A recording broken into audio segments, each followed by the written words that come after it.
to hit the record button.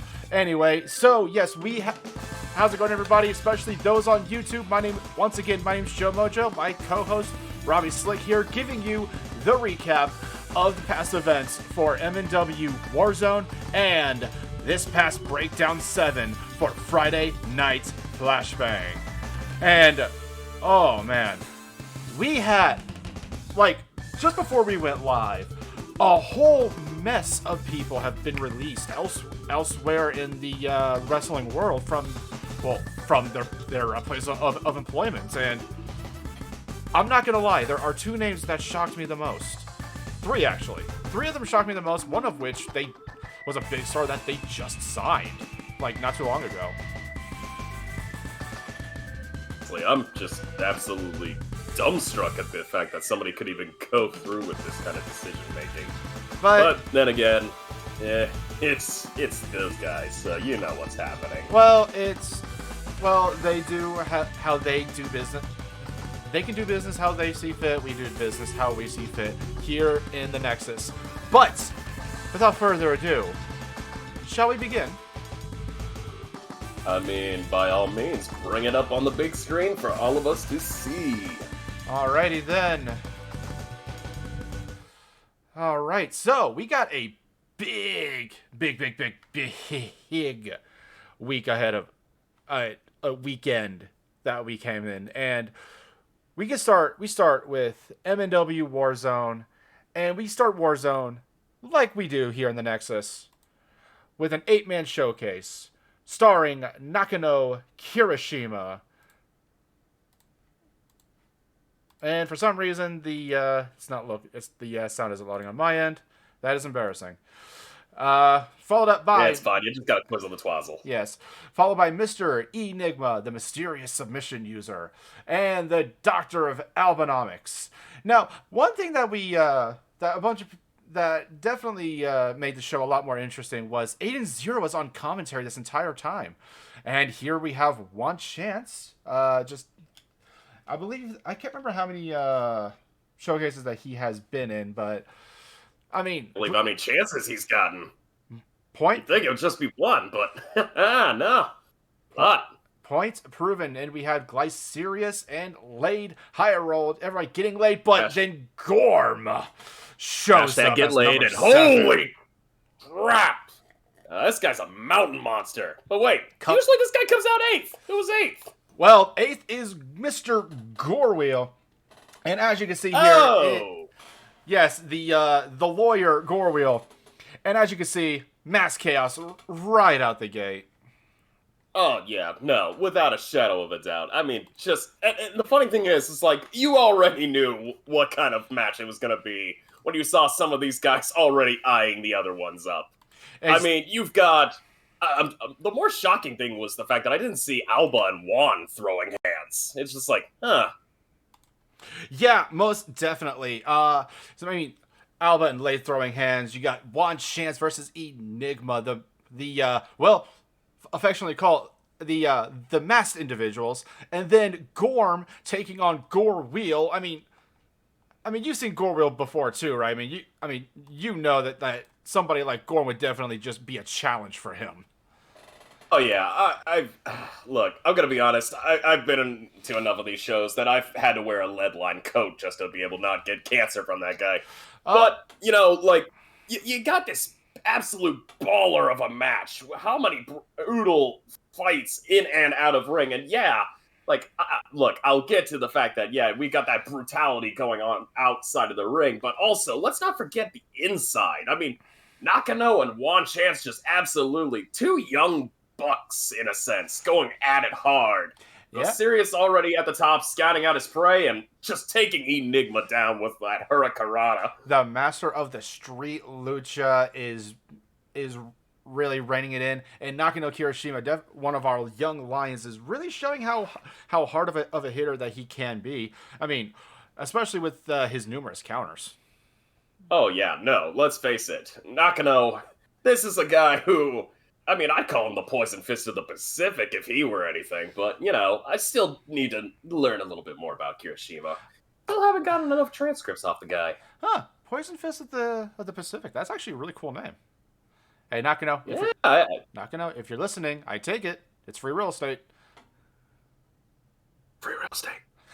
And so, but anyways, interesting thing about this match is that just about everybody has switched up dance partners in some way, shape, or form, with the exception of Gorwheel and Gorm. They just cannot keep their hands off each other. Like two young lovers, but in reality, they're more haters. But then again, I mean, you gotta also take something into consideration here. Back after the Toxic Wastelanders did take the tag team belts for a second time, wasn't it Gorm and Gorwheel who actually straight up went before the Toxic Wastelanders went against the rest of the Conquest Bloodline for an actual, it was a title match, basically. I do believe so, and then here we have everyone pretty much brawling next to the commentary booth, and a nice back kick from Glycerius there. Yeah, poor Aldini. He was basically relying on Aiden just to be able to keep him safe. I mean, because let's face it, you got all these guys out here, and you don't want to get caught up in this brawl. I will say this: do not sleep on Jerry Aldini. I've seen some of his older matches, some of his matches from when he was a younger man. It seems insulting, but when he was active, more spry. I was going to say when he was more active in wrestling, and that man can throw on an arm lock that could just wrench you back. So I would not say anything about Jerry Aldini. But here we have Nakano Kirishima taking out Glycerius, bringing the match down to affectionately, I believe, 4 or 5, because I believe Juan Chance got eliminated earlier in the match as well. Yeah, Juan, Alba, I want to say we just had Glycerius, but probably Lade high-rolled as well. Yes, most definitely. And here we also saw Nakano Kirishima tapping out to that brutal leg submission. The referee trying to witness the pin on Gorwheel, and just kicks right out.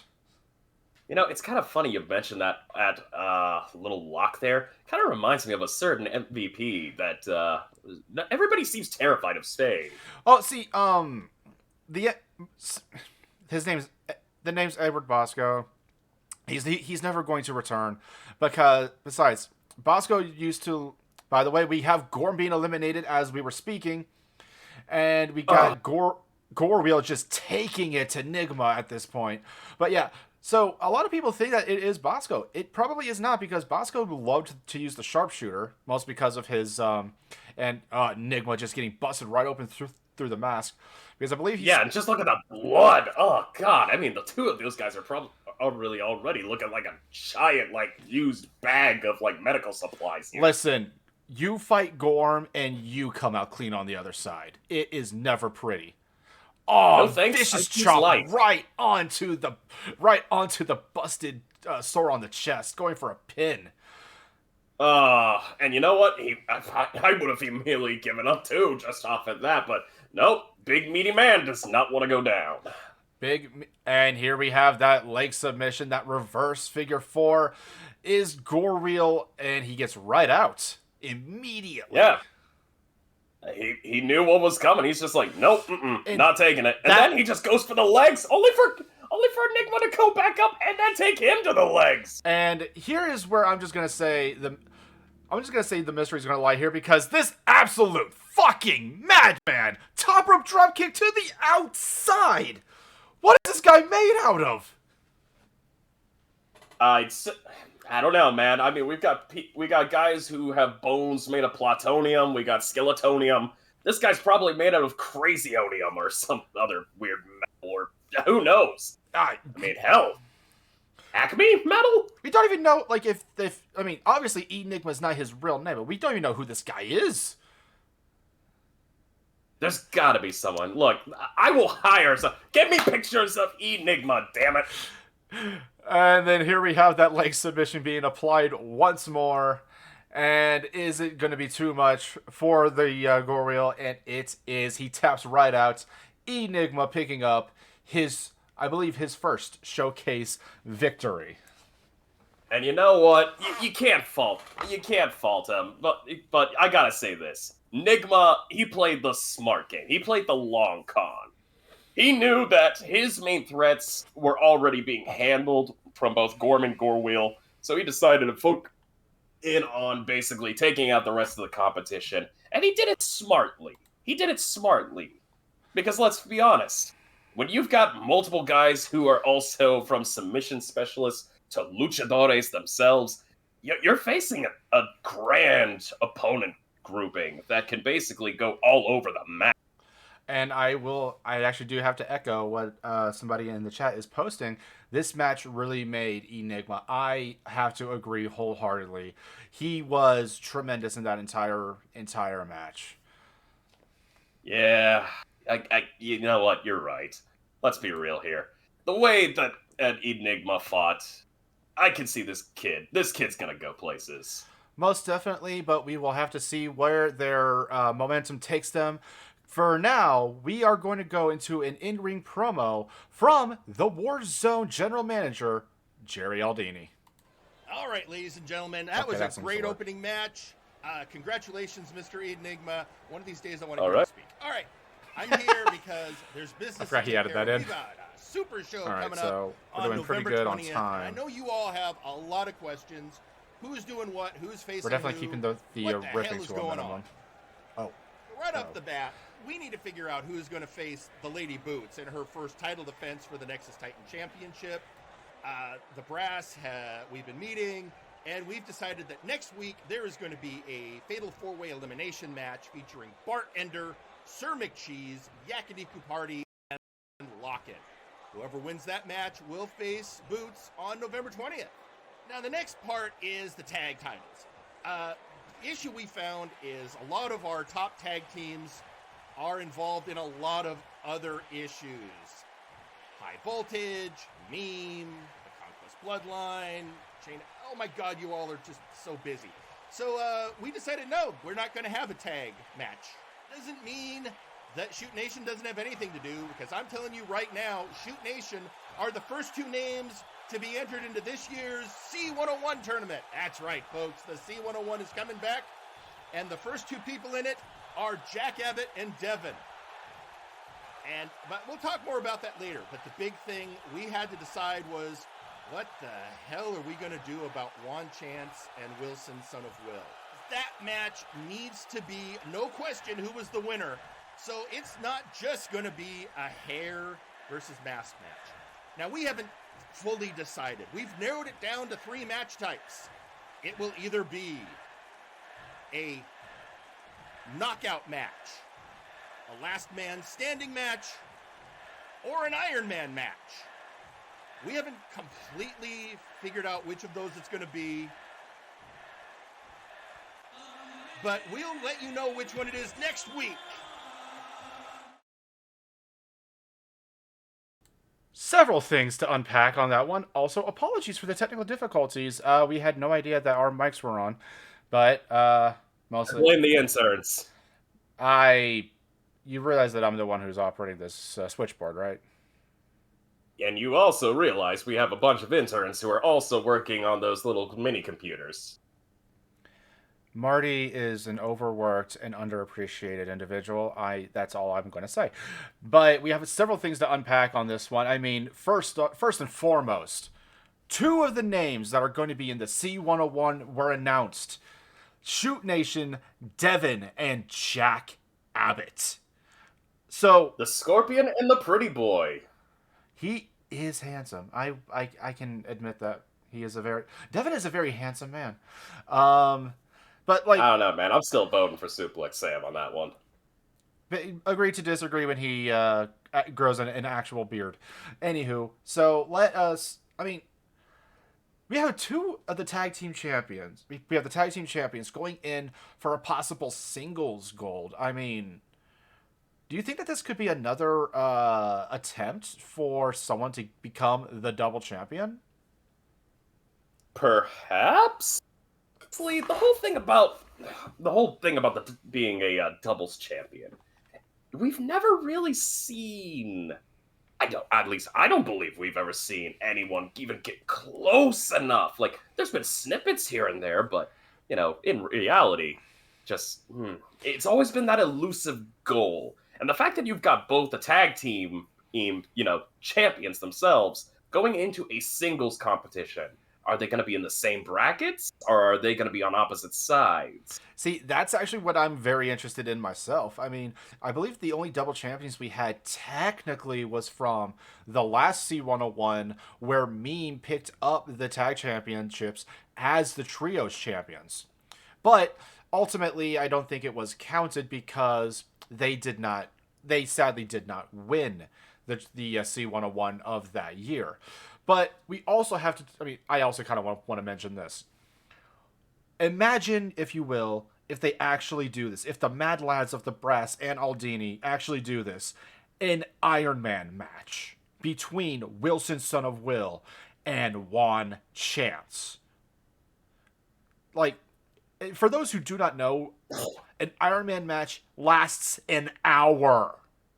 You'll see an hour of work rate Wilson against Juan Chance. Hey, now, Joe. Look, I know a lot of people give shit to the guy, but let's give something where credit is due here for Mr. Wilson, the son of Will. Because, look, you might call me the devil's advocate here, but there's been lots of reported coverage of work rate Wilson, and yeah, I have to use that because there's legal obligations. Unfortunately. There's been lots of recorded coverage of Wilson actually training for this. Like, we've seen how Juan was able to handle, just in that 8-man match alone. Imagine what the hell Wilson's preparing for. That Wilson actually trying. That is a scary thought that I did not think that would ever appear. Remember, he did kind of go undefeated in the last C101. Well, not the tag team C101, but the original, singles C101. If I remember correctly, he wasn't even booked that night. He wasn't booked to wrestle. He was booked to...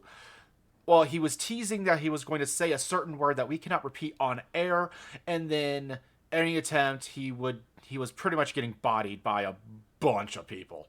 And, I mean, the ghost of Taiku came back on that night. It was magical. Should have put your spirit tag out. Yeah, I should have got the old spirit box ready. But let us not fret on that for too much longer. We have two of our young lions, Carcharodon and Power Surge, coming up next. And I am surprised for the commentary on this one that Aiden doesn't know what a shark is. All right, I know what two of those things are, Jared. Again, devil's advocate here. With the rate that the whole ocean's getting polluted at this point, can you really blame them? Also, sharks really haven't changed all that much, so I wouldn't be surprised if, they became something else. I mean, they've been evolved to be one of the top tier apex predators of the ocean, so they haven't really needed to evolve. They're basically the emus of the sea. Hey, look at that facebuster from Carcharodon. Whatever it was didn't go the way he wanted.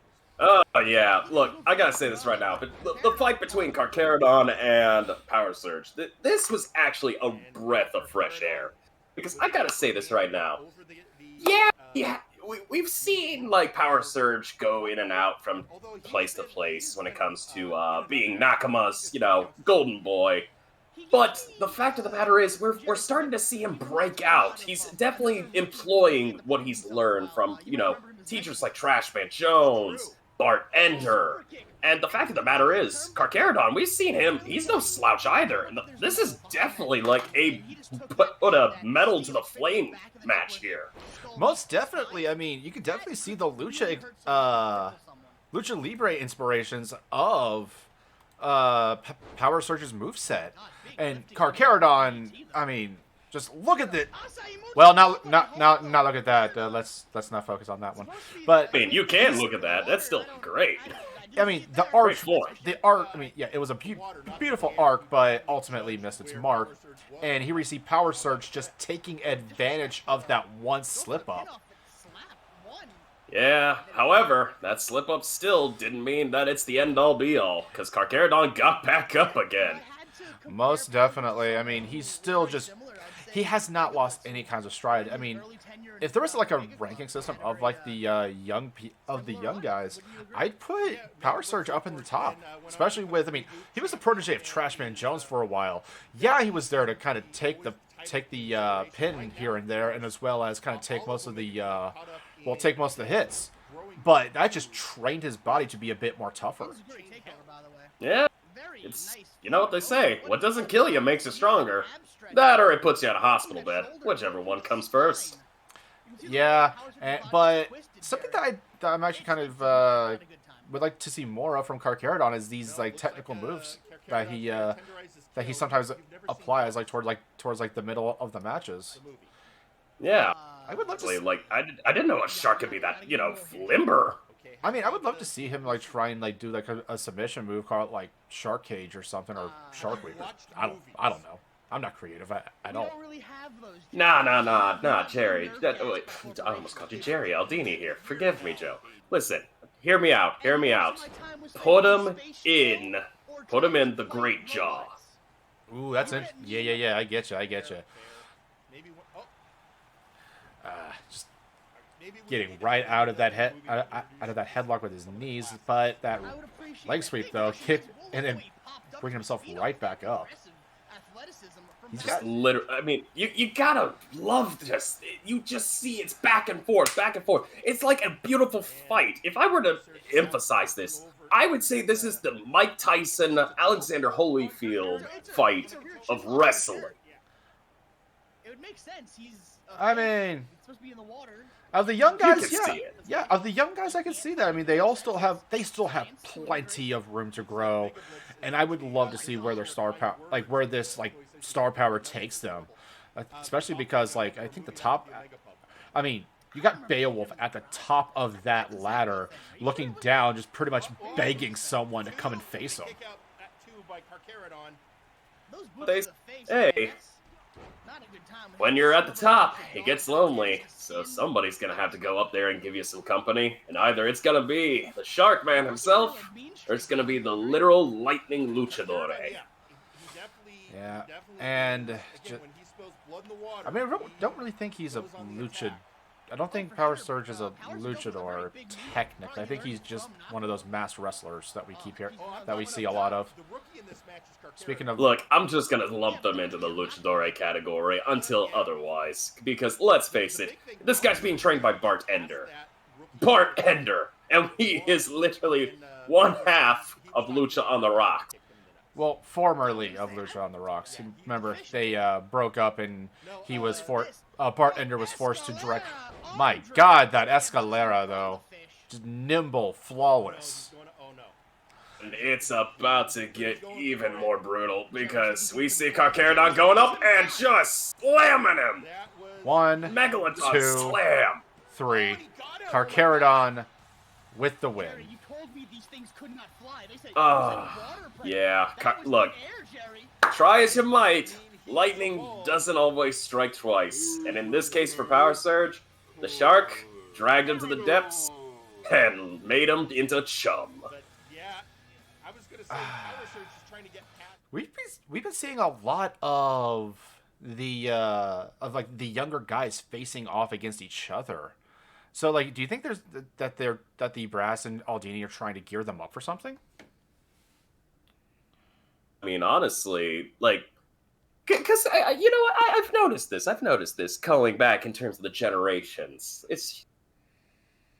If you've actually taken a moment to think about it, before this new generation came in, the generation before them, like Maximilian Thunderthighs, Gore Wheel, Power Surge, Carnival, they came out with the same zeal, the same power. Granted, there wasn't too much of the diversity that we see now with this new breed, but you're seeing that flame, and it's only seemingly gotten stronger.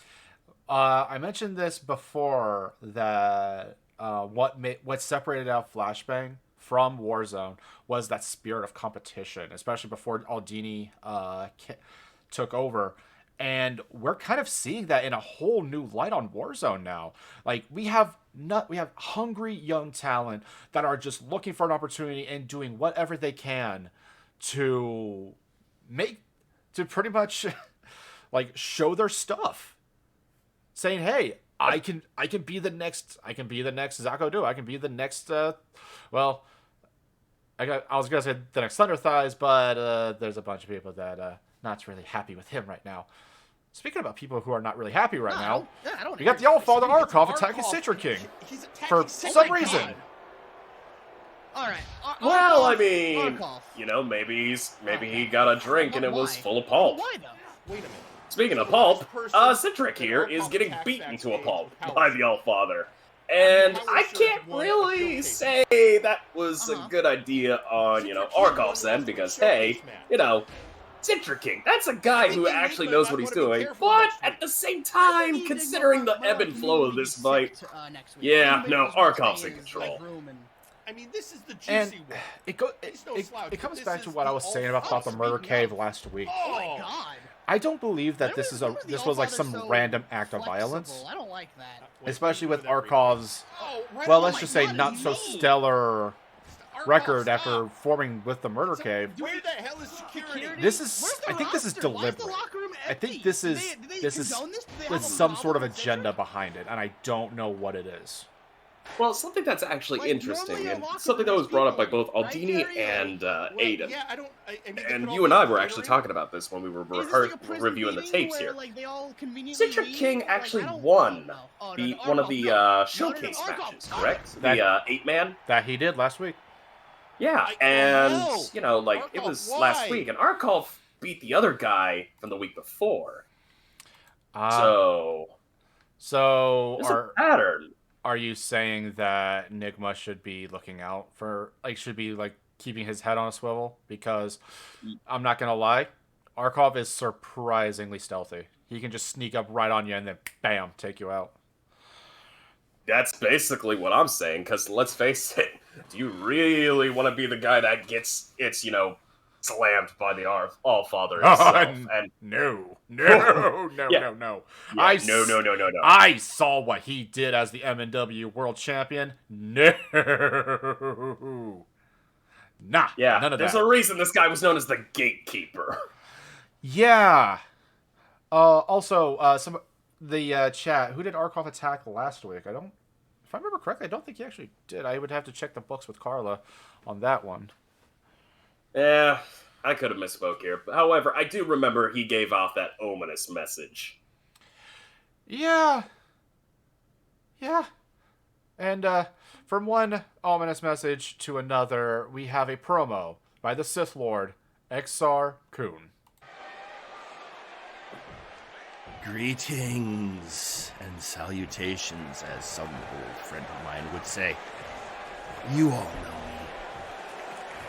me. You know the power of the dark side. You've seen the power of the dark side, and now I am teaching the power of the dark side to Kane. He has already shown himself to be powerful, has shown himself to be worthy. And I will take that potential and mold him into the most devastating force the Nexus has ever seen. Meantime, we have some annoyances that must be dealt with. I'm looking at you, Legion.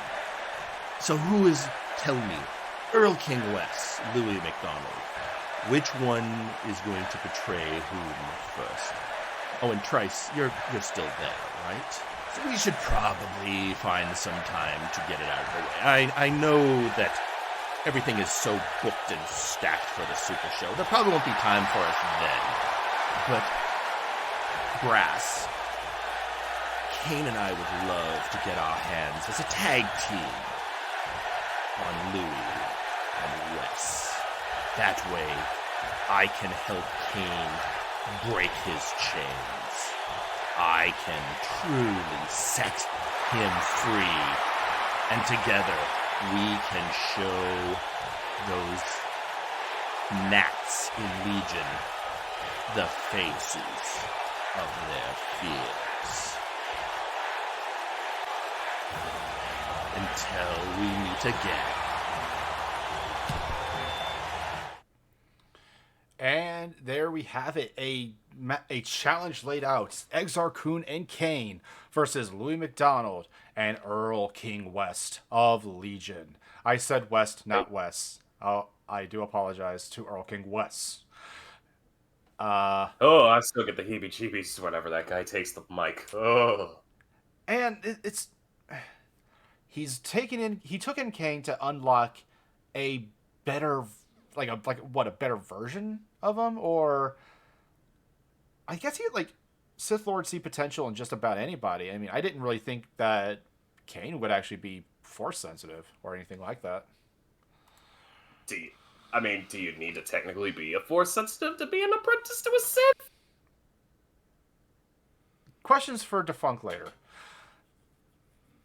Yeah, definitely we'll have to debunk those theories here. Also, you gotta think real quick here, especially with the fact that Exar is willing to create a new tag team. Because wasn't the last person that he tag teamed with the main man?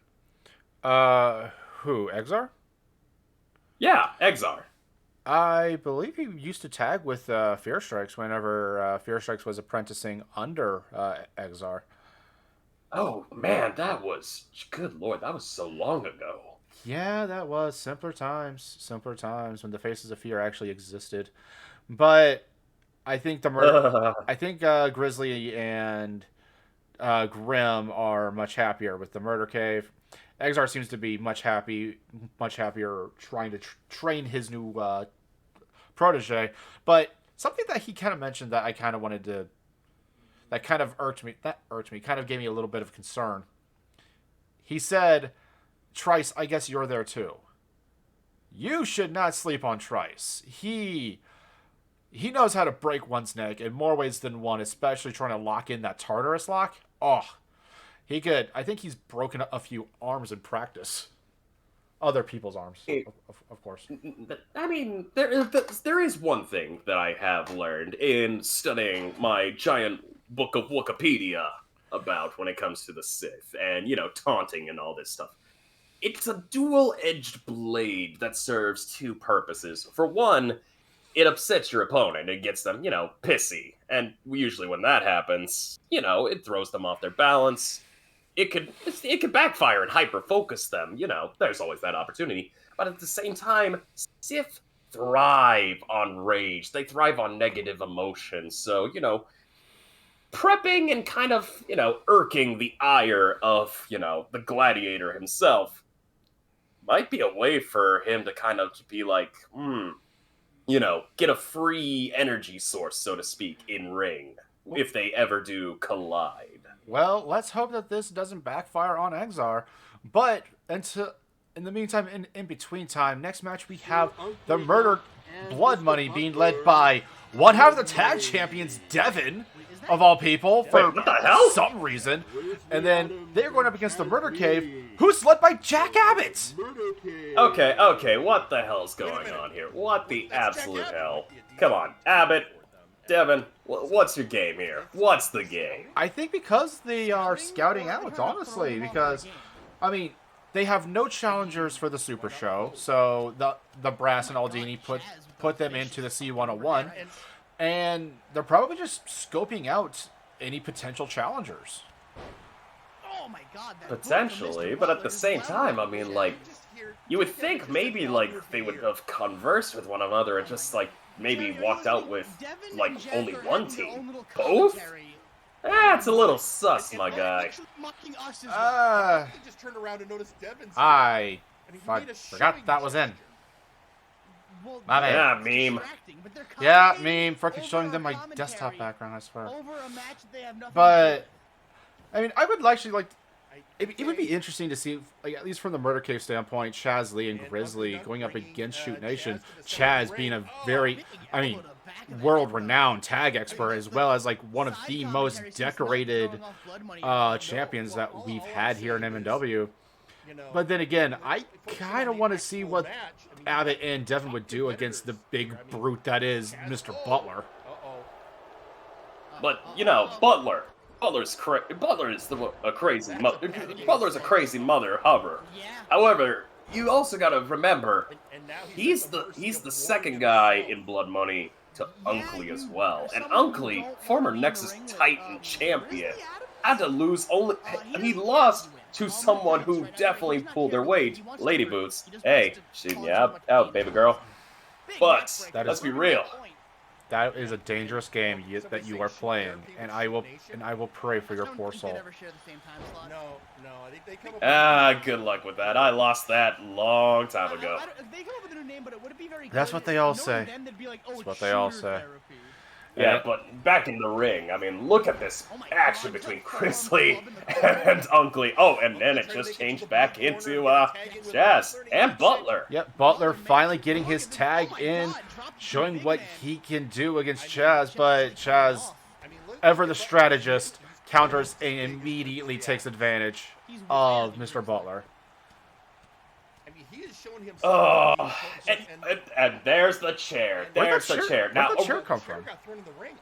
I want to say Grizzly, but It just got slid in, like, off a camera, and then here we have Abbott trying to tell the ref about the chair, and then Chaz Lee, at the last second, gets disqualified, trying to take advantage of a good thing. Your winners, Blood Money. Look. by Blood Money's the clean group. Who would? Well, you know what? I can't really say that's actually a shock because past history, but at the same time. It's weird. It's like you don't know who to root for here. And I am getting something off of Twitter right now, and it's by one Maximilian Thunderthighs. Maybe if Shoot Nation didn't spend their time being underestimated, even as tag champs, maybe they would not be seeking to give the Warzone's crew a style cramp. He's rhyming again. I'm trying to ignore it myself. I really am trying to ignore it, but. The sad thing is, I'm trying. The sad thing is, the rhymes are getting better. God. He's evolving from Vanilla Ice to. I'm afraid when he hits levels of I'm terrified. Listen, I'm terrified. What if he reaches Tupac Shakur levels? And additionally,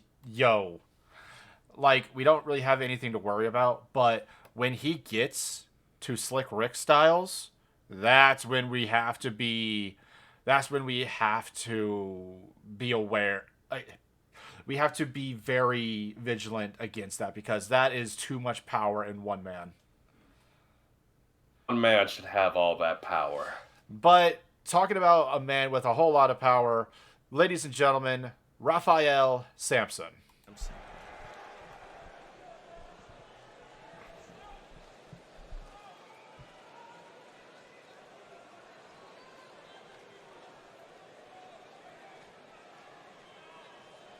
Greetings, brethren. It is I, your Big Oof champion, and your humble servant, Raphael Sampson. And I know that I need a worthy opponent at the Super Show. And in that vein, I must beseech a higher power. Let us pray. O Lord, hear the words of thy most faithful servant. Please grant me an opponent worthy of your glory. Honor to thy name and to this championship I hold in thy behalf. Send me one who will bring the light that we seek into the multiverse. Send me a man marked with greatness. And Now, dance into the... two men who have almost nothing in common. Not at all. I'm not sure this is Raphael, baby, your prayer has been answered. It is I, the funky one. Oh, and I'm feeling the flow of the funk. I am indeed coming down from Cloud9 to tell you, you have found your competitor, baby. That's right. The funk's looking for some gold. And you look like a nice juicy target. Funk, while I accept that you have been a valued member of the roster for many, many years, you are not quite who I was thinking of. I was looking for someone with honor and glory, and to be honest, my friend, you've been acting a bit strange lately. Oh no, I haven't acted strange. No, I've been waking up to the truth of the funk, baby. And no, I am a man who understands bringing the light. Did I not sacrifice the great bull 2 years ago at Apocalypse on the altar of fire? I think I was. And I've learned the lessons of that. You speak of a man we no longer talk about. And this is not the first time, but Defunk, why? Why do you seem so focused now on the glory of the gold instead of the glory of yourself? You speak of this flow. What do you mean? I mean, I learned the lessons that the MVP taught me. And why are you all so scared to say the name Edward Bosco? He was a great champion. Everyone gets so weird about that. No, but he was right. You go for what you want, you take all you can, and you do it by any means necessary. And I have felt it in the funk that is the answer. That is not the way, Defunk. The way is to match skill, to meet in the ring with honor, and to prove who is the best wrestler by both might and talent. Not going by any means possible. That is unworthy. You say unworthy, I say getting the job done, baby. For I am one with the funk, and the funk is with me. And the route to Cloud9 tells me I need to go through you, baby. And so that's what I'm going to do. And I am not going to be alone, no. I am already got my eyes on my future flock. So you preach your way. Oh! I feel you have lost your way, my friend. You used to be such a carefree and jovial soul, and now you seem to be going down a darker path, and I fear for you. This is not right, but I will not deny your claim if you truly wish to face me. Yes, I said like a yes, baby. Let's do this. Yeah, Raphael Sampson and Defunk at the Super Show. I will take you to Cloud9. I will leave you there, and I will walk away holding some gold. And then my ministry can begin. See you on November, baby.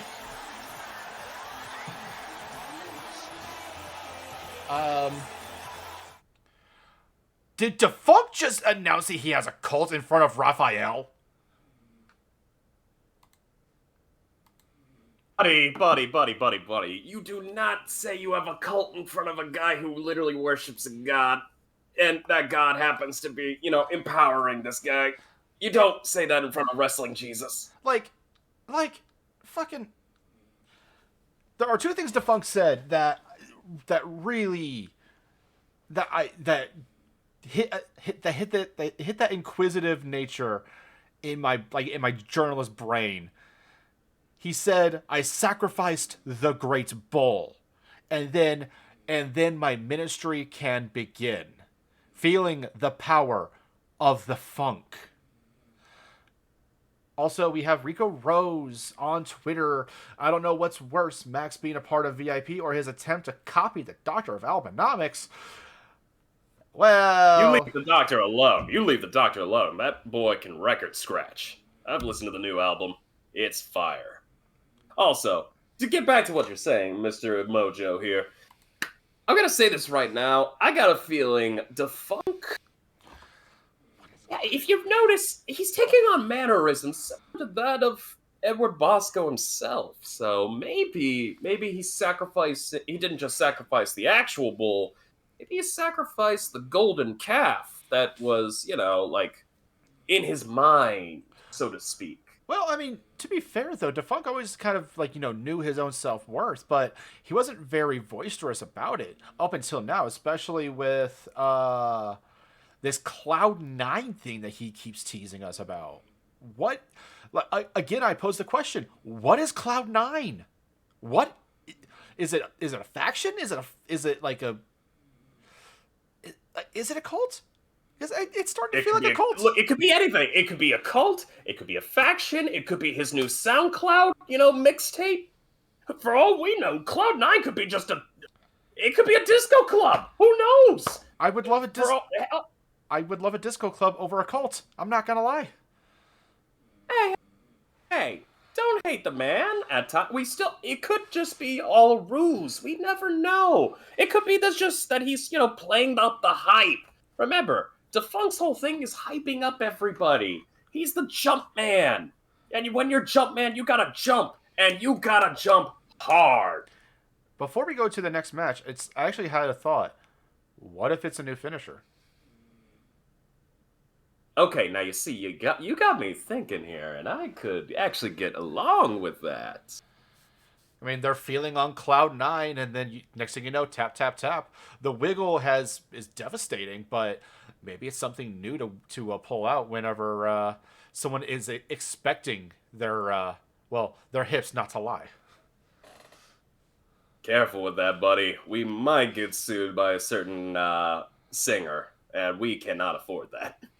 Well, as we're going into the next match, it was Ignacio versus Sergeant Major Payne, but there was a bit of technical difficulties, and unfortunately, Sergeant Major Payne's entrance got cut, and we immediately got Ignacio.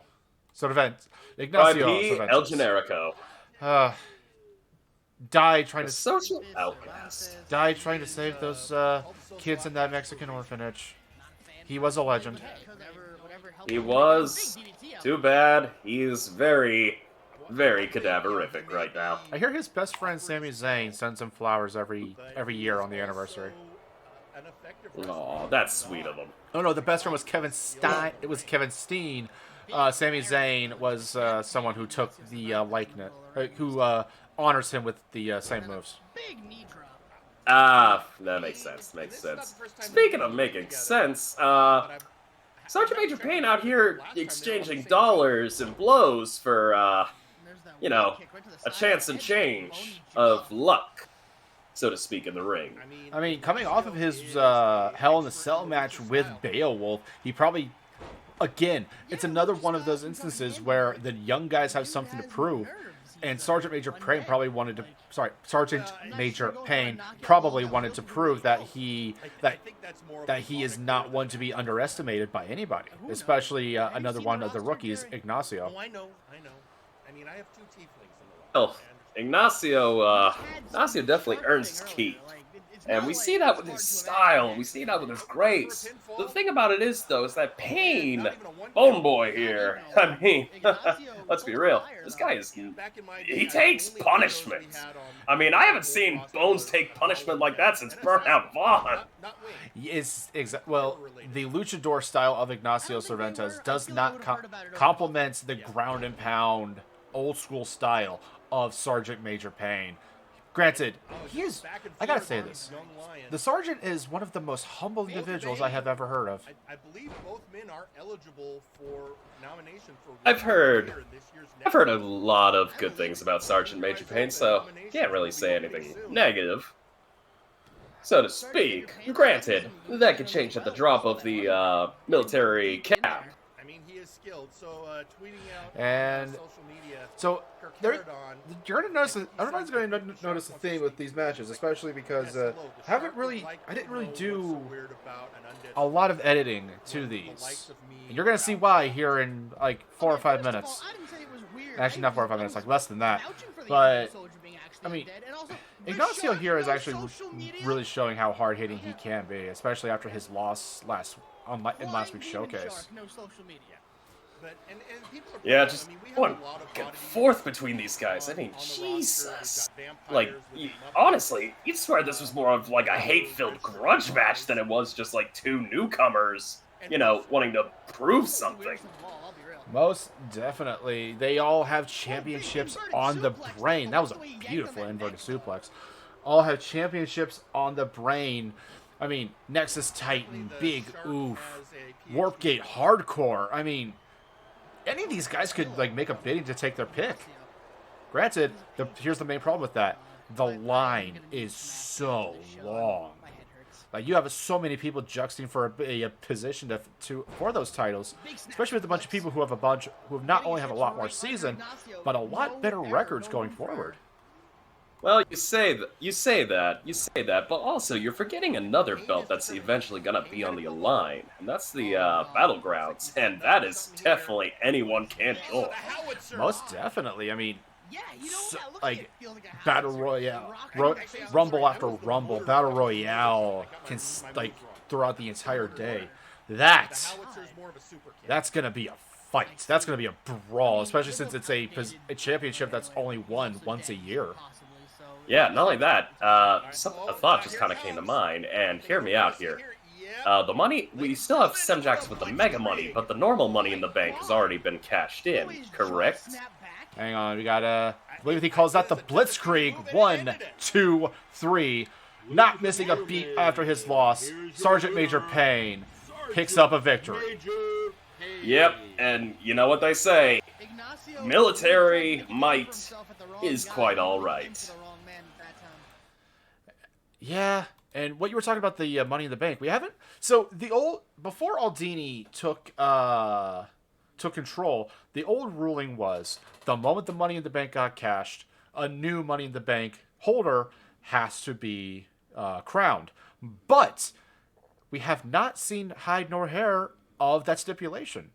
So I'm not sure if it's a thing that they're going to be saving for a special occasion, like, say, a Multivania or like a pay-per-view or like any kind of other pay-per-view. But that would definitely be something. I mean, imagine Ignacio on pretty much with free reign with ladders. Oh, Joe. We could go even further with that. Imagine with that Money in the Bank being only available theoretically to the entirety of the new guys. So, like, are you also saying, like, add in a bunch of Flashbang people onto that? Depends. All I'm saying is that I could actually see this time around, it might actually be one of the New Bloods who gets it, and we might actually get one of the earliest forms of a New Blood champion. There's a lot to work with, I'm just saying. Most definitely, but let us progress on to our next match, as we have a lot to get through, and we're about 45 minutes in. Granted, we're just about halfway there on Warzone. Now, this next match is another one of the Three Kings versus High Voltage. We have Strong Amanda Bell, the youngest of the Bell family, going up against High Voltage's own Wonderball.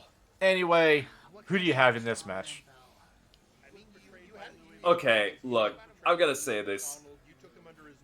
All in all, he may be our Wonderball, but I gotta vote for Strongman, because let's be real. Strongman! Look, I don't care what anybody says. When you have one of the Bell Bros in here, it doesn't matter if it's Strongman or if it's Flyboy, 9 times out of 10, they're usually walking out the victors. And let's be real. Strongman here against Wonderball, you can definitely tell that there's a seismic difference in power and capabilities. Oh. Don't get me wrong, Wonderball's good. Wonderball's great. But compared to the fast movement, the lucha libre style, and the absolute monster strength that, Strongman possesses, it's no contest. That hybrid style of lucha libre and just that overall power wrestling that you usually see from the Japanese promotions where Strongman is from, he is one of the more in this match. He's, in terms of power, yes, he has it, but Wonderball, though, his technical knowledge and technical know-how is, I cannot imagine how many times that he could actually put in that choking hazard. Granted, we've seen the choking hazard used before and to deadly effect. Not only that, to the credit of Wonderball, he's worked in different crowds. I mean, he's currently with High Voltage, and he's got training from, guys like Aiden Zero, Justice Jake, and so many others. But he's also got training off of Louis McDonald. And yeah, it ended sour like milk there, but, you do pick up a few things when you're with people like that. Yeah, I mean, at the very least, Louis McDonald would definitely have shown Wonderball the brutality aspect of, what pro wrestling could offer.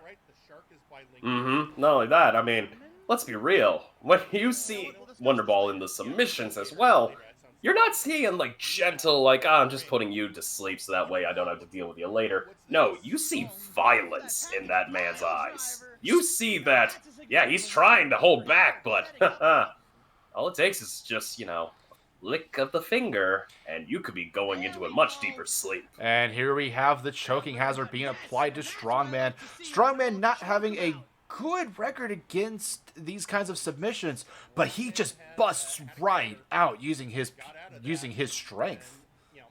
Yeah, and he tried to go for a little bit of a feint maneuver there, but it kind of backfired. Only to be able to get a one-up on Wonderball quickly. But, gets caught in.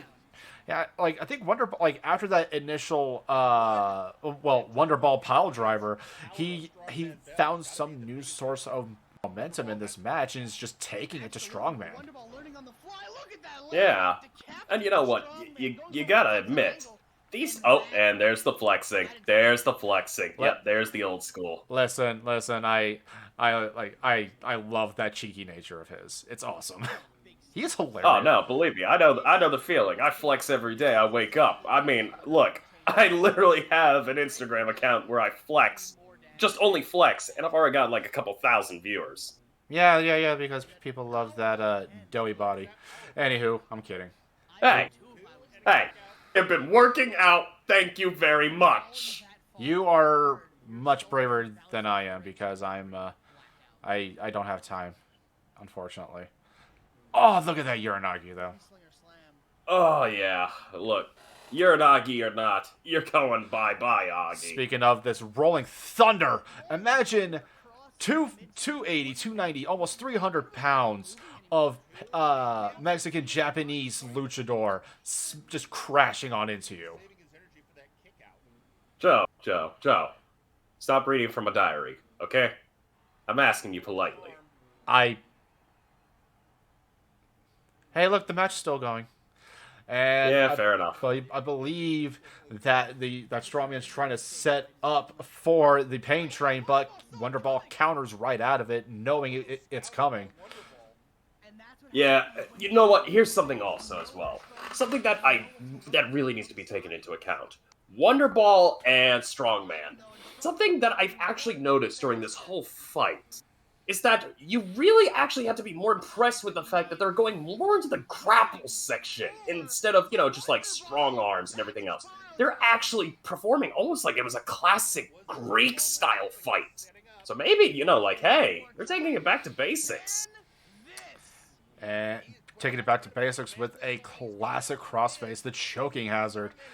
Now, this is the second time it was applied, but no, Strongman just breaks right out of it once again. Strongman is no slouch, especially since he, Flyboy, and Ginger Boy formed the Three Kings. Granted, I would much rather not have to translate for Flyboy. He's cool and everything once he's calmed down a little bit, but he gets upset. I don't speak Spanish that well, but it's hard to keep up. See, you deny it, I embrace it, because let's be honest, the Bell Bros, that fiery temper, that passion in their souls, that can't be mimicked. That cannot be ignored. And we're seeing it right here, right now, with Strongman. Flyboy, you know that he's definitely got that. He's got that fire, and so does his brother. You can't deny it. You can only bear witness. And speaking of bear witness, we're about to witness a literal meteoric impact that is gonna leave Flyboy extinct here. You mean Wonderball? Whoops. 2, 3. Strongman picks up the win. adding another point to the Three Kings against High Voltage. Oh, goodness, I can't believe I misspoke on that one. But at the same time, I mean, look, the Three Kings. Everyone is sleeping on them. Everyone is sleeping on them. And you know what? I'm going to say it right here. The Three Kings, I think they're going to be the new next threat. I'm calling it. So, I'm willing to bet my shoe on this.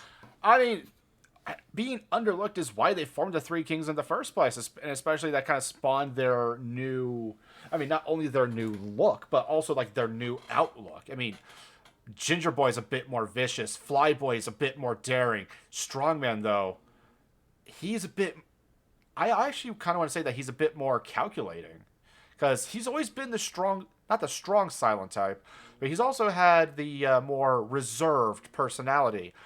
I think he's mostly just watching back, taking everything in, and just trying to apply it elsewhere.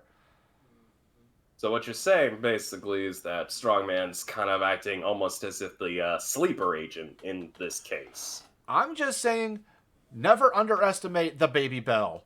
Mostly because I've met their sister, Dynamite. She's terrifying.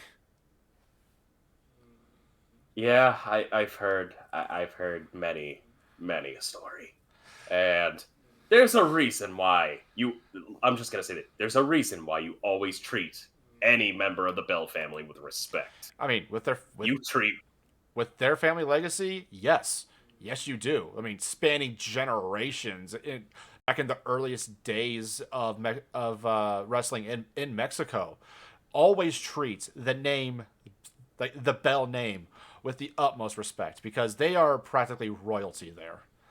But we can talk about the Bell Bros, and also actually kind of one thing you talked about, passion in their souls. So they got the passion in their souls. Something Lucha Bros. Dios mío. Mi amigo. Listen, No. I don't get to quip often, all right? Let me have this.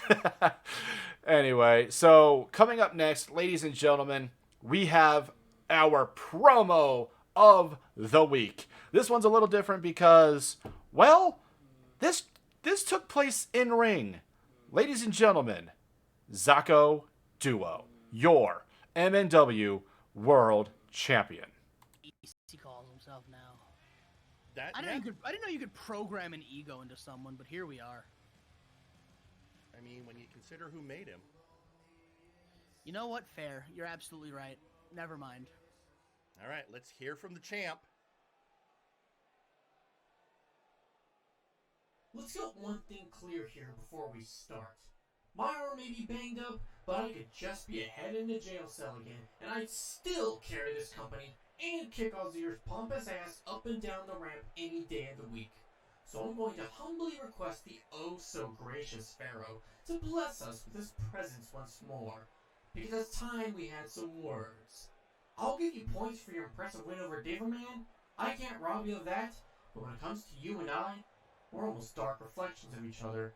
The only difference is, you've never once beaten me when it mattered, nor do it without an army of excuses and little goblin helpers. So please, Ozir, let the spotlight shine off your bubonic, bulbous, balding head and blind all the folks here and at home watching.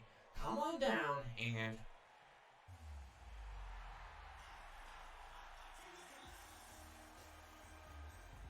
Strong words from the champion. Yeah, but it's kind of what you grow to expect from him.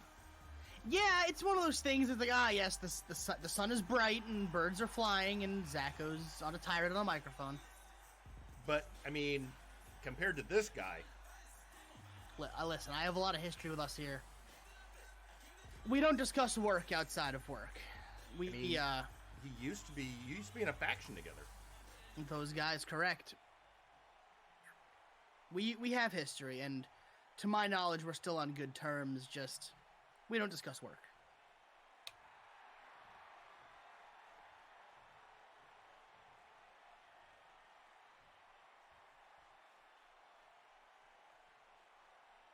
Well, congratulations, Betamax. You've obtained the attention and presence of the VI Pharaoh. Now, what could be so important you had to beg me to come down here? Are you going back to the dried up well that was your therapy sessions? Or is the semi-truck I dismantled going to come through the wall like he's selling diabetes in a glass? What sort of highlight bait do you have planned?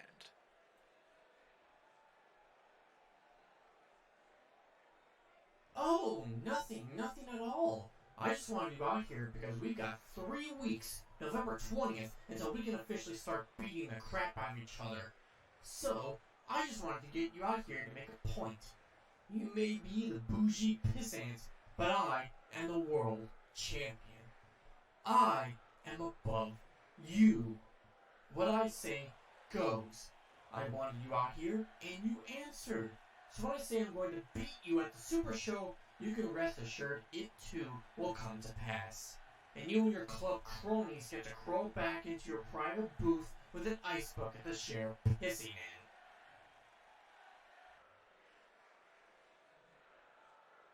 Is that it?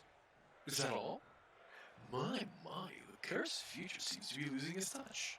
Oh, I'm sorry, no. You're calling yourself Ace now, aren't you? 90 days as a champion, 1 defense, and you're already losing your grip on not only the belts, but reality itself. What happened to you, Zacho? You used to be one of the few people I actually respected. MNW stocks soar. Every day we get mongrels coming at us, screaming, "Give me a match! I hate Wilson and I want to fight him! I love Max!" It doesn't end. But you? You're just the bingo card champion, with the audience at home just waiting for you to kick another dick or make some sassy quip.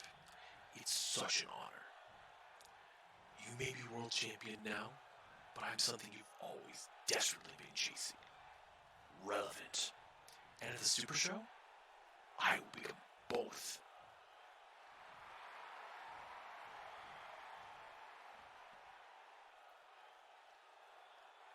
You're relevant, alright, but not for any good reason.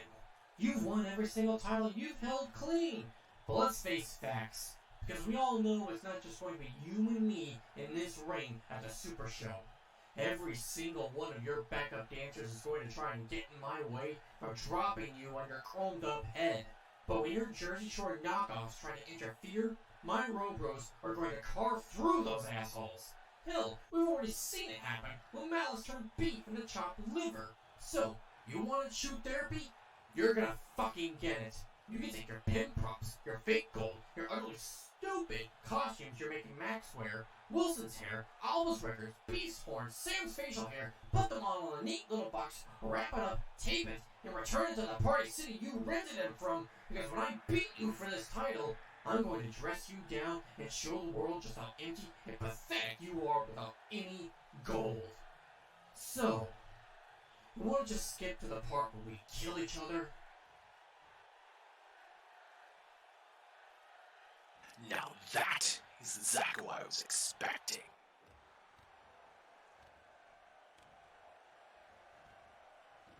Oh, wait, they're going at it. They are going at it. Zacho immediately knocking us here out of the ring. This isn't good. Zacho's still got that damaged arm. And there's nothing Austere loves more than a damaged arm, let me tell you. And here we have Zacho Duo and Austere just going at it. I mean, Robby, you were pretty much begging for this part to happen. I mean, It's even better the second time! I love it. Oh, give me more. Give me the violence. Give me the brutality. Well, we can't feed you more. That's trademarked by somebody else. But, I mean, that war with words, though. That is why. That is why that is the promo of the week this week. Because they were just laying right on into each other. It's like they've been feuding for freaking decades. And it's just boiling to this point. VI meme feud. VI meme feud, Joe. Let's be real. This is what sells. This is the literal golden crowd. I mean, when you when the champion or the challenger challenges like calls the other out to meet them in the ring, it can be it can go a plethora of different ways, but that right there made me very excited for the main event of the Super Show. That's going to be on November 20th for Warzone. But for now, we are going to be going into our next match, Papusa Monkey PI versus the HR representative, Registered Anon. Oh, Anon. You still scare the hell out of me. Literally, guy pops into the office like any time of day, just through the vents. I didn't even know there was a vent above our heads. Yeah, there's a... Wait. Seriously? Yeah, look up. Yeah. Look up. No. I knew that, dude. I've been here for like 2 years now.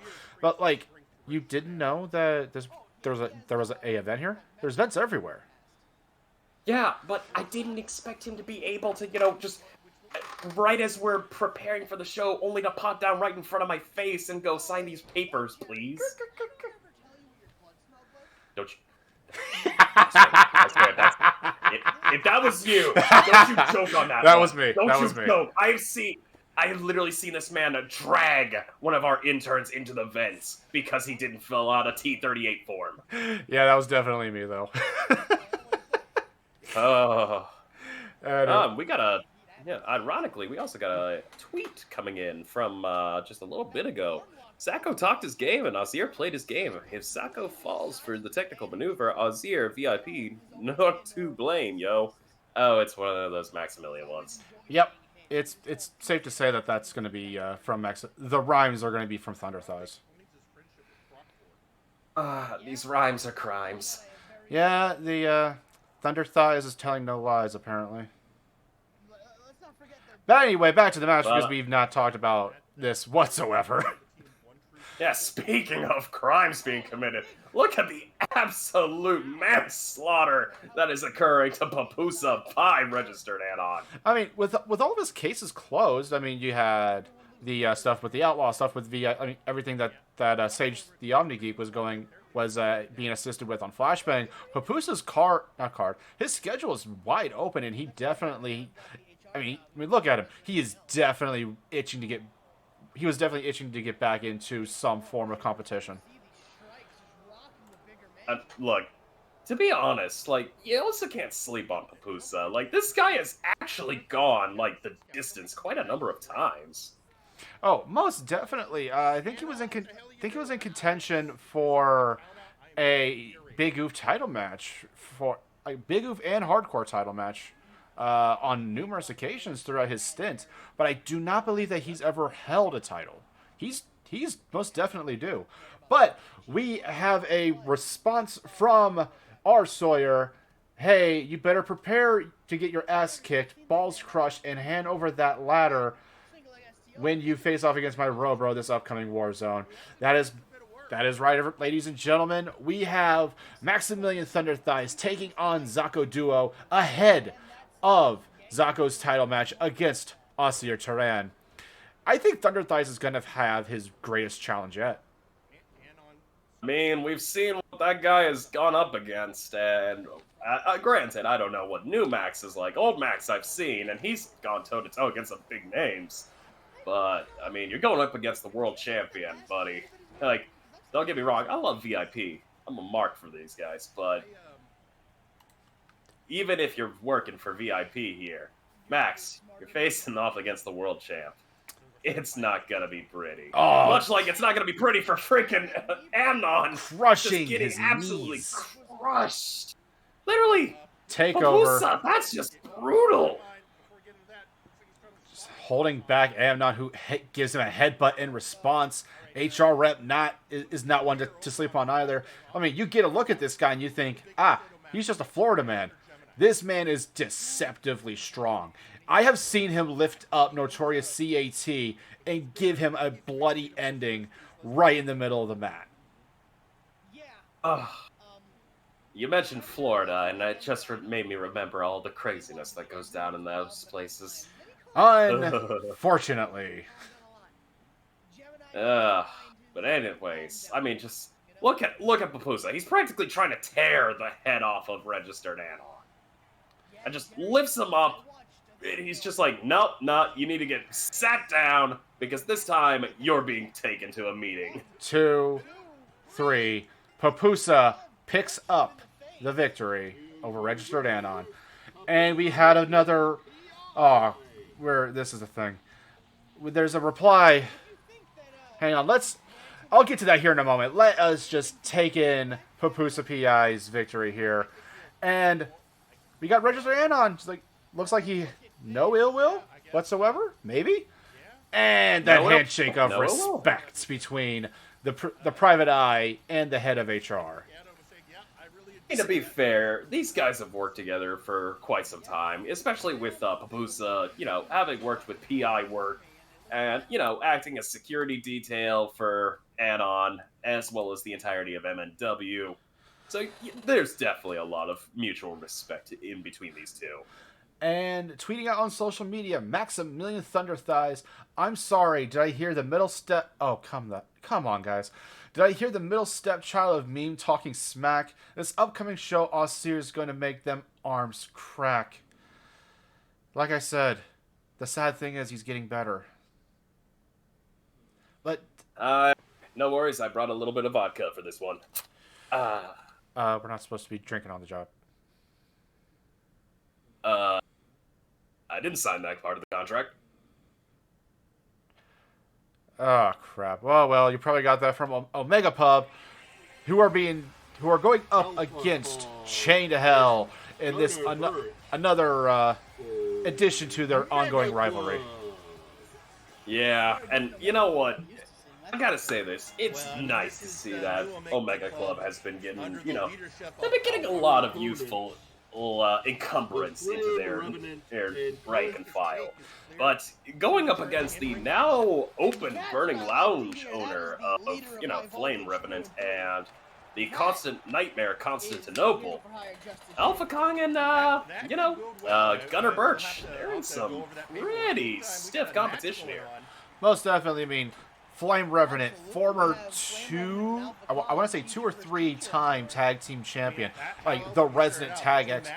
Actually, just about everyone in this match is a resident tag expert. They just have not tagged with each other, because you got Whitney Lee here used to tag with Gunnar Birch, and Alpha Kong used to tag with Mega Blitz, and they were 2-3 time tag team champions themselves. Constantinople used to tag with Istanbul when they were the Turkish Delights before, well, Constantinople just went right into, joined Chain Hell. And here and giving the new guy a chance here, we got Constantinople getting tagged in against Whitney Lee, who just picks him up with ease, slamming him onto the middle of the mat. I keep forgetting just how massive Gunnar Birch really is. I mean, this dude is, jeez, he's like strongman size. Oh, most definitely. I mean, he's. I think he does a lot of all around training, and the muscles are definitely there for go, but they're mostly used. I mean, this guy has agility for days. Speaking of agility for days, we have Alpha Kong here, who another one of those deceptively strong people. I mean, I've seen him freaking throw people who are 3 times the size of him. Look, many people tend to give Alpha, a little bit of crud here and there, especially with how Omega Club's been dealing with its, rapid dissolution between the old guard. But you also gotta give credit where credit's due, because Alpha still remains, one of the top dogs, and in terms of lucha capability, don't sleep on the Lion Lotus. Never do at all. I mean, that hybrid Japanese strong style with Lucha Libre is a deadly combination. I mean, it's how he became one of the inaugural Trios champions and multiple-time tag champion. Yeah, and let's be honest, a guy that can hold gold such as prestigious as that, you don't ever mess with him, especially when it's some club rivalry. Yeah, although I am surprised of how friendly it's been so far. It's mostly just, And I tried to oh, get it earlier. it's just, oh yeah, we're better than you. No, we're better than you. Nothing's I mean, got. to be It fair. hasn't gotten personal once. Well, I mean, to be fair, look at how the economy is right now. Business has got to stick together. I mean, yeah, I mean, you're right on that one. We got Flame Revenant here going in for a pin, kicking out at 2 Alpha Kong. I mean, yeah, you're right, especially with businesses just now getting back to some form of normalcy. This is bad. And Yeah. Ever since the Great 8 Lucha all right, Libre bask War in his ended, glory.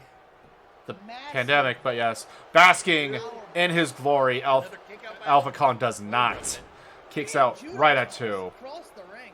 And here we have Flame Revenant taunting Alpha Kong, who just crawls right, tagging in Whitney Lee. Gunner.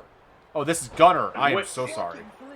yeah, and Gunner, let's be real, Gunner's been looking for an excuse to be able to slam into Flame Revenant because he's wanting to make a name for himself. And yeah, Constantinople definitely earns a keep, but if you really want to leave a mark, you want to be the guy that pins someone like Flame Revenant, a former tag team champion who's held the belt for, what, 7 months?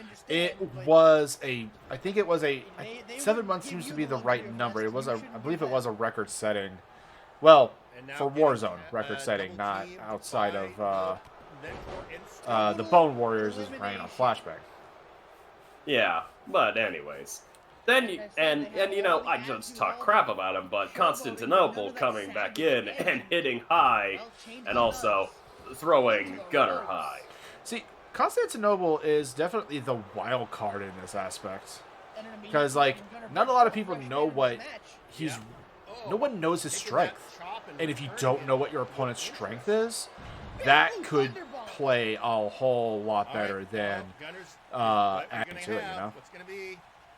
Yeah, it'd be more detrimental than complimental. Speaking of complimental, getting complimentarily slammed into the ground does not help.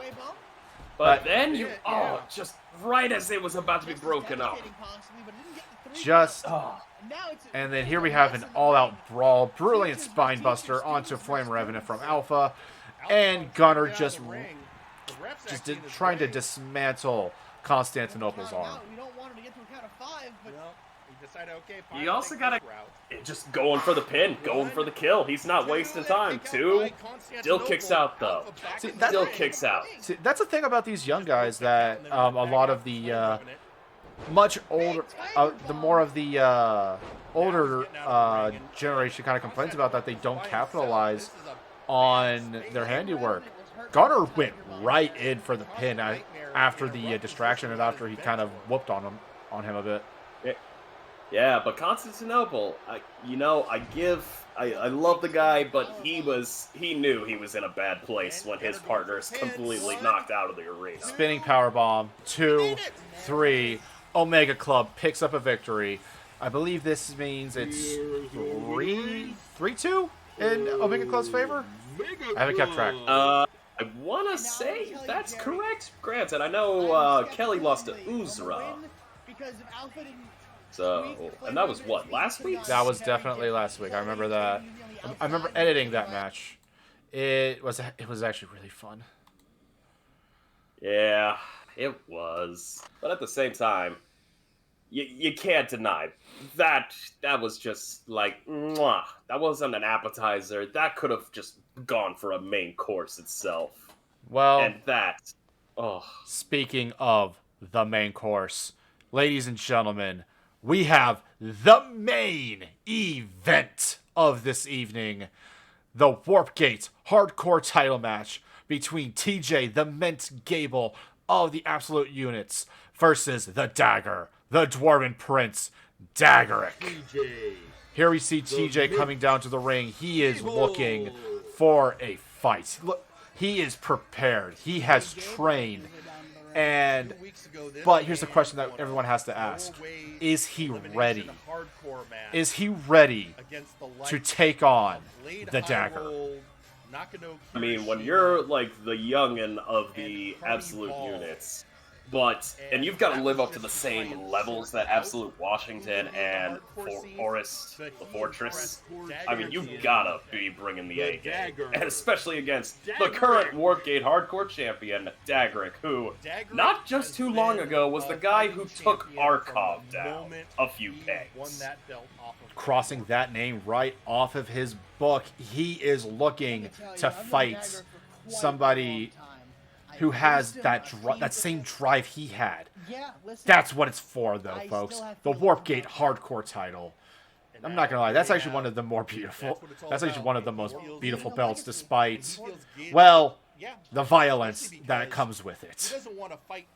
I'd argue differently, good sir. I think it's because of the violence that makes that belt especially beautiful. Oh, here we. But then again, I'm a masochist for fights.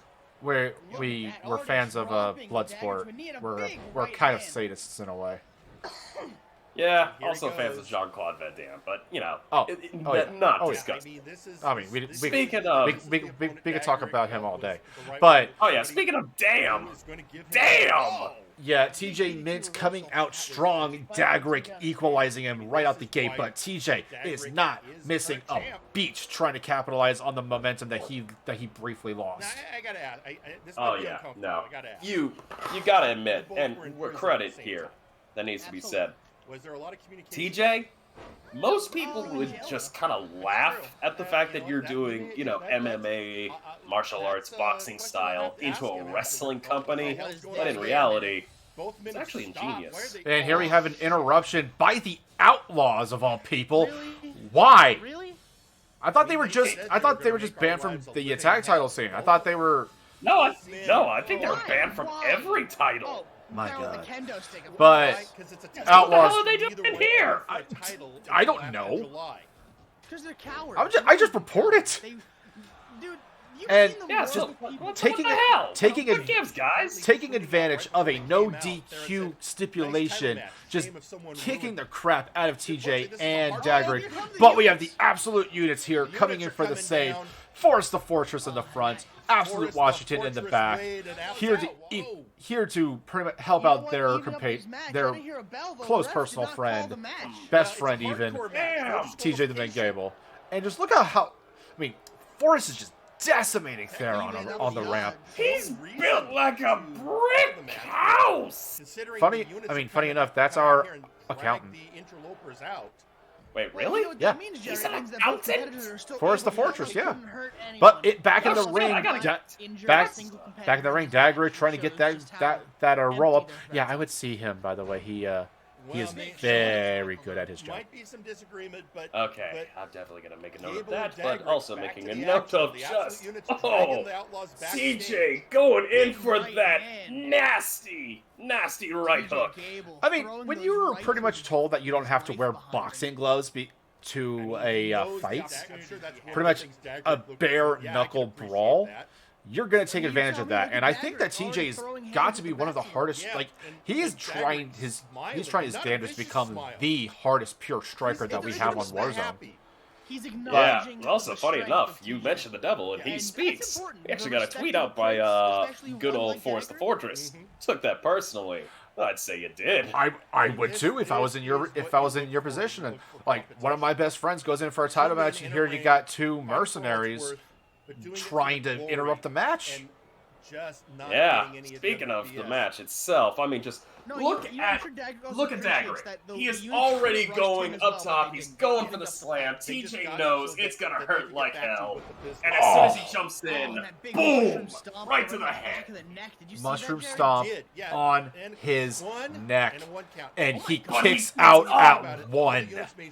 What is TJ made out of? Like, I'll tell you what the hell he has to be made out of. He has to be made out of goddamn adamantium if he can survive a hit like that.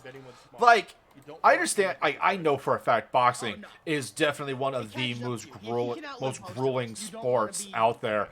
Also, beautiful Hurricane Rana from Dagger. But oh yeah, pro wrestling is a beast entirely. You're not just getting worked your body and your head just demolished. You're also getting your arms, legs, hell, even your spirit. And here we have TJ going in for a weapon and brings out a chair. The clown killer itself. Daggerick takes offense to that, apparently. Hardcore match. Yeah, and he basically tells him, you know, bad move, laddie, and puts him onto the chair. Oh, God. Picks him off of the chair on the rebound of the ropes. Like, Daggerick walking off some of that this is stuff, why and the Daggerick shoulders. is the champ. He's not only built dwarf tough, TJ he's with that chair, creative it's in laying these out kinds there. of fights. Oh my He, God, like a baby. like, this is a Carrying like a playground baby. for him. Oh, he's a kid in a candy shop. But sometimes you get a little cavities if you get a little too sweet on the action here, as just shown by TJ the Mint. And speaking of the Mint, I mean, he's going for a nice little pressing matter here. Oh my God, that's Yeah, like the spine. the cerebral assassin's favorite toy, and just pummeling Daggerick right in the face with those rights and lefts. God, I mean, and with his background, I think those would be considered lethal weapons. TJ's fists. You know, it's funny you mention that, because from what I remember, isn't it a law where basically if you go into heavy MMA usage, you actually have to register your fist as lethal weapons? I mean, I think he's just a boxer, not MMA, but he probably does have some MMA training, especially when trying to be a bit more versatile when it comes to pro wrestling. You just can't rely just on your fists. You gotta rely on so much more. Yeah, much like that baseball bat those two are basically fighting each other over. Speaking of which, Daggerick gets it and it clobbers him in the gut, over onto his right shoulder, and the back of his skull. How is this man's head not caved in? It's like I said, he trained. Oh, nice insecurity right to the back of the head.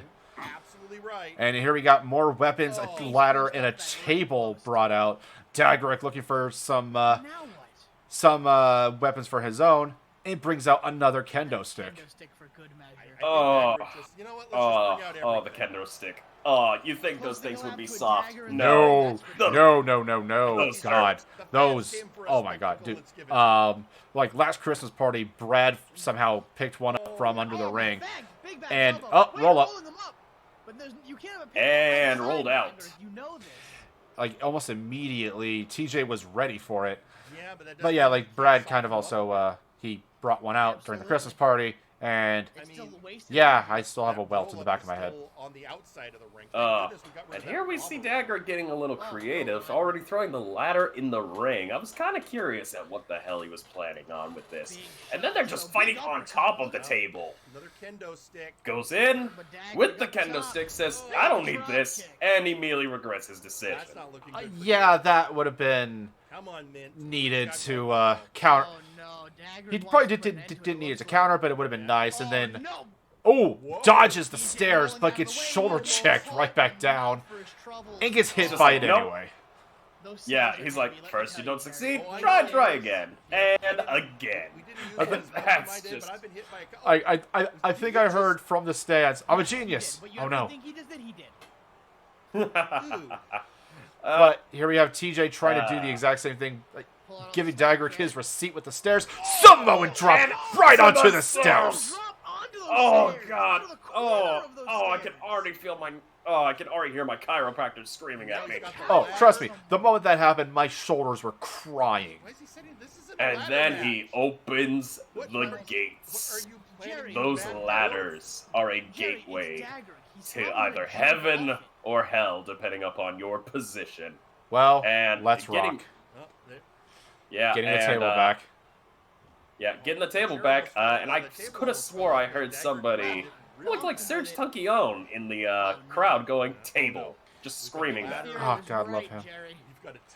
Yeah. Here we have Daggerick just walking TJ, guiding him towards the table, and there's a few things that he could have done. Setting him up, going for the ladder. I was screaming when this went live because I did not think this was happening. Bam! Dwarven splash right through a table. mean, one of the this is perks of this job, you There's no get way front you row can seats to get these that. shows. Exactly. I got a I piece mean, of that table great launched job, through TJ. my hair. You know, And you don't have a whole lot of hair to. Wait. And To, TJ's still lucid. Like, I'm surprised I didn't hit your head. after that. No, Yeah, did he get up? He I was fought really back. lucky. Oh, The and pomps kind of big. saved my life here. Fireman's But I'll carry tell you what slam. didn't save TJ's life. That table. He got And completely you know what's funny? You see cracked. Dagrick Yeah, nodding. Fireman's carry right on top of the And kendo it stick, is. but Okay. setting up for a dwarven driver. And there you And go. onto the kendo stick with his back. Good job. One, One, two, 3, and still your Warpgate Hardcore Champion, the Dagger, Daggerick. And oh my god, TJ was just phenomenal in this match. I cannot praise him enough. Not only But he's happy. for like how hard he hit, but for his toughness too. Another day as champion. Oh yeah, Good the day to be fight the between Dwarven these Prince. two was I'm just... wondering, is there another This book was or a pay-per-view book? quality. And you know what? You have to give credit where credit's due. TJ the Mint Gable, he was the youngin' of the entirety of the Absolute units, but he just proved that he can go toe-to-toe with the best of them. And honestly, I think the kid's got it what it takes to go for a title run. If not the Warpgate, something of similar value. I mean, after that match, any champion should have TJ in the back of their mind, because if he was able to go toe-to-toe 50-50 with Daggerick, then you need to beware of TJ the Mint. And that is, but as we are winding down on Warzone, ladies and gentlemen, the Warzone moment of the week. Pull out all the stops, right? Oh! Oh my god! Samoan drop onto those stairs, onto the corner of those stairs. And now That he's could got the paralyze ladder. Someone. Why is he setting? This isn't a ladder match. What He's probably almost- what are you planning, Jerry, you mad Jerry. dwarf? Jerry, it's Daggerick. He's probably gonna jump off it. Oh, there. Almost, the chair almost fell. The table almost fell off. Daggerick grabbed it really Bonked fast. him with it.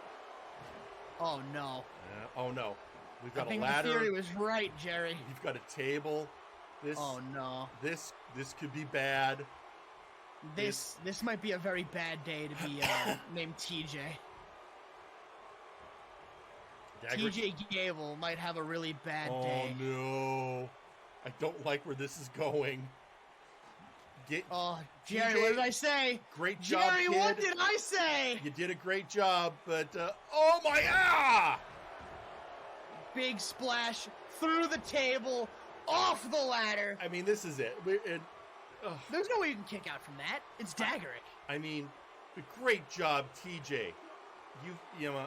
Oh, Wait, and He's not- TJ is still lucid. he got up after that. Not only did he get up, he fought back. Oh, and big fireman's carry slam. No, And Daggerick. and you know what's funny? You see Daggerick nodding, and here it Acknowledging. is. Okay, Dwarven driver. and there you go. Thanks for coming, kid. Good job, TJ. But 1, 2, 3. Here is your winner. And ladies and gentlemen, that wraps up Warzone for this week. In the meantime and in between time, ladies and gentlemen, we have a very special call out for from our colleague Travis. Ladies and gentlemen, let's take it away.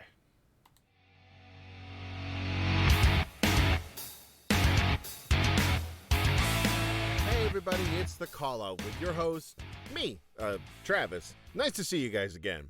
Tonight's special guest is a relatively newcomer to the roster, but has been making ranks inside the Warzone roster. So stand up and salute for Sergeant Major Payne.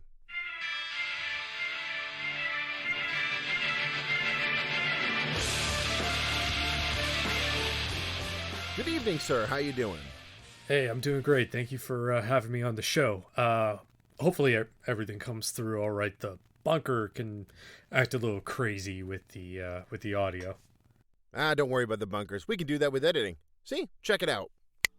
There you go. So, you had quite the showing at the pay-per-view with this match against Beowulf. Does this mean that things are even between you two? That little rivalry with Beowulf, that was an absolute blast. It was great fighting him. As for even, I probably wouldn't quite say even, but if he ever wants to go another round, I have no reason to say no. Fair enough. There have been talks among the roster where people are putting their names in for specific titles. Tell me, is there a specific title or division, or even just a wrestler in particular you would like to aim for? I would probably say, obviously the Nexus or the Warp Gate, but I've really been eyeing that hardcore belt pretty hard, and with Dagrick retaining, yeah, I kind of want to take a crack at that thing. Oh boy, he wants to aim for the hardcore division with Dagrick. Well, good luck. Getting back on topic, there has been a lot of art commissions and fans have started naming yourself, Beowulf, Uzra, Mr. Butler, and Carcharodon a really ominous title known as the Bad Batch. Even if you're not on the same team, what are your thoughts on this honorary title being bestowed upon yourself and your fellow wrestlers? I saw that. I was very, very impressed with seeing that. And the Bad Batch, actually, I probably couldn't have come up with a better name if I actually tried. No, it's great. Great group of rookies. And it's great, seeing such a plethora of talent. Great seeing Uzra work with the Trader Max. And, Butler working with Unkley. Whatever. Everybody needs a job or a side hobby. But it's great seeing just the sheer talent out of everybody there.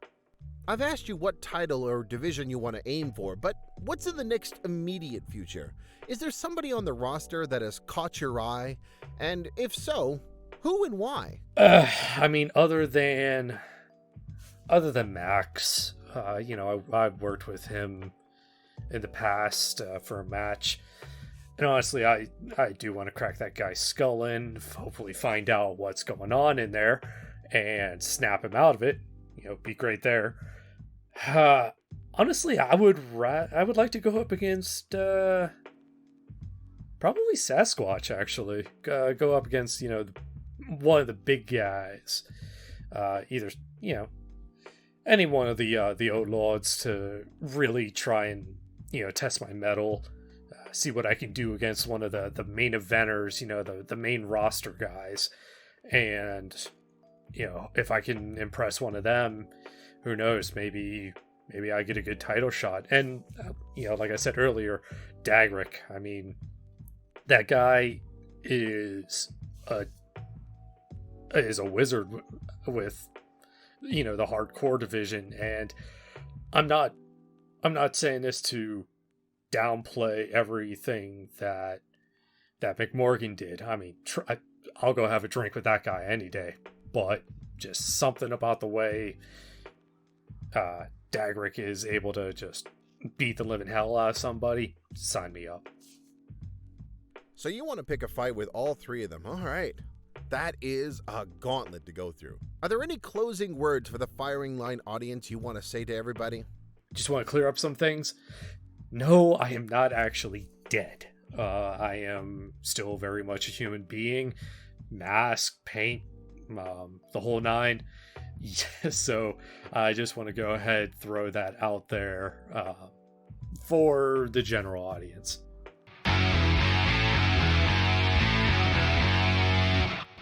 I wasn't really going to say anything to him, but I certainly was thinking it out loud. And if you want to see Sergeant Major Payne on the Warzone roster, tune in on Saturdays for Dr. Caliban's channel. My name is Travis, and I'll see you next time on The Call Out. And that was the call out. I mean, it's like I said earlier when he was facing Ignacio. He is one of the most humble individuals that you could ever meet. Like, such a nice guy. Definitely earns the heart of the people here. Works hard, plays hard, goes hard. This man, this beautiful skeletal man, kind of makes it bring a tear to your eye. But in the meantime, we are switching over to Friday Night Flashbang's pay-per-view Breakdown 7 that aired on All Hallows Eve. And I'm not gonna lie, this was we're trying to get this prepared for tonight. You know, yeah, this was a challenge, but I saw it and I tackled it. Let us begin, because, oh boy, we have 2, 3, 4, 5, 6, 7, 8, 9, 10, 11, 12, 13. 13! We got 12 matches to go through and just 13 overall things that are happening. And, oh my god, this was a loaded pay-per-view.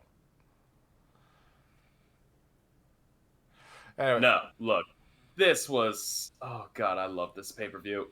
There was so many twists and turns. Like, I'm gonna be honest, I didn't think they could top the last one. I don't think they could have topped it. I was wrong. I was absolutely wrong. But let us go ahead and get started, because, like I said, we have a whole lot of matches to get through, and a bunch of them are like 10 minutes long. So here we have the triple threat tag match between Apex's Primal Heat, the Crimson Phoenix, and Ravalos versus the Vapor Waves, Apollo Hades, and Rico Rose, who... Okay, you can... Come on. I did this too long. Look at Rico! Look at that absolute conquistador lad right there. I don't even know where to begin with this. Just snazzy. Anyway. Snazzy doesn't even begin to describe. Doesn't even get to describe the Beskar armor from Hutch Kale of the Cartel. He brought out the good armor. And he's tagging, of course, with Nitzig Gunk Gobla, the former Blood Bowl player turned muscle for Victor Vicious. And it was just a brawl coming out. What an absolute... Look, the fact that this was a start-off here, that this was the start-off, I don't even know how, like, they could have topped it. You could have said this was the main event, and I would have gone absolutely ape. No offense, Lavolos. I think he's more of a gorilla instead of an ape. I don't know. I mean, they're all part of the same family, you know. Yeah. But I don't know what I have to brush up on my terms that I cannot be using in when it comes to gorillas. According to Sage the Omni Geek, gorillas are apes as humans are to orangutans. Well, interesting. You learn something new every day. Just don't call... Oh, no, most definitely, Sage. We are not going to be calling him the M-word. Guys, I think he's broken arms for less. So, yeah, here we have Crimson Phoenix on the outside facing up against Apollo Hades to see who's the hottest. Hutch Kale trying to fight against Ravalos and Rico Rose. And Nitzig recovering from... I believe he was going up against Rico Rose just a little bit ago. Nitzig. I can't stop gushing over him. He's still my favorite Blood Bowl player of all time. Yeah, I saw the jersey that I don't know whose blood was on it. I believe that would have been, I want to say to Big Zeke back in 93, 94. Big Zeke, I think I heard that name before. Don't remember where. So here we have the two powerhouses, Ravalos and Nitzig, coming, facing off, Apollo Hades and Crimson. And then we have target acquired onto Rico Rose. Smack dab in the middle of the ring. He wisely gets out of the way. Hutch is a house of fire. No pun intended to Apollo and to Crimson Phoenix. Look, man. somebody come 911, because the entire ring in there is burning up in the brutality of the action that's going on. And Hutch just getting, Yeah, Hutch Kale getting some recovery time in, rolling out to the outside as Apollo and Nitzig were teaming up against Revalos. Looks like the Nitzig elbowed Apollo right into the turnbuckle, stacking Revalos onto him, whipping Revalos right onto Apollo Hades. I don't know about you, but if that much Gorilla is coming at me, I'm gonna be done for the rest of the night. If I had Gorilla coming at me, I wouldn't have even gotten in there. I would have been running like hell out of the ring, out of the arena, into my car, and into, like, the next 5 states over. Because, look, Revalos is a terrifying being, and I am not going up against him. I mean, he's not just strong. He's also, like, ridiculously smart. I think he has, like, one of the, like, highest IQs out of just about everyone outside of OmniGeek. Well, you know what? The only reason I gotta ask is, you'd think with a hyper-intelligent gorilla, you wouldn't be wearing metal against somebody that's literally lit with flame, where it could heat metal you. Well, it's probably tempered. He tags with Crimson Phoenix. He probably has found some metal that's not as that isn't as hot to the touch.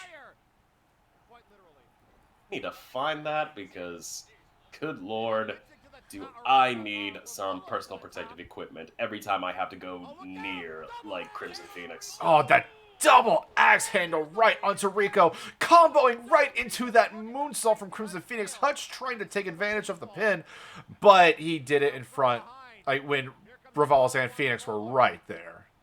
I mean, I give him points for his moxie, but ultimately he should have known. Yeah, but at the same time, give the Mandalorian his due. You see the shot, you gotta take it. Oh, most definitely. I mean, one of his moves is called target acquired. So once he gets you in his sights, you're going to be coming in warm or cold. Speaking of warm, there goes Crimson Phoenix. Say the word, and you get rid of the bird. And then we have Nitzig going up against Rico. Revalos going in for that Gorilla Slam right onto Apollo Hades. Going in for a pin right in the middle of the ring. 1, 2. Kicks right out at 2.9. Revalos almost had that. But you know what they say. Almost only counts in horseshoes. Yeah. The amount of times that a wrestler says that I almost have beaten you, that I almost had you. If I had a dime for every time that's been mentioned, I'd be a rich man. Oh, yeah, elbow drop from the top rope. Yeah, but Revalos, I mean, he should have seen, Hutch coming after him, especially with him having performed a maneuver that risky. Super kick straight to the dome. 1, 2, 3. The Cartel pick up a victory in the opening of Breakdown 7. No matter how hard you bet, Cartel always wins. And I feel like this was like the night for the, like, without getting into like anything that's going to the future, I feel like that kind of carried into the rest of the night. Like when it comes to the Cartel, I mean, you gotta think that Victor Vicious was feeling that energy before going into his match with Nero. You have to. Look, especially when your boys just scored, the first win of the night. Like, that's the match that people, like, that gets people hyped for the rest of the pay-per-view. Oh, and here we have tweeting out on social media. Actually, we got 2 tweets. One from Sage the Omni Geek, or You'd Be a Batman Villain, Almost Got Him was a great episode. I'll take your word on that because my knowledge of the Batman animated series has definitely been replaced with much other stuff. But we have Rico Rose tweeting out, was a fun match. I don't mind to fight in a one-on-one with any Primal Heat or the Cartel team members, but that depends on the brass. You know what, Rico? I would love to see you go up against Crimson Phoenix. I'm not going to lie. Look, that match overall was just like, it whetted the appetite of the entire crowd. And honestly, you could have even said that in itself could have been like an actual fine coursed meal right there. Well, But sadly enough, it wasn't. But we are getting into the meat and potatoes of this meal. Ladies and gentlemen, we have the Monster Mash. Starting off with Joseph Kalman, Nausea, the Beast Mom, looking into get a better standing. And we have the VR Junkie coming out, and I'm still curious what he is looking at, because it's been 2 years and I still have no idea. And he's using virtual reality headsets, so I'm assuming it's probably like a kitty cat, a dog. That is a well, speaking of dogs, we got the Bulldogs' partner DeLuna 13 of Honorbound coming out to the ring 4th.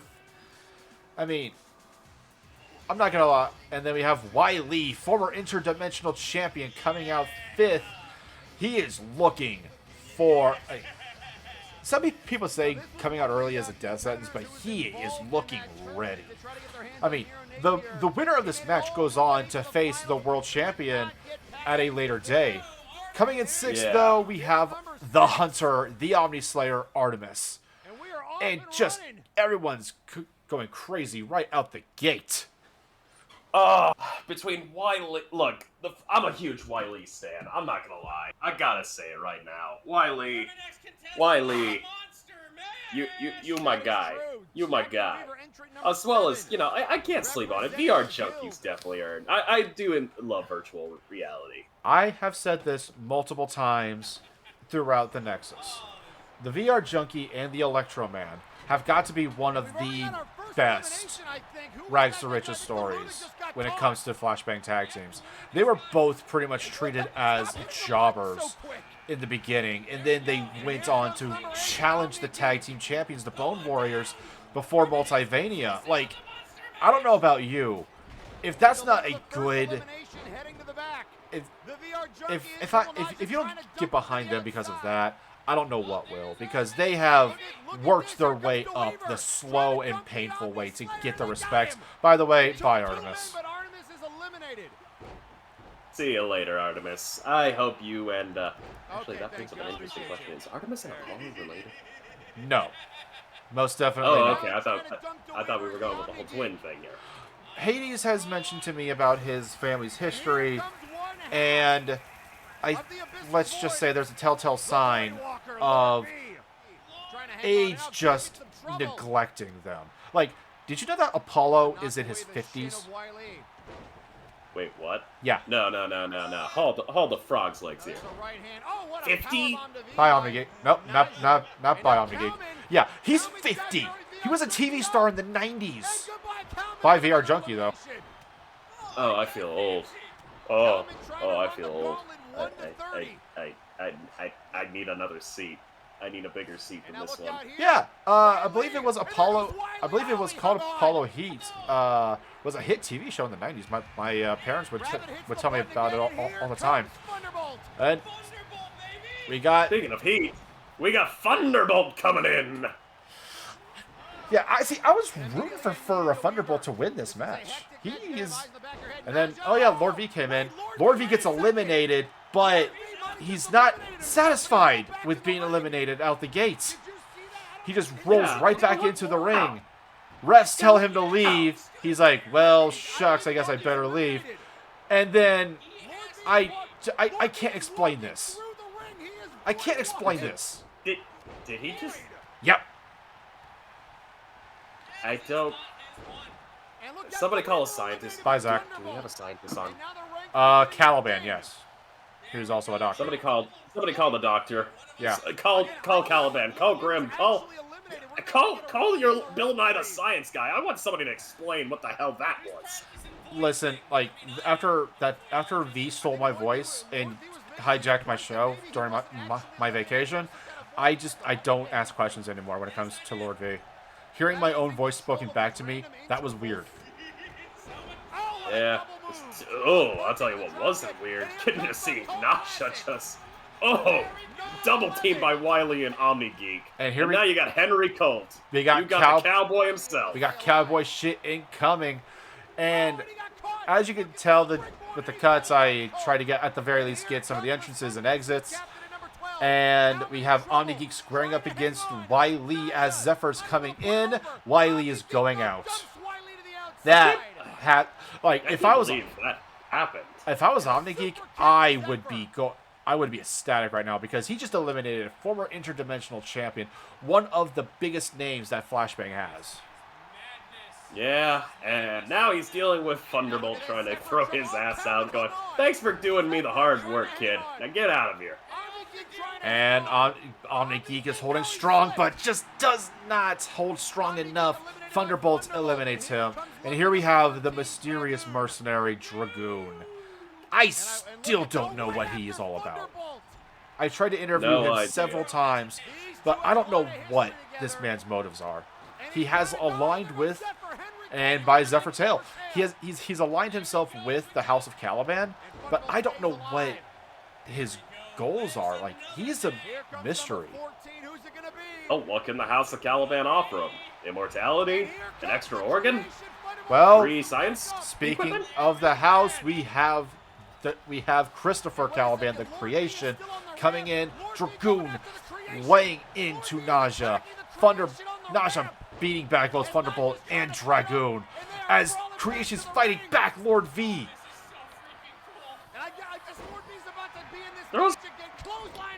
Back in!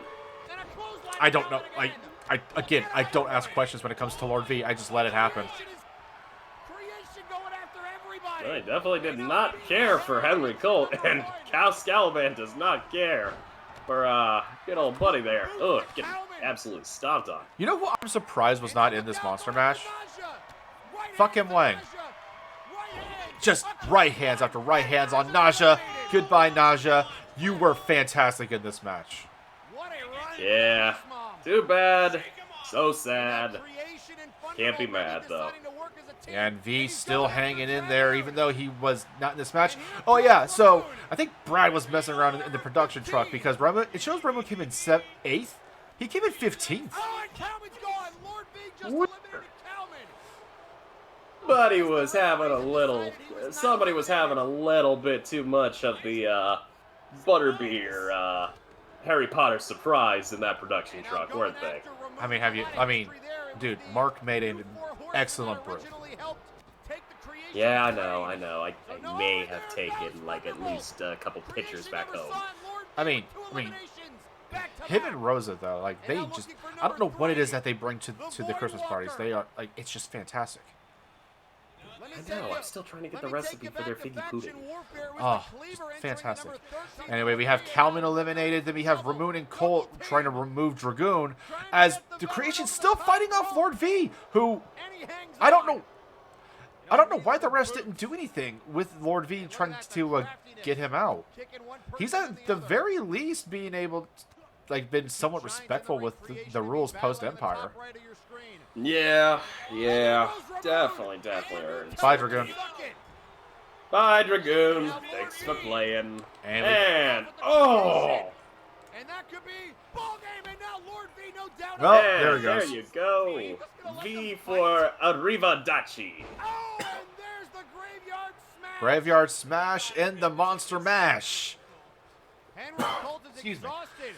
And Colt just hanging onto the side of the ring, trying to stay out of sight, out of mind when it comes to the Creation. He thought they were all working as a unit. And now he's gonna work as a solo unit. You know it's gonna be an absolute bloodbath when you cut guys like the Creation in here. And the fact that it ends up just being with these two in just even for a small amount of time. And Colt, classic, locked, loaded, and driven into the center of the mat. Number 16 comes in, Alexis Edmonton, and she is just biding her time. Wait, hold on one second. Hold on. Why does that look familiar?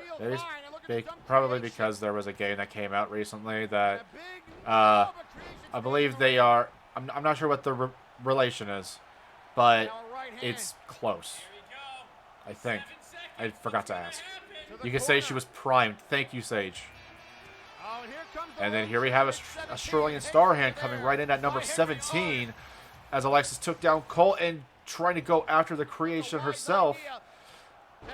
But as you can see, later on in the match, creation stands tall above all three competitors.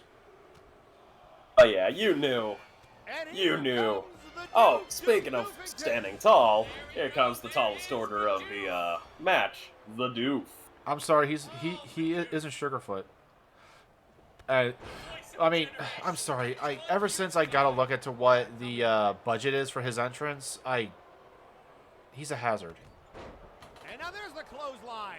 He looks great, and his dance moves are impeccable, and he's due for his first win. At he's overdue more so than anybody else, but I just cannot forgive him for the wasted budget.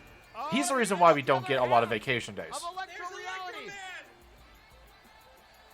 Wow, that sucks to you guys. I managed to get all my vacation days thanks to... Wait, hold on. You guys can't get vacation days because of this guy? Well, a few other reasons, but they're not as big as they used to be. Hey, there's Electro Man. I love it. Hey! I like this guy. I like him too. I like Electro Man's style. The guy's got that whole... He brings a shock to the system.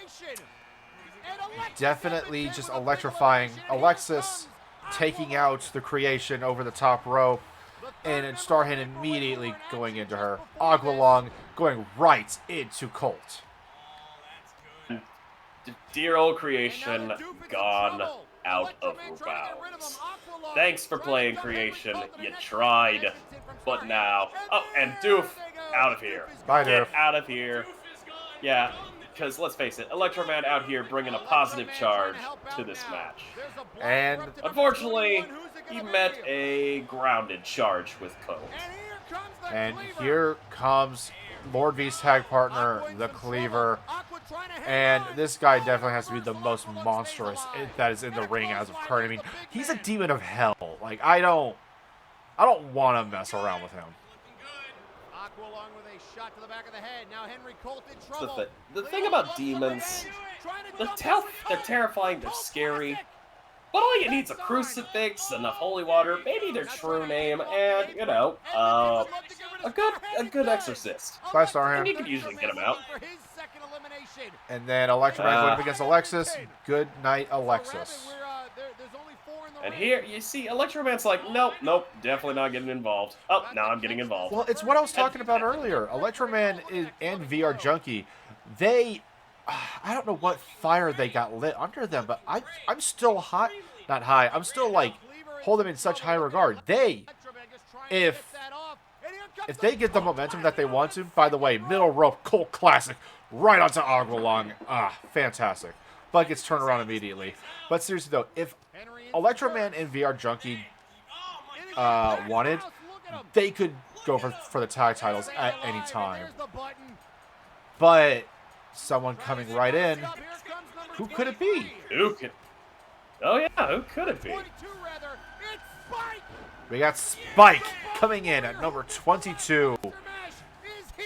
And, oh man. Bye, Cleaver. I'm not going to lie. Spike was a surprise entrant for me. I figured that he and Burton would still go for the tag titles again. They have yet to get their rematch from Multivania. Well, to be fair, just like the guys on... Like a couple guys on Warzone, you know, sometimes the tags aren't the only things to go for. There's other belts, there's other prizes to also take a shot at. Well, and here we have Tiki the Troll coming in, going right after Agualong. And I'm surprised Tiki doesn't... His momentum has not really gone too great right now, but I still think that he can be... I mean, this man defeated Gorm back in the 64-man tournament. Sheepy coming in right at number 25. But yeah, I'm surprised Tiki that doesn't get a whole lot of... I think people have actually, like, honed in on what makes Tiki work. And that is not a good advantage in his part. Henry again, the reversal spike. He's a troll and he can regenerate? Yeah. They usually go in for the hard, quick strikes. The King of the Showcase by Electro Man coming right in at number 26. he was just surveying the scene here. And look at Lasume. There goes And Henry. there goes Henry Colt, taken out by Lasume. Tiki taken out by Aguilar. Gets a drop kick from Lasume. Coming in at number 27, though, the Black Prince, Jack Andrews. Speaking of Andrews, I gotta say this. Been impressed with his performances. Been a huge fan of his and his work for quite some time. And you know what? You gotta give credit where credit's due. These guys fight hard. And number 26, Lionel Matrix of the Grand Equation makes his entry into the ring, hopefully feeling some of Lady Nortia's influence.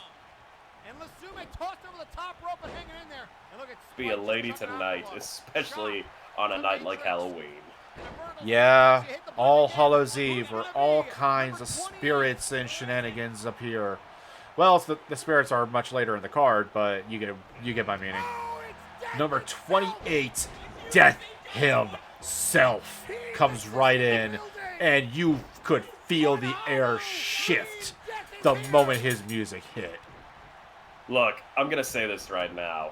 If there is one man, one entity that I am absolutely horrified to ever one day face down, especially because the inevitable, it's Death himself, Helix Sucks.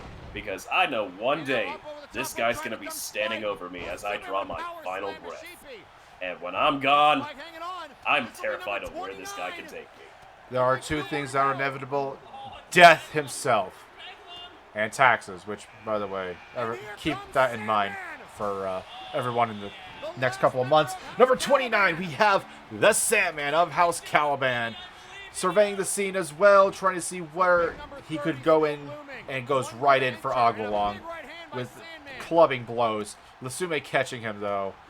I mean, Lasume, king of the showcase for a reason. Big scoop slam. And yeah. What's daring is he went right in, Lasume went right in for Helix, but gets juked. And unfortunately gets eliminated himself. You can't really blame him for trying when you know Helix Sucks is in a match. You need to take him out quick. Oh, he's like Gorn. He is the biggest threat currently in this ring. Spike is most definitely like one of the top competitors, but Helix Sucks. Helix Sucks is the biggest thing that you could take out. Take him out? Oh, that goes further than just a win. Yeah, no. It leads to literally a reputation being earned as the guy who sent Helix Sucks out of the ring. And it looks like that we may have missed Lionel getting eliminated as well. Aw, damn it! I like that guy. He's actually very nice, despite people's, I guess, hang-ups.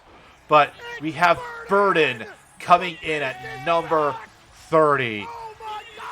This is already it was big when Helix Sucks came out, but Burden comes out and oh my god, everyone was on guard.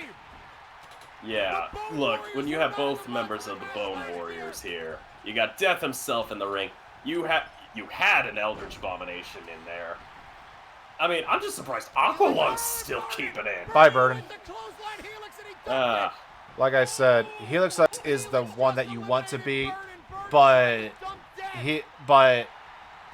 never underestimate Death himself. Yeah, and speaking of, look at him pumping himself up, getting psyched. He hasn't felt this much. I think he was having fun. Yeah, and then just woof. There was an elimination. I'm trying to remember who was that got eliminated. But now it's down to Aqualung. It's down to Helix Sucks. It's down to Spike. I may have missed the edit on that one. I do apologize.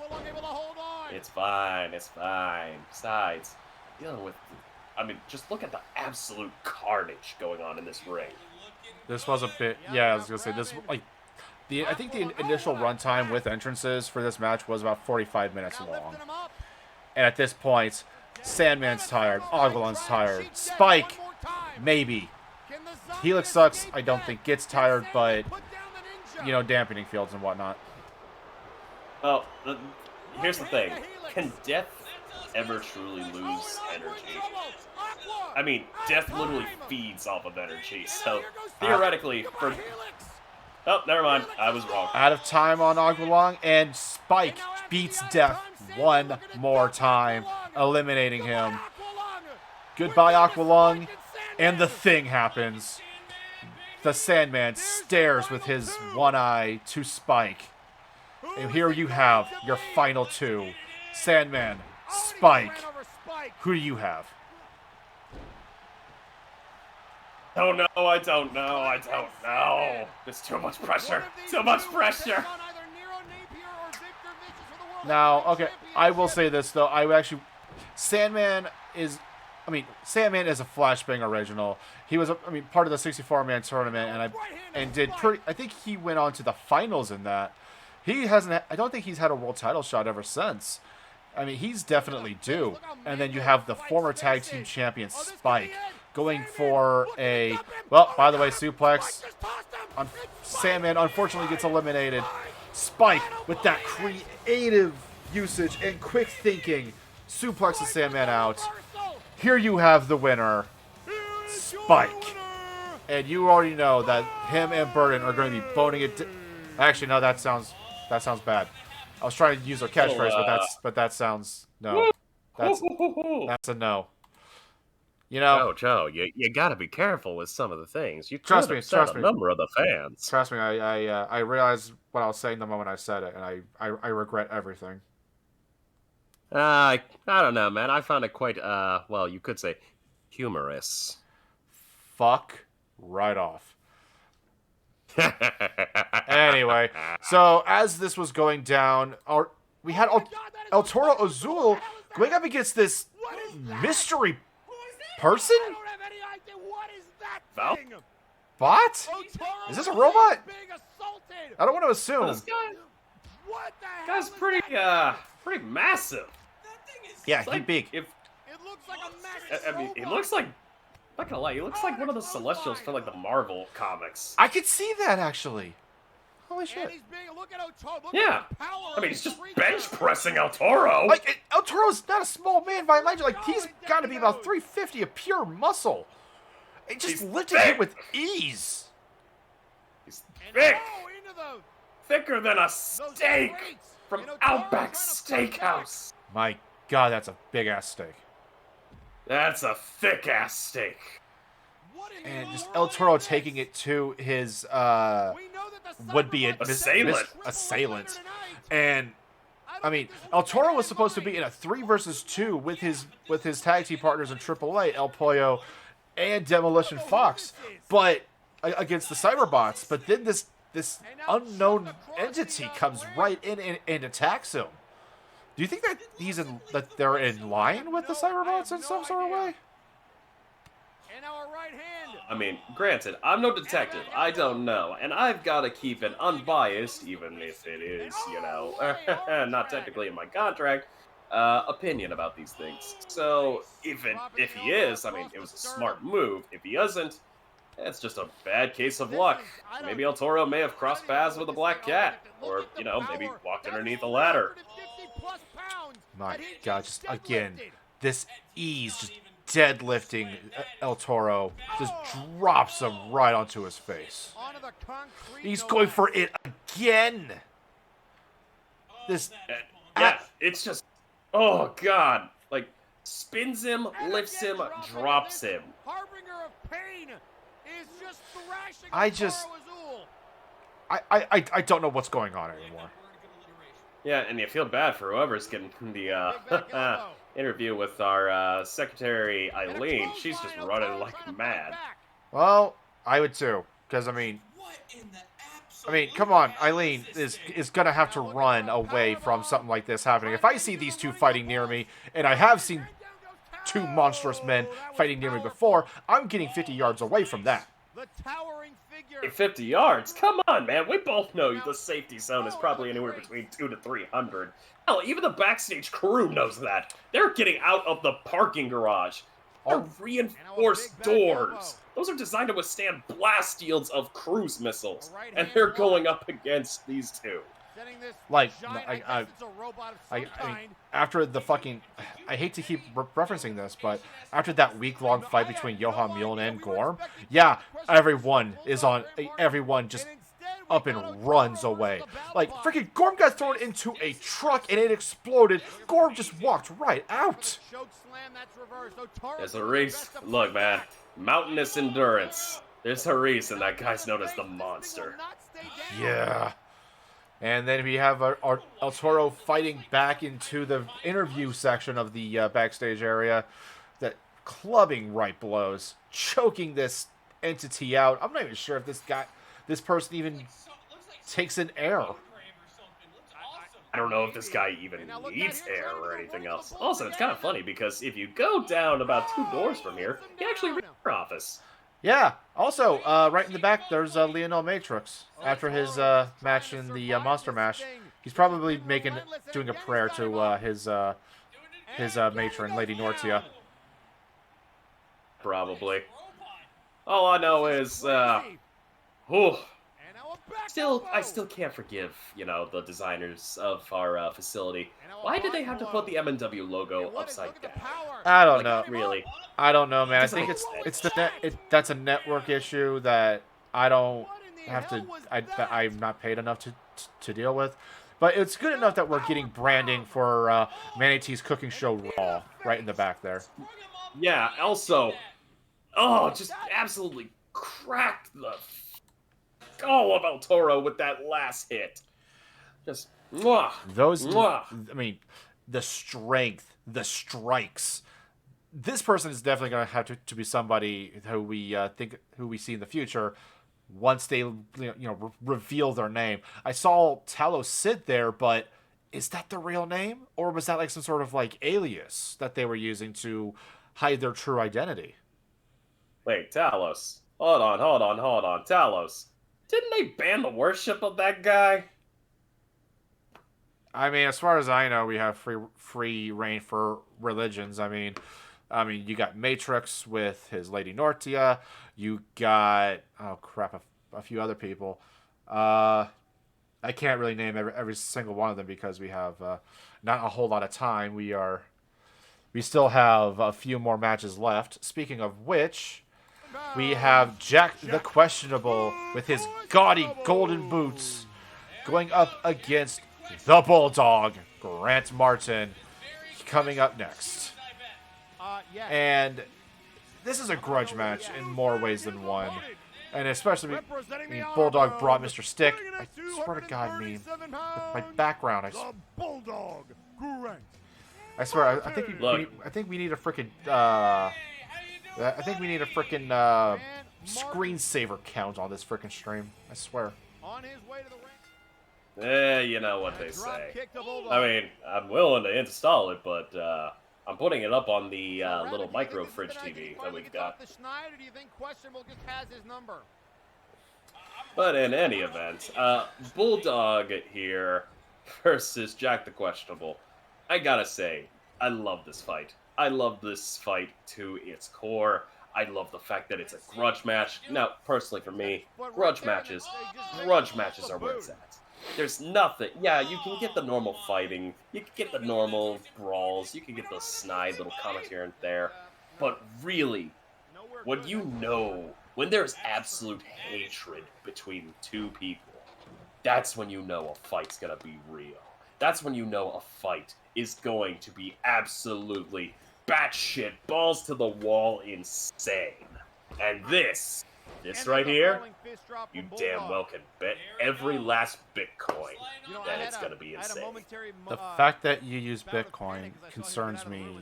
And here we have Bulldog pulling out a ladder. I think Jack the Question was getting a little bit too much to him, or Bulldog wanted to end it this quickly. Jack pretty much saying nuh-uh and just denying the ladder usage. And here we see the ladder's actually gone. And then we have Bulldog with a counter of his own. Look at that. One-armed spine buster right onto the mat. That Jack's not a small guy either. He's a pretty big guy. Oh, I think he's... Oh, look at that moonsault, though. Yeah, perfect. I think Jack stands about 6'2"-ish, I want to say. So he's only 2 inches taller than me. Interesting. I'll keep that in mind. Like 3 inches shorter than I am, but I'm not really paid. Listen, none of us are always, massively tall, Listen. Genetics has messed with me in many ways. Anyway, so we got Jack the Questionable looking for his knee strike from the middle rope. Going in for that counter. Next. 1, 2, kick out. And yeah, he is trying to end this. He wants to ruin the Bulldog. Going up to the top rope. And I faked the chair was a red herring. Going in for a freaking splash onto his abdomen. It hurts. Oh, I can literally feel that in my guts. Like, a lot of people don't talk about Jack enough to where, like, his strategies are top notch. The amount of mind games he plays with people just by saying, "Oh, I'm only in it for the money," is outstanding, actually. It is, but at the same time, he's gonna inevitably come against somebody who's gonna be like, "I don't care about mind games. I'm just here to crush you." I mean, you figured that would have been Bulldog Grant Martin. I mean, this is not the first time that we've been to this kind of dance before with these two. Yeah, but that's where the problem really kicks in. You see, Bulldog, they fought enough times where there's still the familiarity, which all it takes is a switch up. And look at him just styling and freaking Jack's out here flexing. Listen, not all of us can do a flip. Bulldog being kicked in the back. And just because you need to take up more yoga. Listen. Keep telling him, man. I'm too busy to work out.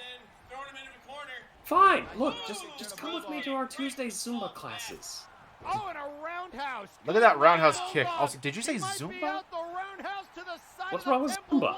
I didn't realize you were a. You know what? I'm not gonna finish that thought on air. Yeah. We both know where you were going, you sussy baka. Anyways, but besides that point. Okay. Yeah, no, I'm cool. I'm hip with the kids. Speaking of getting hit with the kids, Jack the Questionable getting hit with the chair by Bulldog. And he is just saying, "Nope, you're staying down. I don't care how many times I gotta keep hitting you." No, head first on the chair. Head first on the chair, going to the top row. And dodges the elbow drop, elbow hitting the chair. That has got to hurt. Kicks out at 2. Like, oh my god. Oh yeah. Jack just one step ahead of the Bulldog this entire match. And you know what? You can't really blame him because, jeez. Like, you're facing off against somebody as vicious as Bulldog, so you gotta play one card ahead. But in the end, I mean, like, just look at that brutality. Bulldog now just realizes, you know what? Screw being the smart aleck. Screw being the man who has to think. I'm just gonna act. I'm letting instinct kick in. And 1, 2, 3. Bulldog Grant Martin over Jack the Questionable. Let's be real. Mwah! Bulldog did not come out here to play. He came out to finally put one over on Jack, and he earned every single bit of that victory. Yeah, and look how torn the freaking clothing on that guy is. Jeez. That was a brutal match. Speaking of brutal, this match that's coming up next was not even booked. That was not even on the card for Flashbang, like for Breakdown 7. Someone just told the Grim Reaper, to go to the ring. You are booked for tonight. No one knew what the actual hell is going on, and I'm still baffled, if I'm being completely honest. I didn't know that Reaper had a match Brass signed tonight. off on it, though. You didn't? And he thinks he was that supposed to there make be some promo time, foul but- play Well, afoot. this is unexpected. Well, Yeah. you would think, considering, you know, I think you would Halloween and all would that. be right. Mysterious. I mean, he was Just he was all one of a the sudden the final brass two in says, that by the way, monster you're match. booked. Go to the middle of the I ring. was surprised that he wasn't I in don't- it, to be honest. He was the runner-up to I don't know Big what the Rock f- I last mean, year. I would have asked, like, okay, I'm booked, but who's my opponent? This is just Well, Excuse our interruption, but we have waited long enough. We have been watching from the shadows. Seeing our pack can bring glory to our pack. We knew we had picked our allies well, but this has also reminded us of prior business left unsettled. Business with our prior pack. Or more directly, one particular member of the pack. Reaper, you made a poor decision. You stole a hunt from a predator. You say you do not fear death, but you will learn that there are fates much, much worse than death. The brass has agreed to our request, and you will learn this lesson. But you will not learn this lesson from me.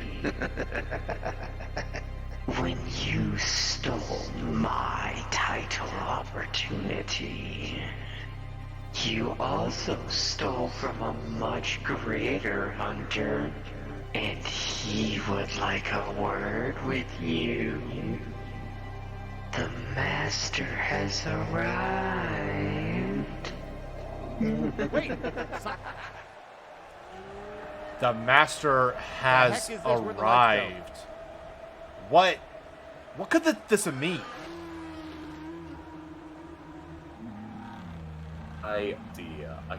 Look, I'll be honest, I got no freaking idea. I was still dealing with that is weird, all right. Well, that's like, creepy. I was dealing with the weird tentacle thing that was starting to grab me after the lights went dim, and also the maddening I'm whispers. not okay with this. I was not ready for Halloween to come so You know, early. that's actually a bit more frequent than you So think it is Is this this supposed time of to year. be Simon or what? This is why I don't like Halloween. Oh, that's not Simon. That is not a Here Simon. we have revealed the Elder What in One. the blue hell Now, is that? from what little research that we have gathered, this is I'm not the okay, body Rabbit. of Simon the I Psycho, require a hug. but I will hug physically, Jesus, heaven, pretty what much is that thing? his master, his Introducing his god, opponent. the Elder of his So I guess race. this is the Grim Reaper versus the Elder. What good grief! Oh, hell, So remember, hell in a hand. you said you need a Talking, look at this crucifix, thing. holy water, and a This good thing exorcist. is harrowing. Yeah, we're gonna need some we're gonna need the Hammer of Dawn for this I one. have no idea what that thing is. You're gonna need that, about I guess 5 this is kind of 8-10 the more hogs unofficial going return full of on Simon the burp Psycho? mode, and also you need Helix Sucks. I And I'd say suppose, Helix look Sucks at that thing. I didn't after know. you'd basically told them, hey, Creature we equal just that. ate your favorite, cookie. That's Dude, a boot. you And look at Reaper. never that mess didn't with even death move. food, Oh, and a ever. headbutt. Well, yeah, well, that's probably It what didn't we even needed in order move to him. get rid of He this thing. staggered. Because, good God, that And is. into the That looks rope. like it belongs in a Resident The drop Evil toe game. hold. Yeah, I can actually see that. I can see that being Why like would a the brass bring this Nemesis here? clone or something. Where is APS? Nemesis. Nemesis. And Blech. Reaper, Drive his no foot. Oh, fear nah, he didn't in even this drop. He man's tried to punch eyes. him right I in mean, the heart. the Grim Reaper, the Harvester of Souls, going Does he right have at one? him like this. I mean, he's just And a treating clothesline. this like Oh, it's he got another reversed. competitor. But Holy shit. Brad, later, okay, buddy? Yeah, I know. Okay, Brad. I know. All I gotta say Look, about that, shit. it's okay. It's okay, Brad. You don't have to worry about this. Yeah. Far Elder away. isn't real. He can't hurt you. Yeah, no, fucking Elder don't- is real. he's far. No, good And not. now body blows. Right hand to Reaper. Suspension of disbelief. We do Holy not. moly, dude. It's not real. He can't hurt you. It's not real. He can't hurt you, even if it is literally standing 3 feet in front of you. It's not real. He can't He's hurt going you. off. That's like I mean, I was in the Reaper back is- when this he's was still all revealed. stunned. I just remember hearing that Right camera hand, getting cut and that body blows. distortion being Reaper heard, and just the next trying thing to I know, stay I look alive, up from and a to right the hand. screen and see this Right over thing. the- He went over the barricade. Ugh. Oh, get over the barrier! Yeah, Oh, no, here this he comes. is the fact that Back the fact that elbow. the audience. This is not a no DQ match. We That's a all count know of they were three. putting on a They're brave brawling face, in the but we all crowd. know. Ugh. No. Like, everybody was... Don't even Oh, know. God. We know they were cheering for the Reaper right now because it's better than the Tweeting out on alternative. social media, the Omni Geek saying, Yeah. "What the? I feel this terrible better power, than a like horrible Elder horror God." incarnate. What is that thing? Listen. Why can't Elder Gods I don't know, look Rabbit, what is that thing? nice? You know, instead of freakishly Eldritch Cthulhu. Excellent. I can read too, sir. I don't... Why can't they just come in the form of B. Arthur? I'm not gonna lie, I would Somebody rather ought to take talk with this over Simon B. that Arthur. This is not okay. Every B. Arthur's a lot breakdown more should scary. not be a parallel dimension. Yeah, bending if you make reality them warper. angry. Yeah, That's exactly what. but the fucking I think that's what moment we Reaper's said. trying to do is make this thing In a like multiverse to make this Elder One angry. This thing is clearly an Poke entity born of negative energy. Then poke it in from the eye. realm. Poke it in its eye. That's how you make it angry. I don't understand. Elbow drop there from Reaper. I am just stunned. Look at it. This Has a is- single eye. this It's is not just- duo, but fleshy. I don't even know what this means in the long run. Elbow Like, drop again. you have Doom, who have alternate forms, especially when someone breaks the sacred the commandments, cover. thou shalt And not a mess kick with out. Doom. But then you have Simon in this other And a form. Jawbreaker. Like, is this just something that he can just bring Move to out the now? midsection.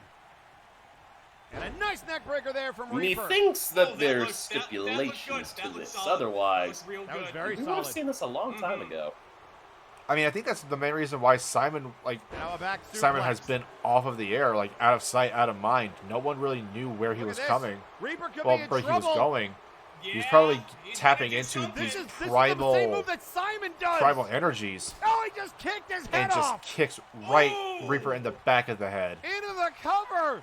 One, two, And a kicks kick out. right out of Kick two. out. There we go, kick Again, out of two. zero fear Oh, out of no. out of the Grim Reaper. Why are we going to the top rope? And You Top- think with God, the man with no fear, you know, like this guy would just he'd get back up, but nope. two.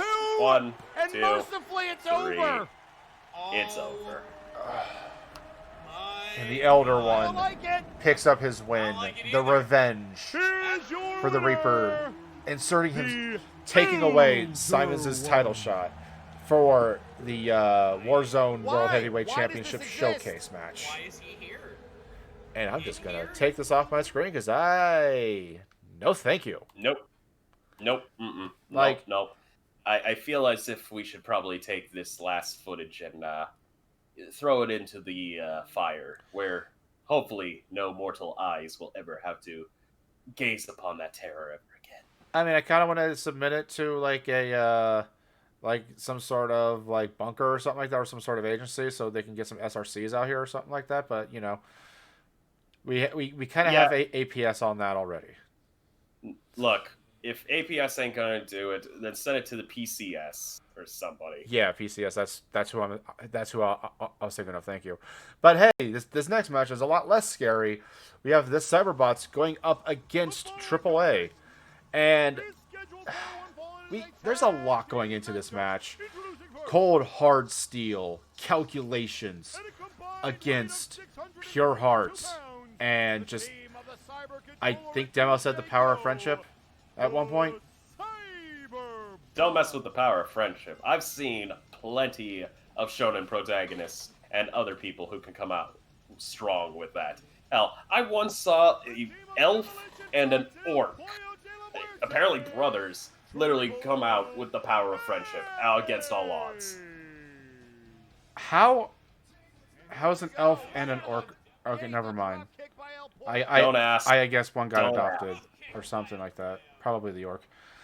But here Who we knows? have Kyo going up against El Pollo. Kyo coming in strong with those elbow drops. Another somebody else who also is a boxer, who I think is trying to adapt to more of a like an actual like pure striking style. Okay, let me just say this right now, and I need to confess. I am a huge mark for El Pollo. I mean, look at him. I love El. I mean, like, Yeah, look at that. He is the textbook definition of class, honor, and such a smooth. He has a buttery smooth voice. And here comes the Fox. I mean, have you heard it? Yes. Ay, Dios mío. Es muy bueno. It is very nice, and especially we got Demo Fox coming out here against the Cyber Controller. Demo carrying their momentum from the showcase win from the previous week and sending the Cyber Controller right into the turn post. Just, you know what? You got to give AAA credit where credit's due. They, like, they're literally, it's nature versus, it's organic versus machine here. And that is a fight as old as time. And to see AAA going against these two bots, you know, like, you really feel, because, like, El Pollo and the Fox, I mean, just the chicken and the fox.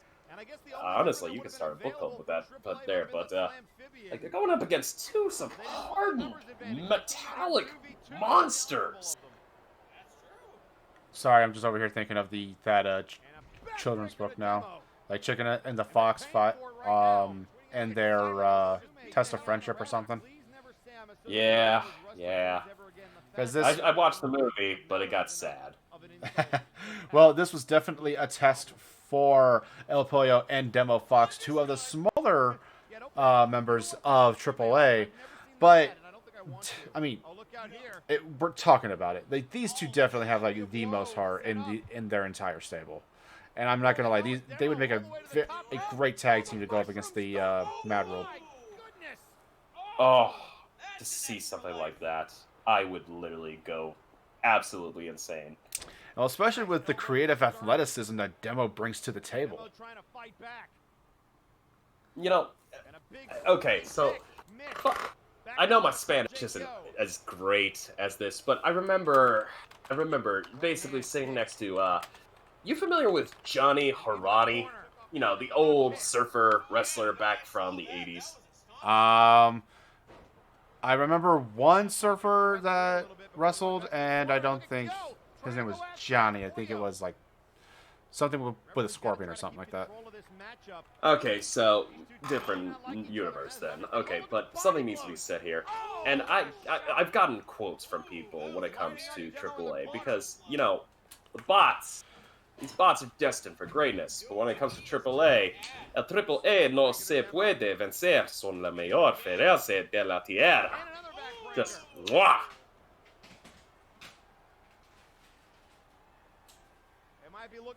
Oh, goodness gracious. Just the brutal fighting between these people. The brutal combat. I mean, you got the bots just tagging in and out. And, you know, listen, everybody, you gotta know me. As much as I'm a mark for El Pollo and the rest of AAA, you gotta give the bots credit. You gotta give them just, mwah! Mwah! And, you know, it kind of reminds me almost just... How do I put this? The fire, the ingenuity, like, this is perfection.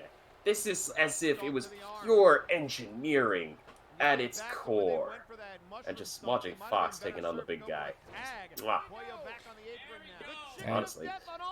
And here we have El Pollo coming right back into the ring, but Cyber Controller is ready for him. Yeah, Cyber Controller. Look, and Cyber's wasting no time. He's going outside the ring. He's just like, nope, no, I'm ending this. I don't care. And then El Pollo's just like, yeah, it's ending, all right. Well, quickly. Cyber has a lot more to prove than most people think.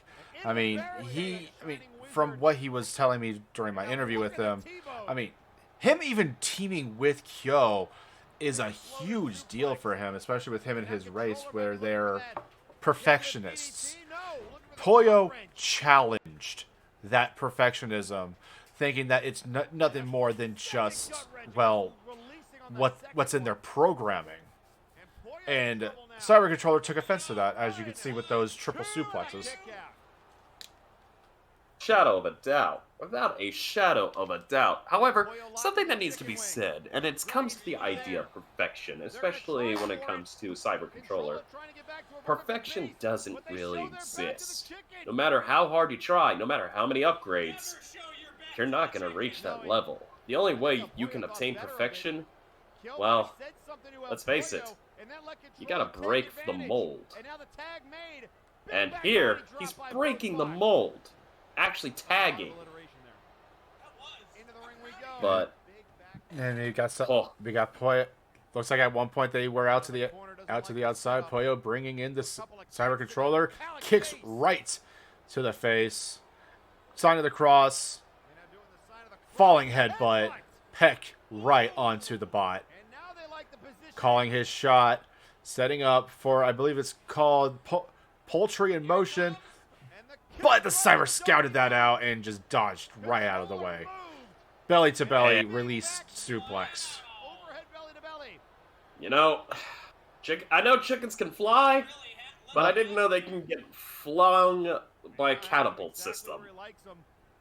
I mean, all right, we got Cyber Controller bringing in Kyo, but Poyo arm drag takes him right back down to the mat. And he wastes no time. Just Koyo and Poyo. Huh, there's a rhyme there. Koyo Poyo. Koyo Koyo. Put on a shirt. I believe. Thank you, Sage. The Omni Geek is called the Pata de Pollo. That Pele kick that he does. Oh, well, that explains it. Well, in any event, I mean, Poyo just taking it to Koyo, just absolutely putting him in a wing lock. Just look at him. The bot's practically screaming. And he is reaching for that rope, but it's too much. He taps out. AAA are your winners. AAA. You know, it's supposed to be, a monster mash. This was a barnyard bash. And let me say this right now. The fox and the chicken. Don't sleep on them. Don't sleep on them at all. Poyo has proven himself more time and time again that he is definitely in the upper echelon in Flashbang, and the fact that that Nero is his one blemish is kind of criminal. Like he has not been able to get one over on Nero. He is, even though I believe I saw a dark match to where he tapped him out immediately. Poyo can take Nero at any stage, but Nero just runs away. I'm not sure what the reasoning is for that. It's the fact that the lizard realized that maybe it's becoming the year of the rooster instead of the year of the dragon, so to speak. Most definitely. But we have a whole lot more matches to go. We got about 1, 2, 3, 4, 5, 6, 7. We got about 7 matches to go through. We're just about at the halfway mark. Ladies and gentlemen, we got the tag title match. That is loud. Tag team title match between the Forces of Nature. And, I mean, huge main Big Rock getting taken down earlier on in the month. Here we see them both. Also, yeah, look at this. I don't know what the hell happened. Marty told me that he was asked to shoot the Madness in this armor just to see if it works. I don't believe this. And where's Mandalorian armor? It's all about. I love it. Give me this.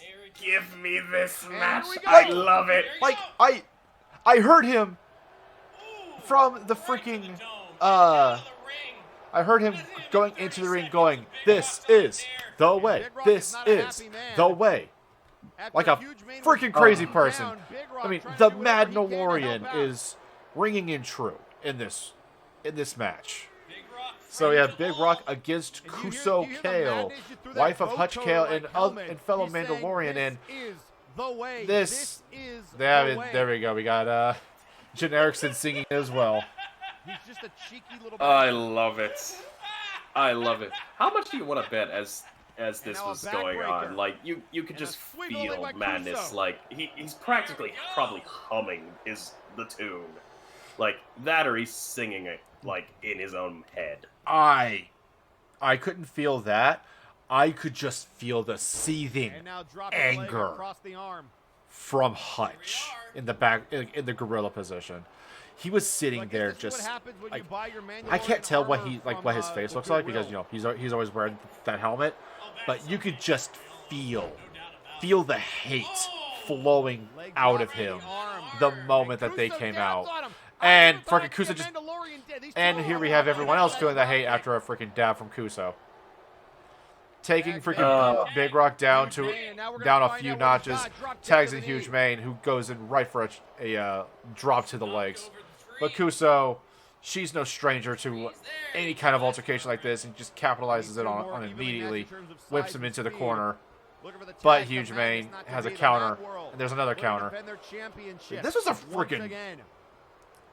counter heavy match. This was Now a head first death off the match. turnbuckle. This was a death match. And there's the But tag also, made to the I mean, Mandalorian question look, mark. when you have the Mandalorian and the Mandalorian headlock. in the same and a place slap to the at the back of the same knee. time against the forces of nature, you know it's about to be a Yep, fun the brawl. Mad DeLorean indeed. I just We've got And the you Mad say that DeLorean he's and the that Dad Hutch would DeLorean. be, pissed.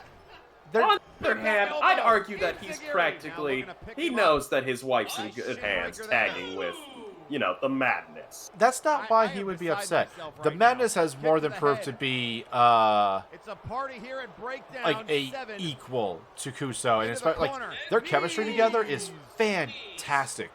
Knee to But the gut. thing is, though, I believe it's somewhere in Mandalorian culture where Corner we go. if someone who isn't a Back elbow. Mandalorian is Ziggy. wearing their armor, that is one of their greatest sins. Look, And a kick out. look, you know what? It might be the old school me because, I don't understand some of these fangled traditions and stuff. I broke it away sure from that a will. long time ago, especially after the last holiday party. But I gotta say this, it's just armor. I mean, it can't be Now that body bad, shot there from right? Madness. I am so glad we're Trying to fight protected Big by Rock off, and the Big Rock might have to do a lot of the heavy lifting in this backstage match. We have rules. no idea the condition of I am Huge so Mane, glad. But they are out here Well, I fighting mean, their we're also damnest protected tag by a made lot to of Kuso. reinforced concrete, No blast I storm know. material, From and, the Mad some, DeLorean. grade Oh, look at 8, this. nth grade, Shades of the old lines. plexiglass. You think that? Don't tell me we've Now got into the lost that corner on we the go. budget. No. Like Flash we up got the it, dome. but you think that stops most people? Boot to the midsection. I would hope so, otherwise we've got a Kick to lot the to corner. talk about with the brass here. But instead of talking to the brass You think about that- that, You think that Tag. helps? And they're showing why they're the tag team champions. I There's would that hope side so, they're headlock, our this time bosses. on Big But Rock. instead of Kick talking about to that, the let's back talk of about the knee. fact that Madness just took the literal crap Putting on social out media, of Big Big Rock's Rock's back leg. Tag made a Huge Mane. Attacking back. Huge Drop Mane kick. coming Oh, he in. got caught. No, go ahead. I mean, just, Boot to the midsection.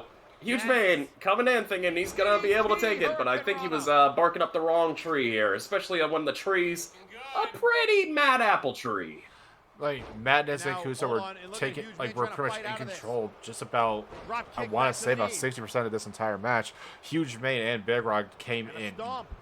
like they came in strong, but The I master of that still don't three-point think submission Huge maneuver. Mane was at 100% after his initial altercation with Hutch Kale a couple weeks back. Yeah. Honestly. Now elbows. Now, remind Fighting me off again. the Mad DeLorean.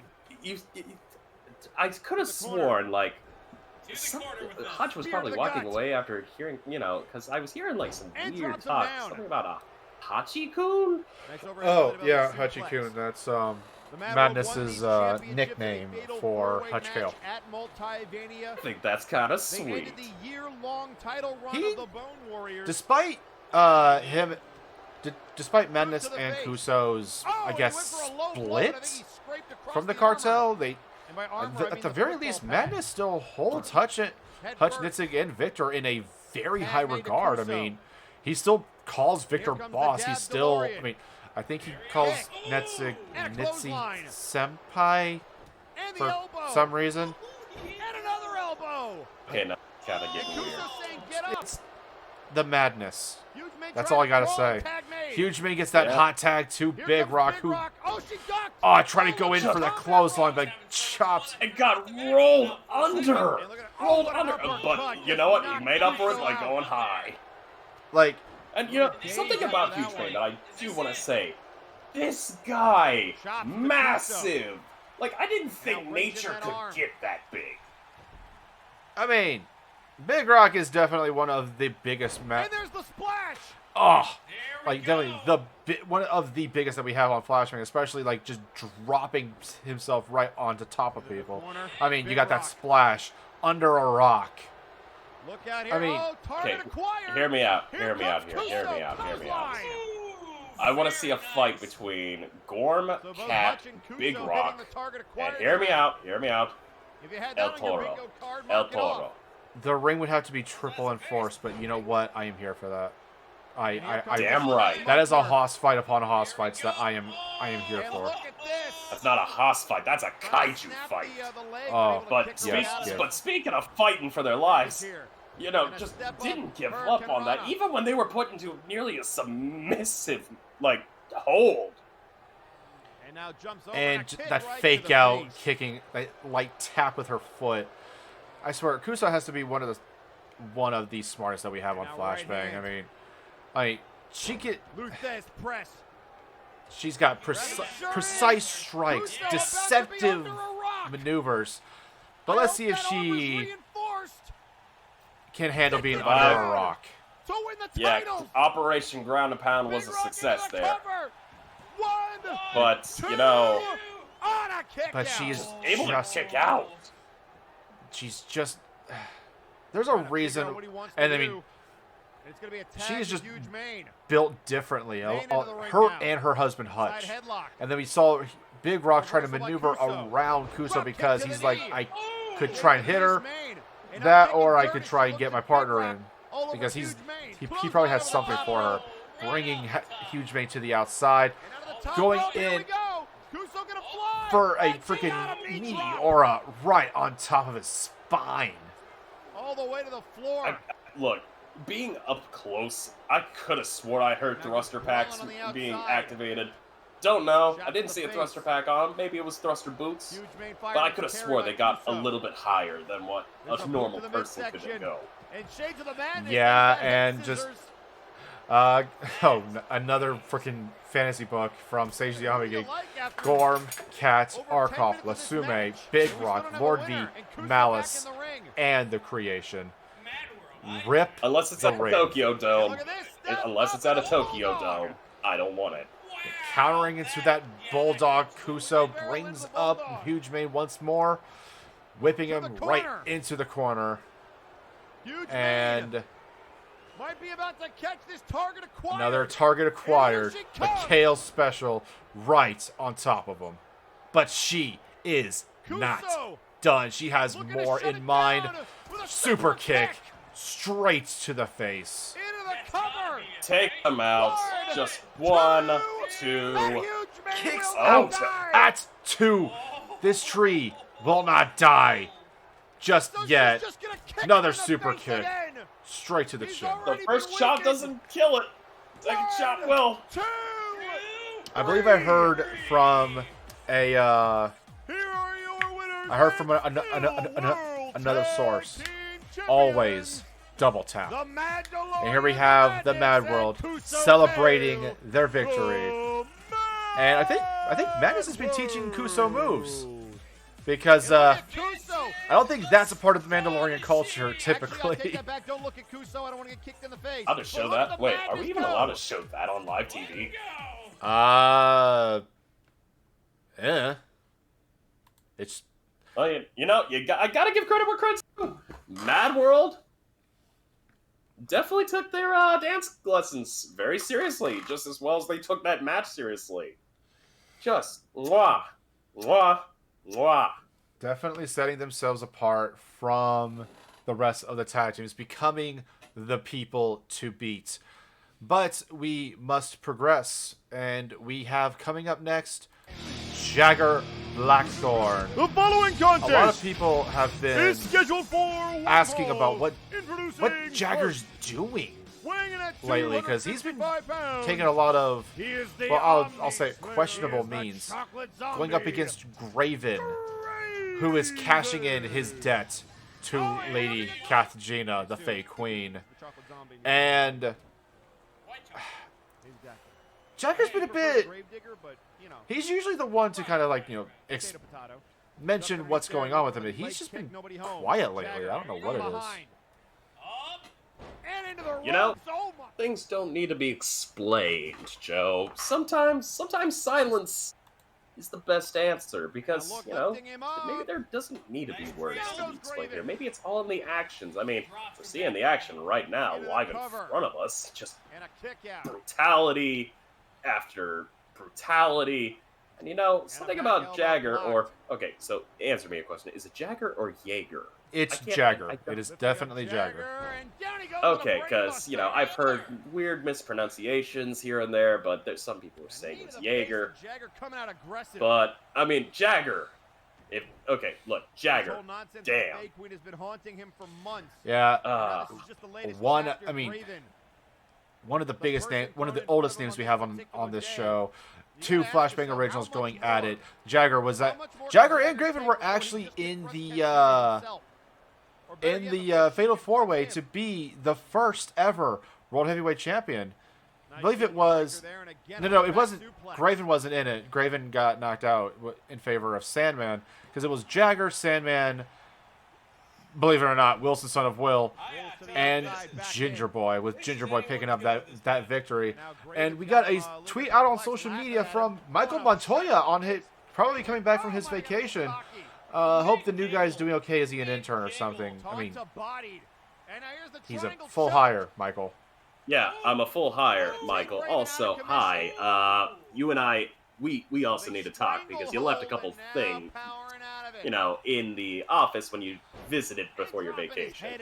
Also, got a sticky note here for you. Invest in Beefcoin. That's going to be happening. It's launching soon. Up over the top rope we go. The fact that Wilson NFTs even exist, and now Beefcoin. Hey, you leave Beefcoin alone. It is a goddamn treasure, and it's going to be a currency in the future. They made Dogecoin. Beefcoin's better. Well, back to the match. We have Graven just taking apart Jagger Blackthorn, and just I think Graven has like some sort of he won against his the last Halloween match that he had last breakdown on Halloween against Johan, and I think he gets like this wave of energy every single All Hallows Eve, because he was on a tear this entire match. Look at that! That elbow drop straight to the dome. Thinking about it right now, maybe he's channeling the spirit of Sam Hain himself. I mean, this is the time of year where the line between the living world and the world of the dead are, the weakest. I mean, Jagger literally has nothing to win or lose here, but Graven, he wins. His debt with Kathjina is free and clear. He loses, and he still has that lingering over him throughout, for probably the next task. And he saw what happened to Johan when Johan was defiant with Earl King West to try and heal Tiki. He knows that kind of suffering. He definitely does not want this to be hanging over him for probably longer. Look, as someone who had to carry the metaphorical cross, so to speak, of debts, especially when it comes to Fey-like entities, you do not, and I repeat, you do not want to keep carrying that, because the longer you carry it, the more it's gonna accrue. Most definitely, Fey and their deals are a tricky business. Godslayer strike straight to Graven's neck. Going in for the pin, not wasting a single second. 1, 2, kicks right out.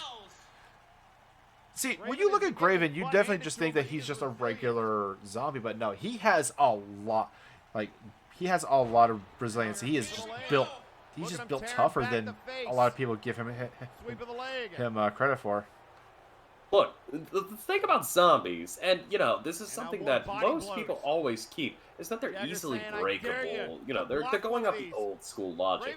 Not really. I mean, hell, zombie, by definition, doesn't mean an easy broken down body. It actually means somebody who's basically elevated in a sense of a new transcendent life.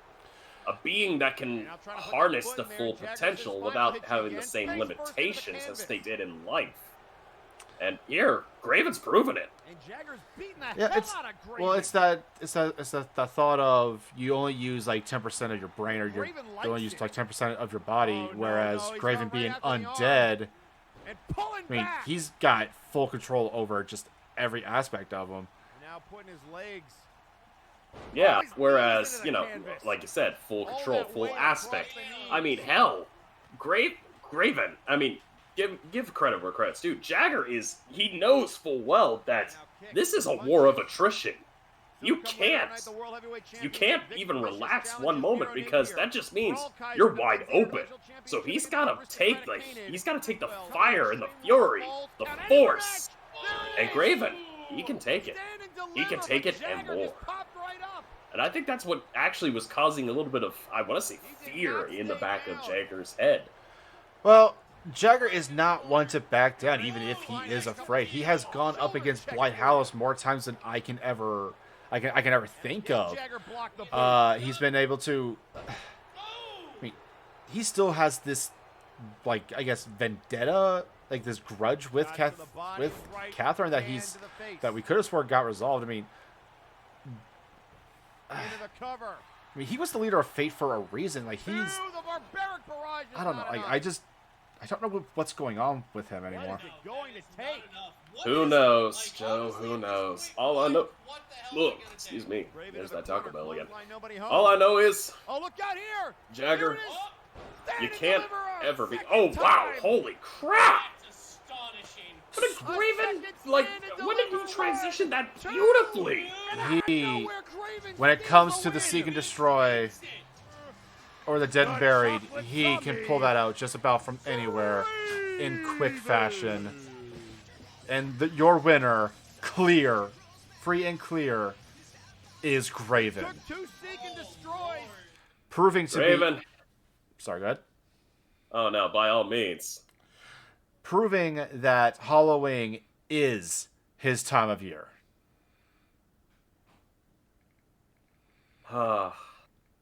Man, look, this Halloween, this was absolutely insane. I thought earlier on, just the initial starting match was nuts. The Jagger versus Graven match. Oh, I actually got up out of my seat screaming like a mad banshee. That was a high-profile match, high-energy match that everybody was on the edge of their seats. But we have much more to go through. Ladies and gentlemen, hang on. What's going on here? Okay, hang on. Second, everybody. It seems as if we're dealing with. Oh, I see it now. I see it. Yeah, the craziness is kicking in. Well, no, we're doing it a little that Halloween magic. All right. Excuse me, one moment here. What is the thing? There is the thing. Looks like we got a call from on the hotline. Hello. You have reached Firing Line. Hey, how's it going, boss? How you been? How you been, man? Hey, how's it going? Michael? Yeah, just getting over the jet lag here.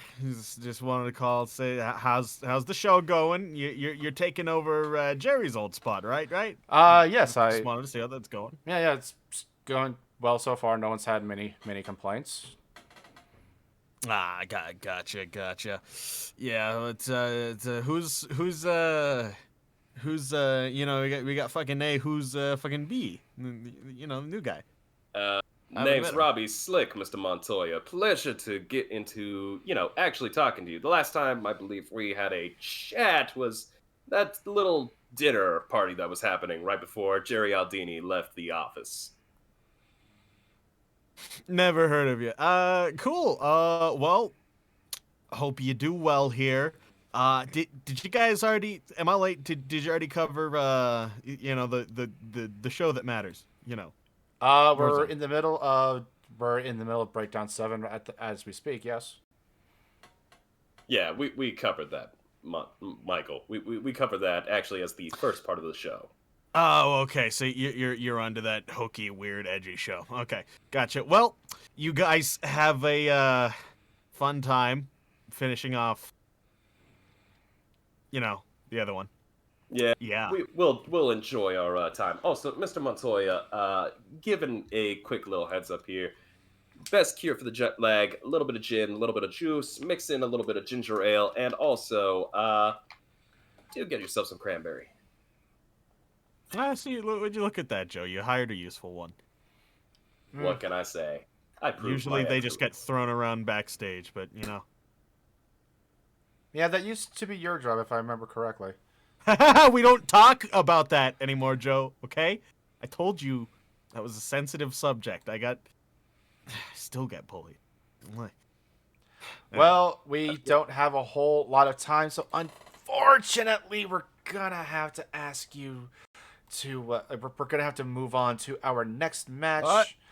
What? I can't. Okay, I can't hear you, Joe. So I'm just gonna have to go do something fine. else. Yes, that is know, very fine, Michael. An actual use of my time. You're the one who called us, so thank you and goodbye. You have no way of proving that. Bye. He knows transcripts are a thing, right?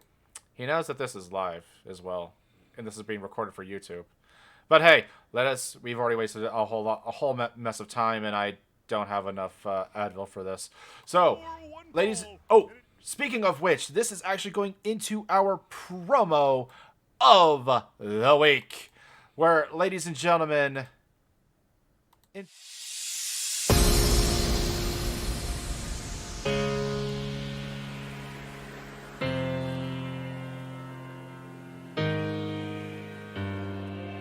everything passes on.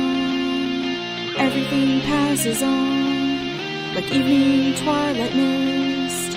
Everything passes on. Gone in the morning sun, gone in the morning sun. Tidal rain dispersed, gone in the morning sun. Into the afterlife, into the afterlife. If gold returns to us, into the afterlife. Passion from the great beyond, athletics to be believed. A sonata for the fans, a great victory achieved. A fair warning to our foes, at the end of this melee. Your gods will belong to us, we shall spirit them away.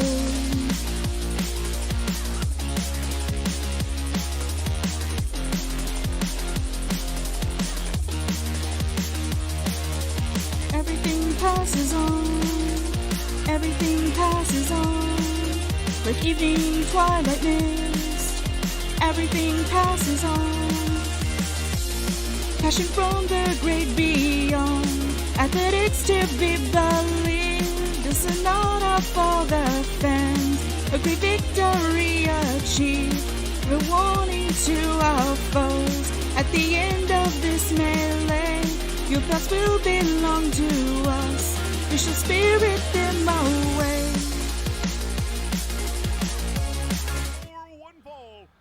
And after that, our promo of the week, we have Spectre Sonata in a trios match against Doom for the Tornado Trios Championships.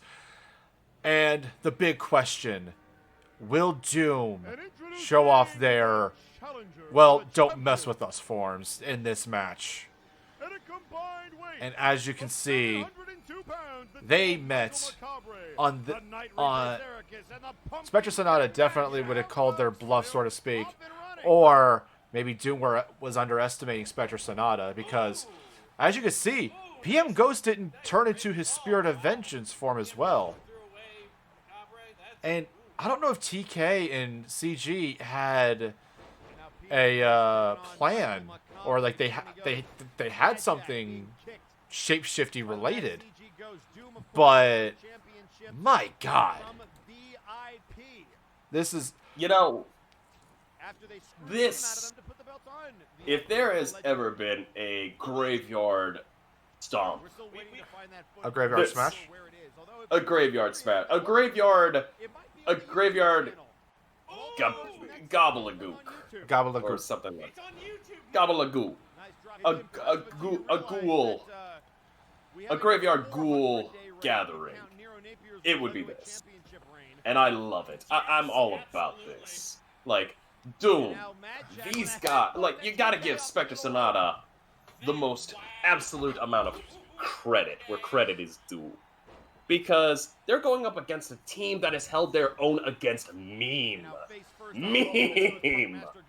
And Doom is definitely one of not only the oldest tag teams that are on Flashbang, but just one of the more cohesive units. But here's the thing though, Spectre Sonata definitely comes in a very, very, very close, like minuscule of a second in that regard. Like, these three aren't just a tag team. These three are practically family. I mean, see, yeah, I can't praise them enough. I can't shed a brighter light than they just show off just by their sheer presence. You know, Spectre Sonata, and yeah, this sounds cheesy, yeah, this sounds like a horrific play on words here, but I gotta say this, they definitely know how to raise the spirits of everyone surrounding them, and it's because of that. It's because of that tight-knit, close-knit family bond that they possess. The fact that they always just, I don't know, like, they're like the shining light at the end of the tunnel, and it's just so full of warmth. You're gonna run. You're not gonna walk to it. You're not gonna just, jog to it. You're taking a bolt run to it. And we have... you want to be with that. And we have Xerxes here kicking out at 2 after a Phantom Factory, showing off that resilience, that toughness that comes with not only just being the Trios champions, but just, I guess, just being Doom. I mean, they hide away every single October for a solid month for no reason. Like, no one knows where they go. Like, I've tried to hide away. By the way, we got CG here. Absolute madman. Superplex square in the middle of the ring. And sharpshooter onto Macabre. But look how limber that man is. Probably just because, skeleton and everything, but he is surprisingly limber. You know what? When you really think about it, bones are quite limber when you get rid of all the other stuff. I mean, muscle aside, bones really got nothing holding them back, except, the meaty prisons they're trapped under. Well, it's kind of deceptive, especially with Michael Macabre's attire. Like, you don't really think that he's all skeleton, since he's wearing the jacket and the pants.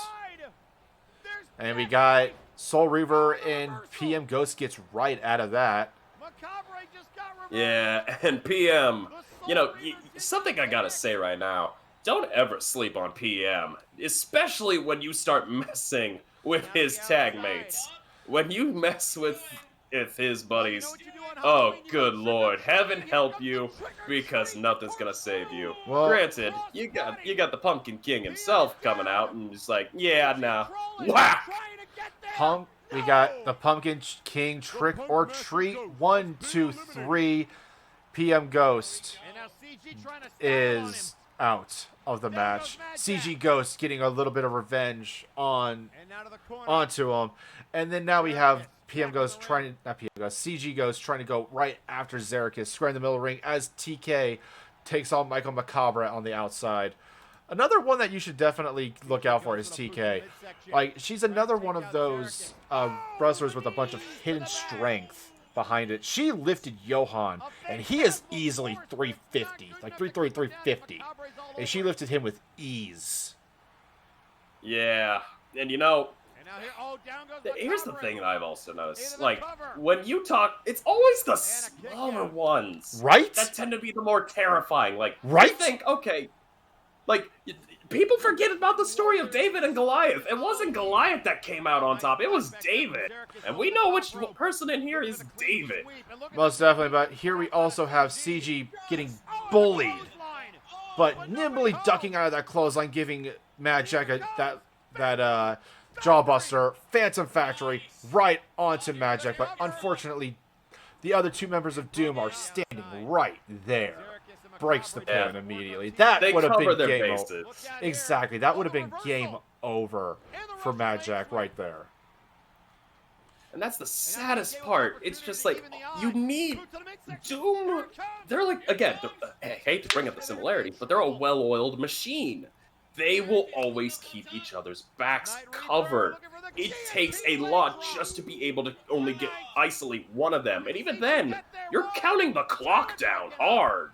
And we got CG Ghost breaking up the pin onto TK, going in for a suplex onto Zerakis right on top of the knees. And then Jack's knife right onto TK. Zerakis is getting ahead. But CG protecting his tag partner, the Nekomata, I believe the name. I believe that's what she is classified under. Cat Spirit. Yeah. Nico? I'm not versed. I'm not versed within certain undead analogy. Phantom Factory. TK goes for the pin. CG keeps guard. 3. The Pumpkin King has been eliminated. The cat clawing at Zerakis the moment he gets right back up. CG just kind of standing guard there towards the end, meeting Macabre. Arm drag. Ref's down. It's an all-out brawl. And, you know what, this, again, it brings back to something I always love, especially when the refs are down for a bit. The fighting gets even more intense. It gets more bloody. And, yeah, just because we got a bunch of undead in the ring doesn't mean it's, you know, oh, we're only gonna see bits and pieces. No, it gets brutal. Especially after that freaking top rope Spanish fly from TK onto Zerakis. Phantom Factory onto Macabre. Going in for a pin. Zerakis is isolated out. 2, but he kicks out at 2. That would have turned the tide. That would have turned the tide in this entire match. Yeah, Macabre, you know, I gotta give credit where credit's due. Macabre does not slumber. They will keep going. They will keep going and on and on and on. Honestly, like, the resiliency, the absolute endurance, it's terrifying. It makes me think, I'm glad this is only just wrestling, because I hate to see what they could do outside of this. I would hate to see this if, like, Spectre Sonata did the correct thing in keeping this respectful, like, in keeping their, like, everything that they've been saying against Doom, they've been keeping it respectful. They've been pretty much called the bluff of Doom, saying, okay, bring us your special forms, and then we will meet you in kind. And I can't compliment Spectre Sonata enough. They deserve it. They deserve this shot. But here we have Zerakis. 1, 2. Kicks out at 2. They want this shot. They deserve, like, well beyond They deserve it. Yeah, well beyond deserve. It's well beyond. And you know what? The fact of the matter is, like, you can't fault any member on either side because they know what's at stake. And yeah, there was the bluff calling, but at the same time, Michael, something that. Sorry. Just 1 second. TKO. Michael Macabre just barely breaks the pin onto Zerakis. And again, 2 happenings where they could have gotten that win. They could have gotten that advantage on Doom, but just nimbly breaks it up. Yeah, I know, Joe. It hurts my heart. It hurts my heart, like, to see things like that. And I'm a huge Doom fan, but there was a time in this match where I'm like, I wanted Spectre Sonata to win. And then Nightmare Neckbreaker. TK is out on the outside. 1, 2. CG Ghost has been eliminated. And it's now from there, TK solo against Macabre and Xerxes. But no, Xerxes. Well, notice how he had to actually take a seat there for a moment. He actually had to rest. He was gassed.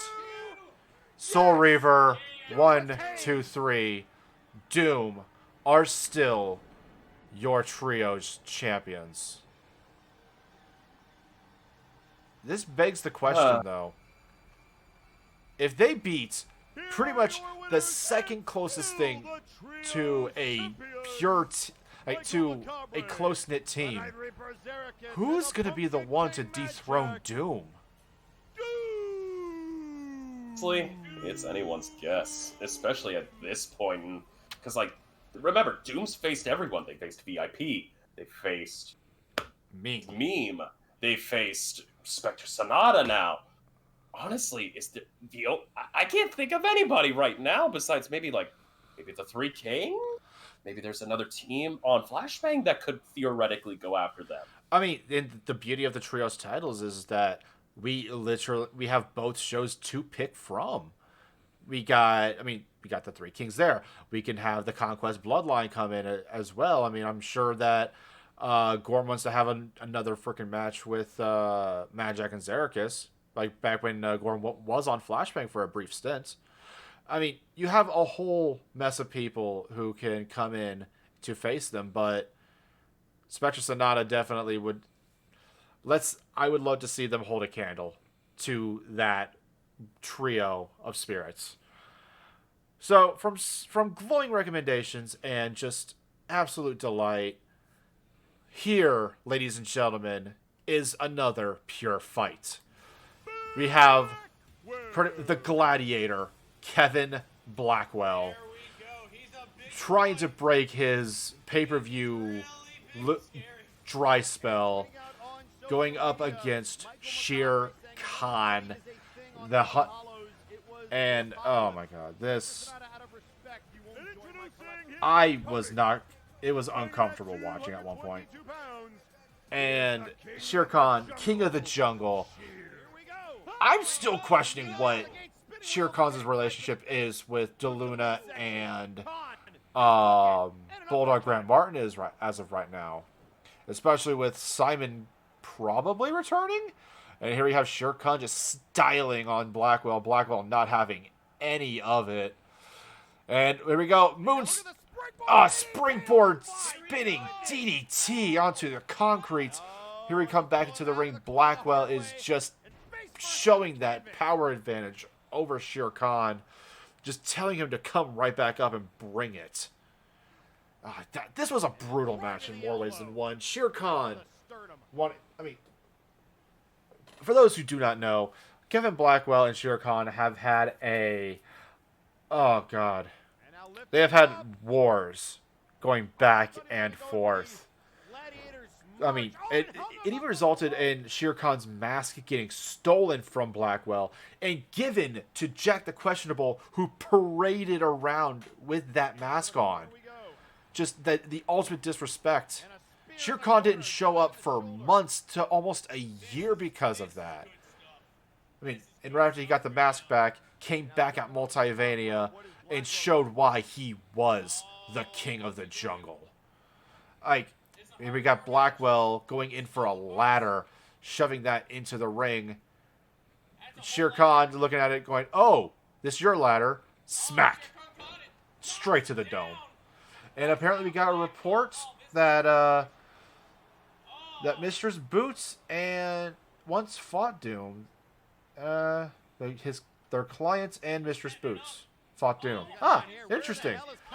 Oh, we got the luchador going on top of the ladder. You already know it's going to be crazy. From the top rope, Hurricane Rana.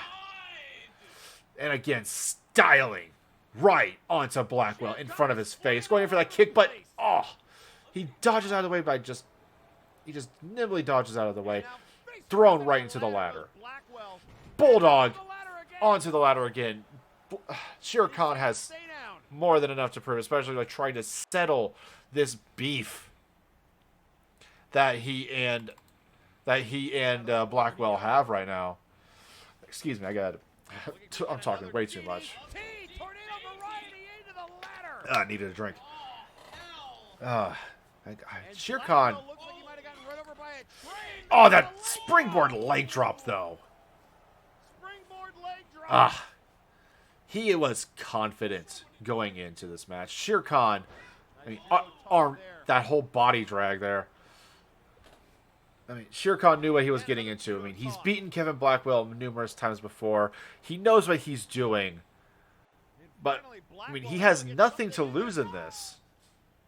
But Blackwell has literally everything to gain. Sorry, social media is a buzzing. Conquest Bloodline was a faction in faction warfare. Plenty of Warzone's team. Nothing. Never mind. That's just some smack talk online. I should probably be paying attention and analyzing this match, not looking at social media. And Blackwell just shoving that ladder right onto Shere Khan. God. Spine buster. Smack talk. I returned back from the smack talk of dealing with that guy outside of the house of our esteemed building here, and told him to stop egging our, our studio. Kinda getting tired of that. But it's November the 4th. Halloween was Sunday. Yeah. Apparently nobody told Crazy Steve the hobo. I swear, he keeps offering to walk Brad. I don't feel comfortable. Do not trust him. I will never trust him with Brad's safety. Speaking about getting trust with safety. About to lose trust in. Well, you're about to lose safety and your spine. Yeah, just hammering down the steps of those steps right onto Shere Khan's spine. I think those are like what, 1,000 pounds or something. Each step itself is 1,000 pounds. The fact that is 2 parts of a step put together and fused by, Actually, now that I think about it, I'm looking at the metal itself. Give me 1 second.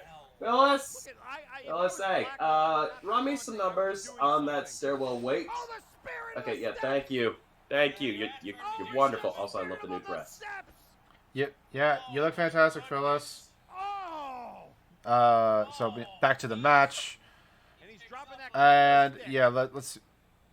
Yeah, and here we have Blackwell just waiting for Shere Khan on the outside, knowing Shere Khan cannot resist. And yeah, Shere Khan just follows.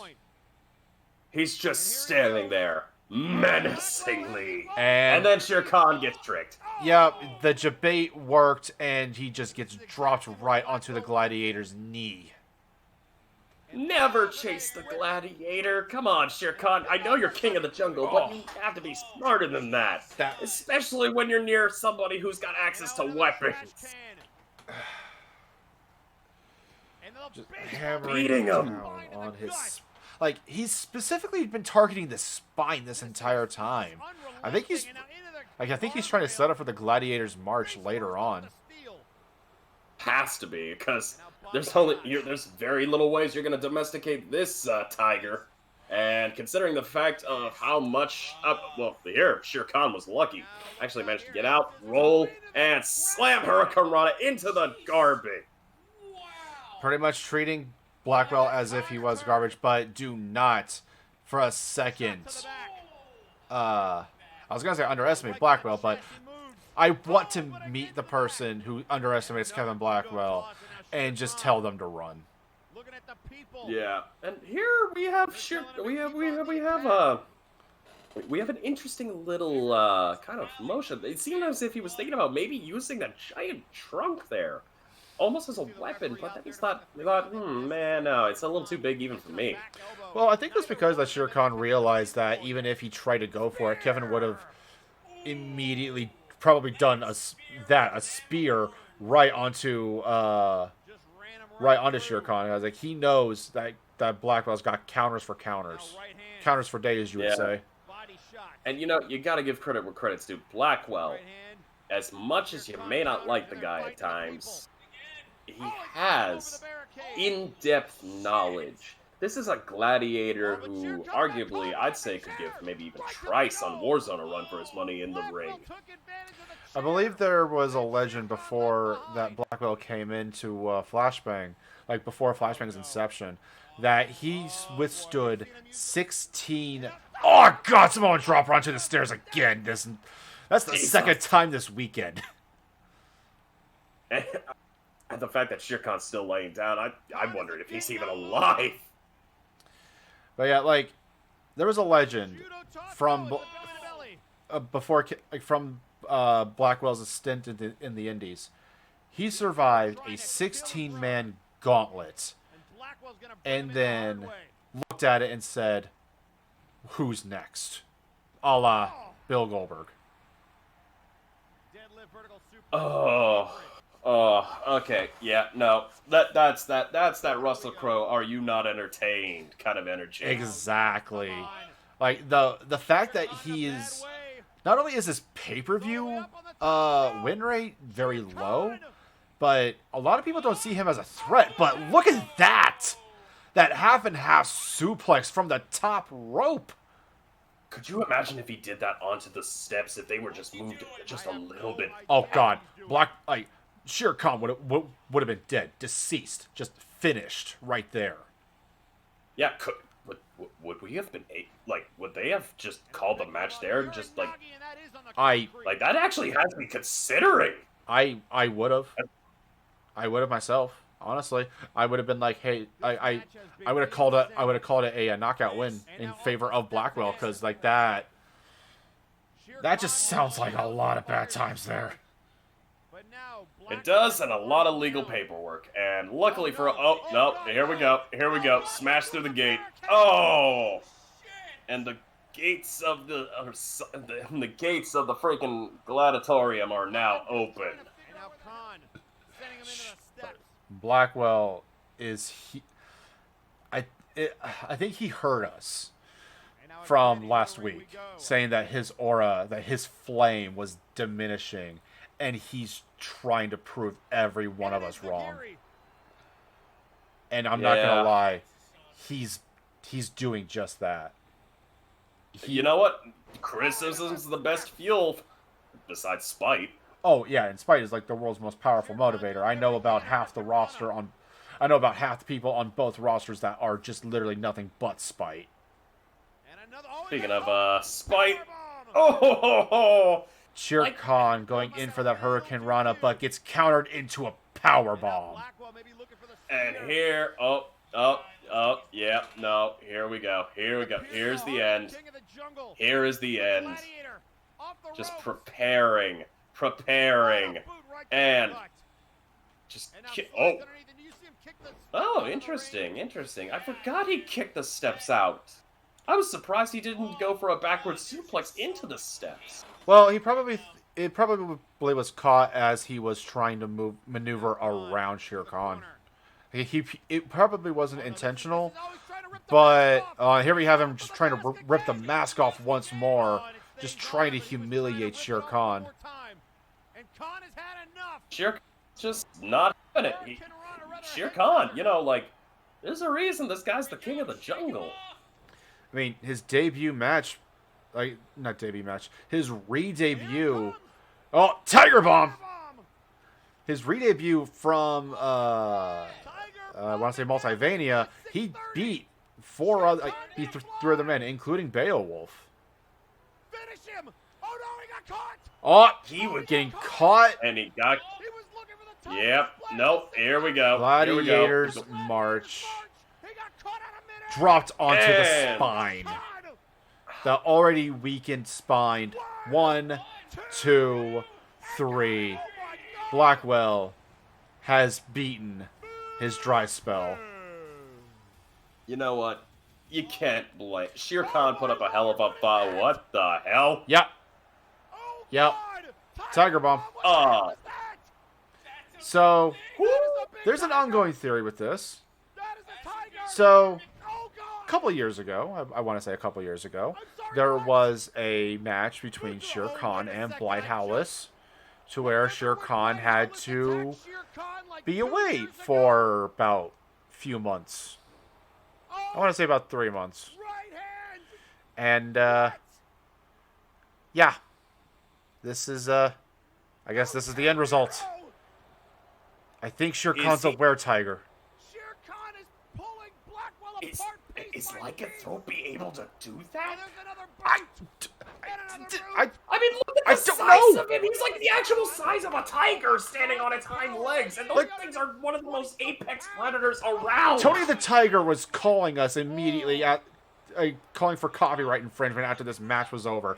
But, like, seriously, though, I don't know. Like, as far as I know, I thought if you got bit by a werewolf or the lycanthropy curse got passed on to you, you take the aspects of the one who gave it to you. So you figure Shere Khan would have been a werewolf or something like that afterwards. Not a were-tiger. Maybe it's like a spirit animal thing or something like that. I don't know. Power of the ancestors, maybe? Like Jungle Force? Like, I don't know. I'm throwing theories out here, man. Oh, here we go. Look how big this sucker is, and he's...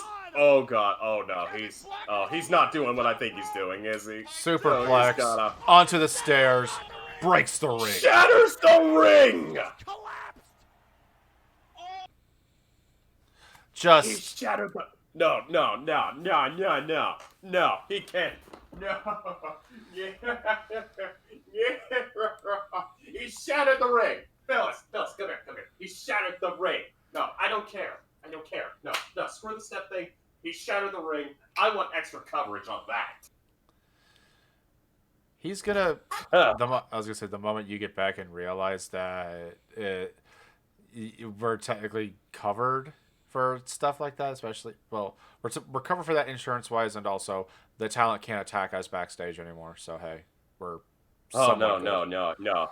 Look, I want Phyllis to book an interview with Shere Khan. I want to get that scoop. I want to know everything about that. Hey, Travis. Hang on. I know Travis can hear me. He took my old office. Travis, buddy, Shere Khan, thank you. That's how you do it. Just yell at him. Actually, I should probably send him a text. I should probably send him a text. Yelling at the interns isn't my thing. Yeah, hang on. Just usually paying $5 to another person to demean them is my thing. What? Nothing. The next match, because I would love to get away from that conversation, is a triple threat match starring the Son of Thunder, Johan Mjoln. Johan coming into this match rightfully pissed. Just absolutely livid. The demigod has definitely seen better days, especially with, well, denial these past few months. From this man, Suicide Gemini, the homicidal, suicidal, going up against the last opponent, Blight, Howlis, Dickback, and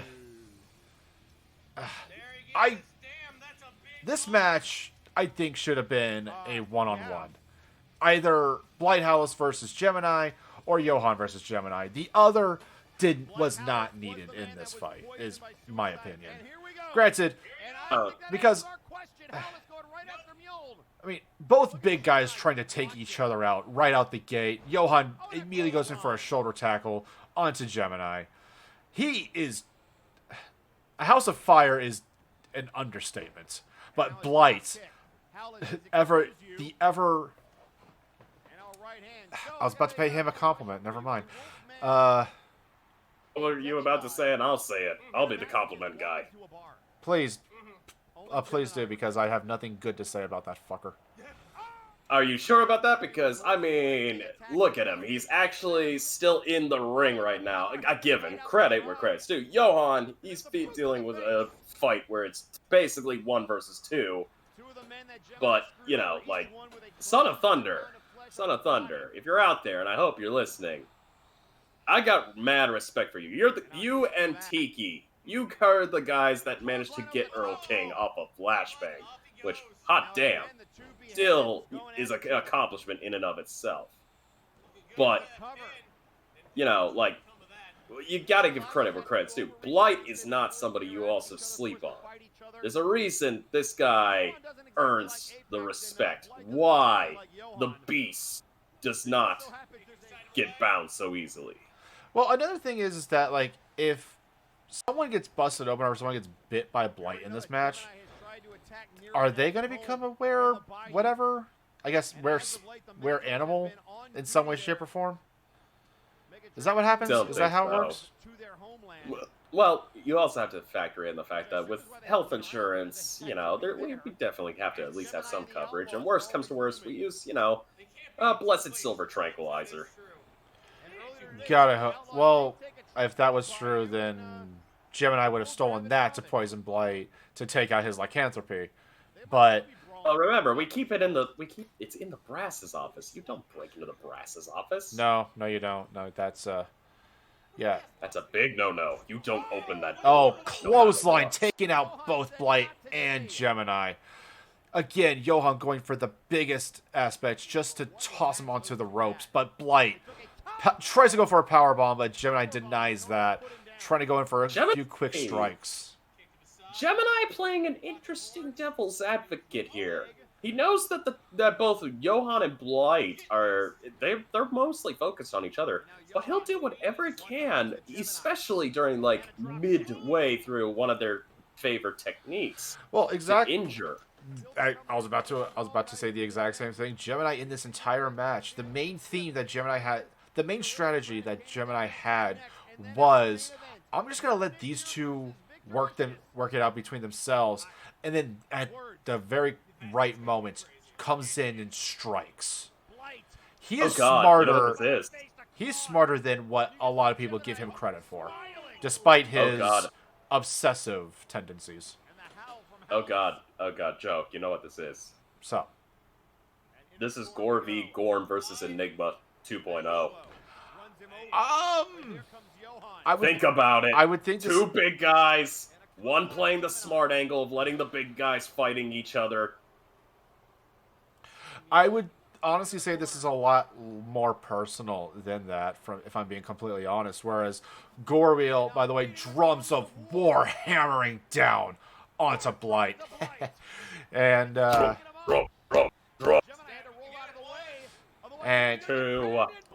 almost had it too. So close. Almost had it too. Almost. But that's kind of the sad thing with Johan's like career. Oh, ref's down. Bye, legs. Well, it's a good thing our refs are immortal. Right?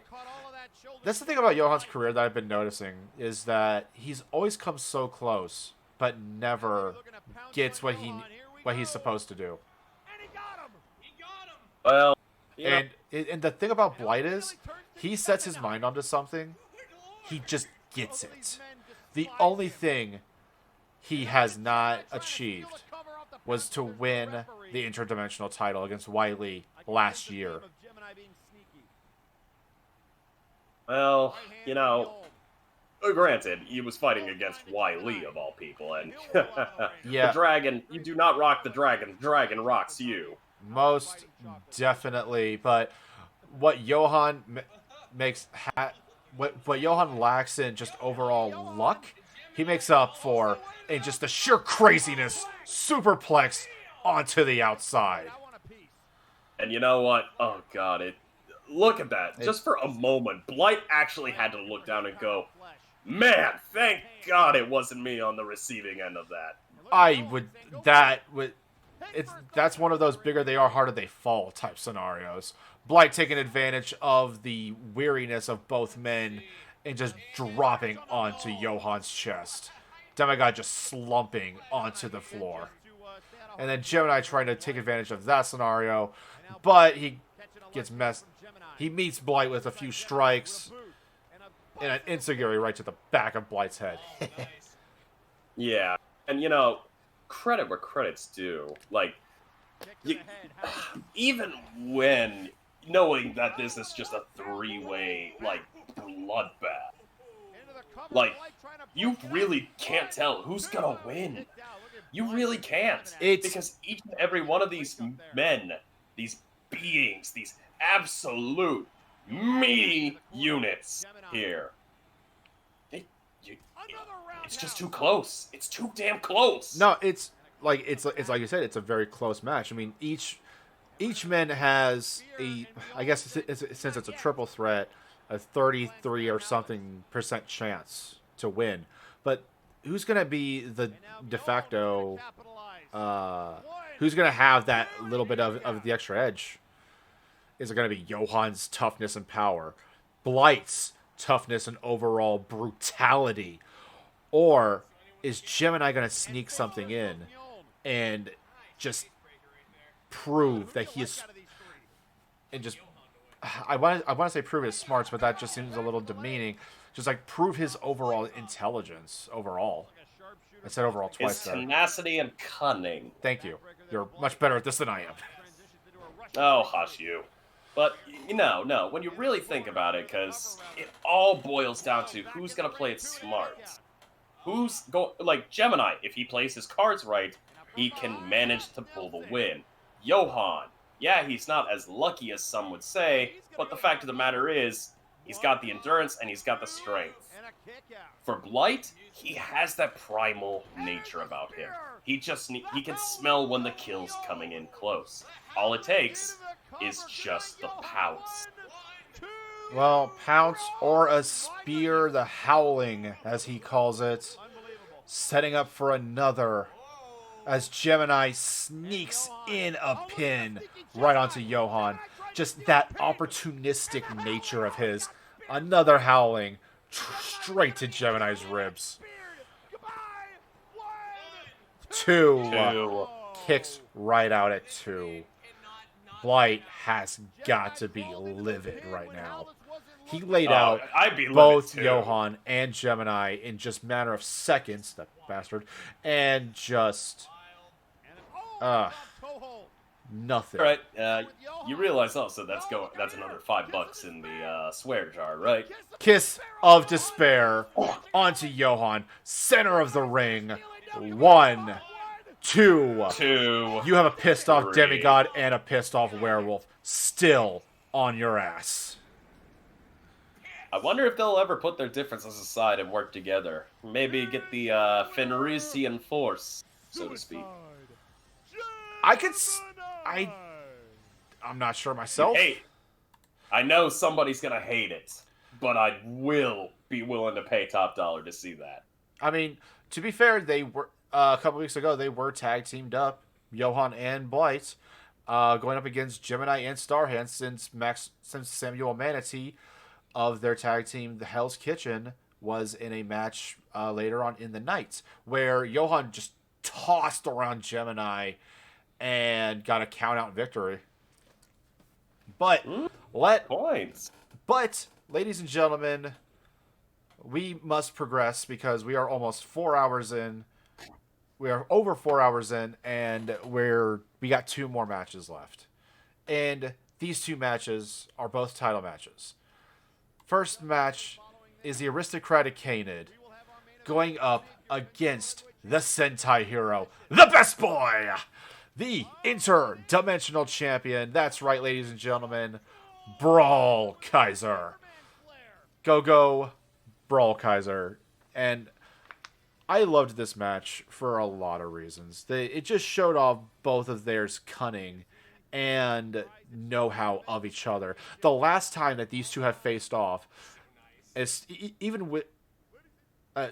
last time that these two have faced off was the best of 5 series that culminated at not Multivania, because that's where Brawl Kaiser won the title.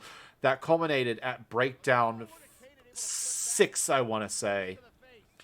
And Breakdown 6. And that is where people begun singing the praises of Brawl Kaiser to even get entered in to the interdimensional title match at Multimania. And you gotta give credit where credit's due. The interdimensional title has been held by some of the most well-decorated, well-regarded... Oh, and there goes the ref. Dead again. Bye, legs. Yeah, just... It's been held by some of the greatest, names around. By Lee, Citric King. I mean, where else do you want me to go? I mean, Brawl Kaiser being the third holder of the interdimensional title belt. I mean, he has held up the namesake of being the interdimensional champion. I mean, I can't remember every single match. I'm still hyped from that match with Diamond Dallas Page. He was one of my favorites back in the late 90s, early 2000s. Oh yeah, agreed on that. I mean, it's DDP. I mean, yes, lest we forget, Earl King West was also interdimensional champion, albeit for about a week. Yeah, a week's still a week. Still is the thing. His name is still going to be etched into the record books, and what a nice suplex on him right there. Kanan. Something also that needs to be said about Kanan. You can't really sleep on Kanan as well, because as much as there's actually something I want to bring up, and this is I know we're hitting like really old in the history books here. They went toe to toe against someone who may not be on Flashbang, but definitely is someone who I would regard as a terrifying force to go up against, and I think you know who I'm speaking about. For those who are just tuning in to us for the first time, why don't you mention? Well, long time ago, there once was an event, and I don't believe we'll ever see it again because, it sold out so hard in the tickets.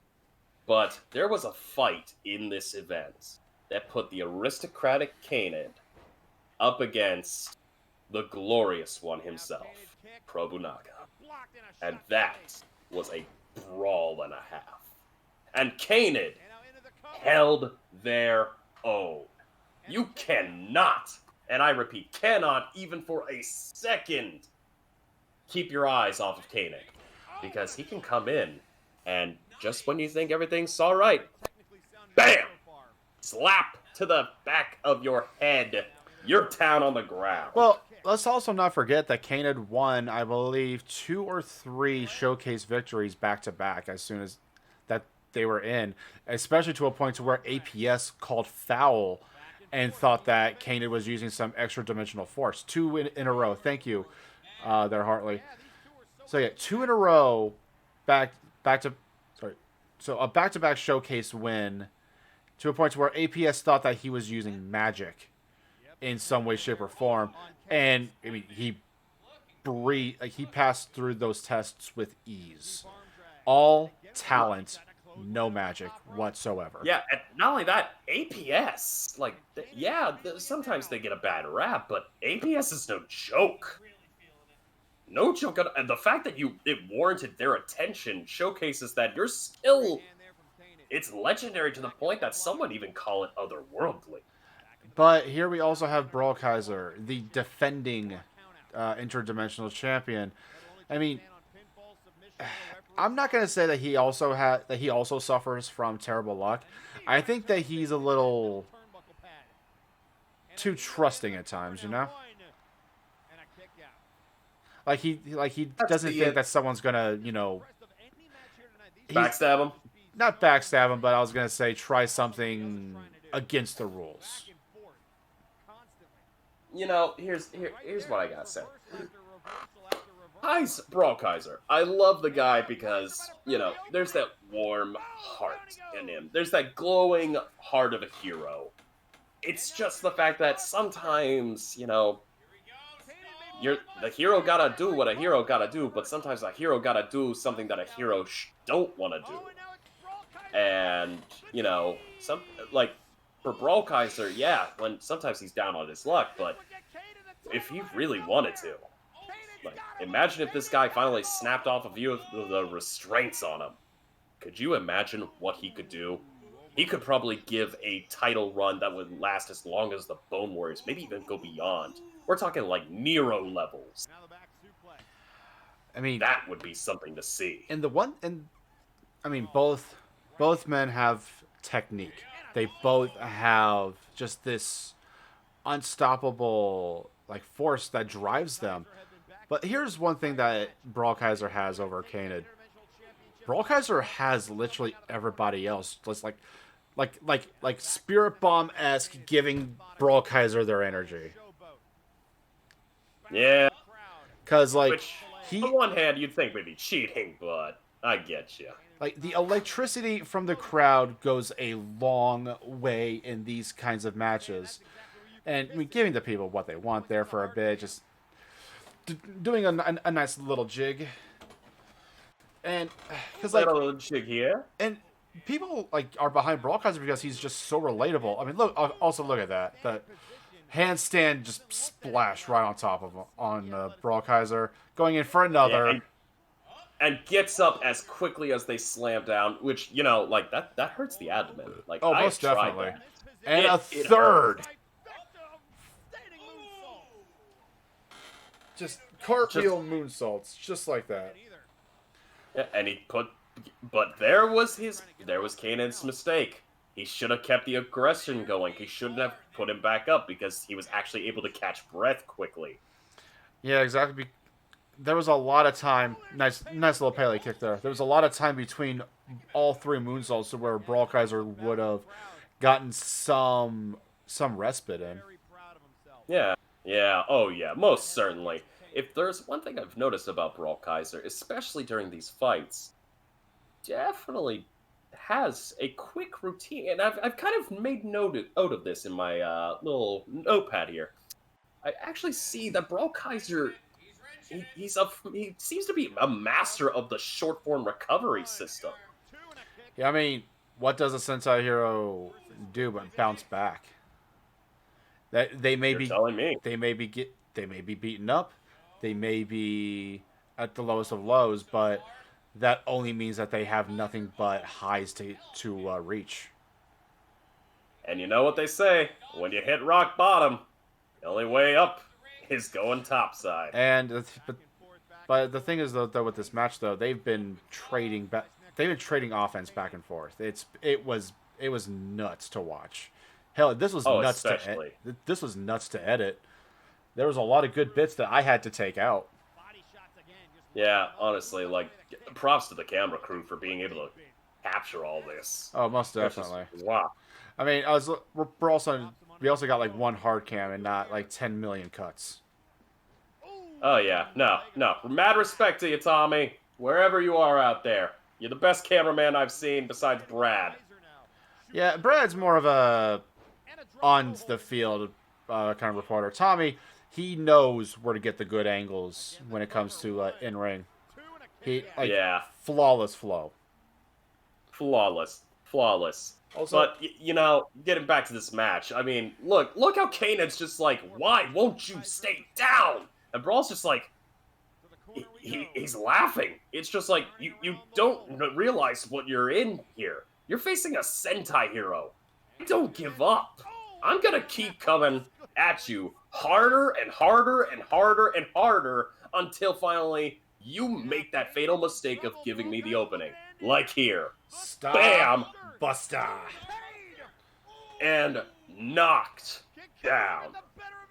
Count it, ref. One, two, three. And still, your interdimensional champion, the Sentai, Brawl Kaiser.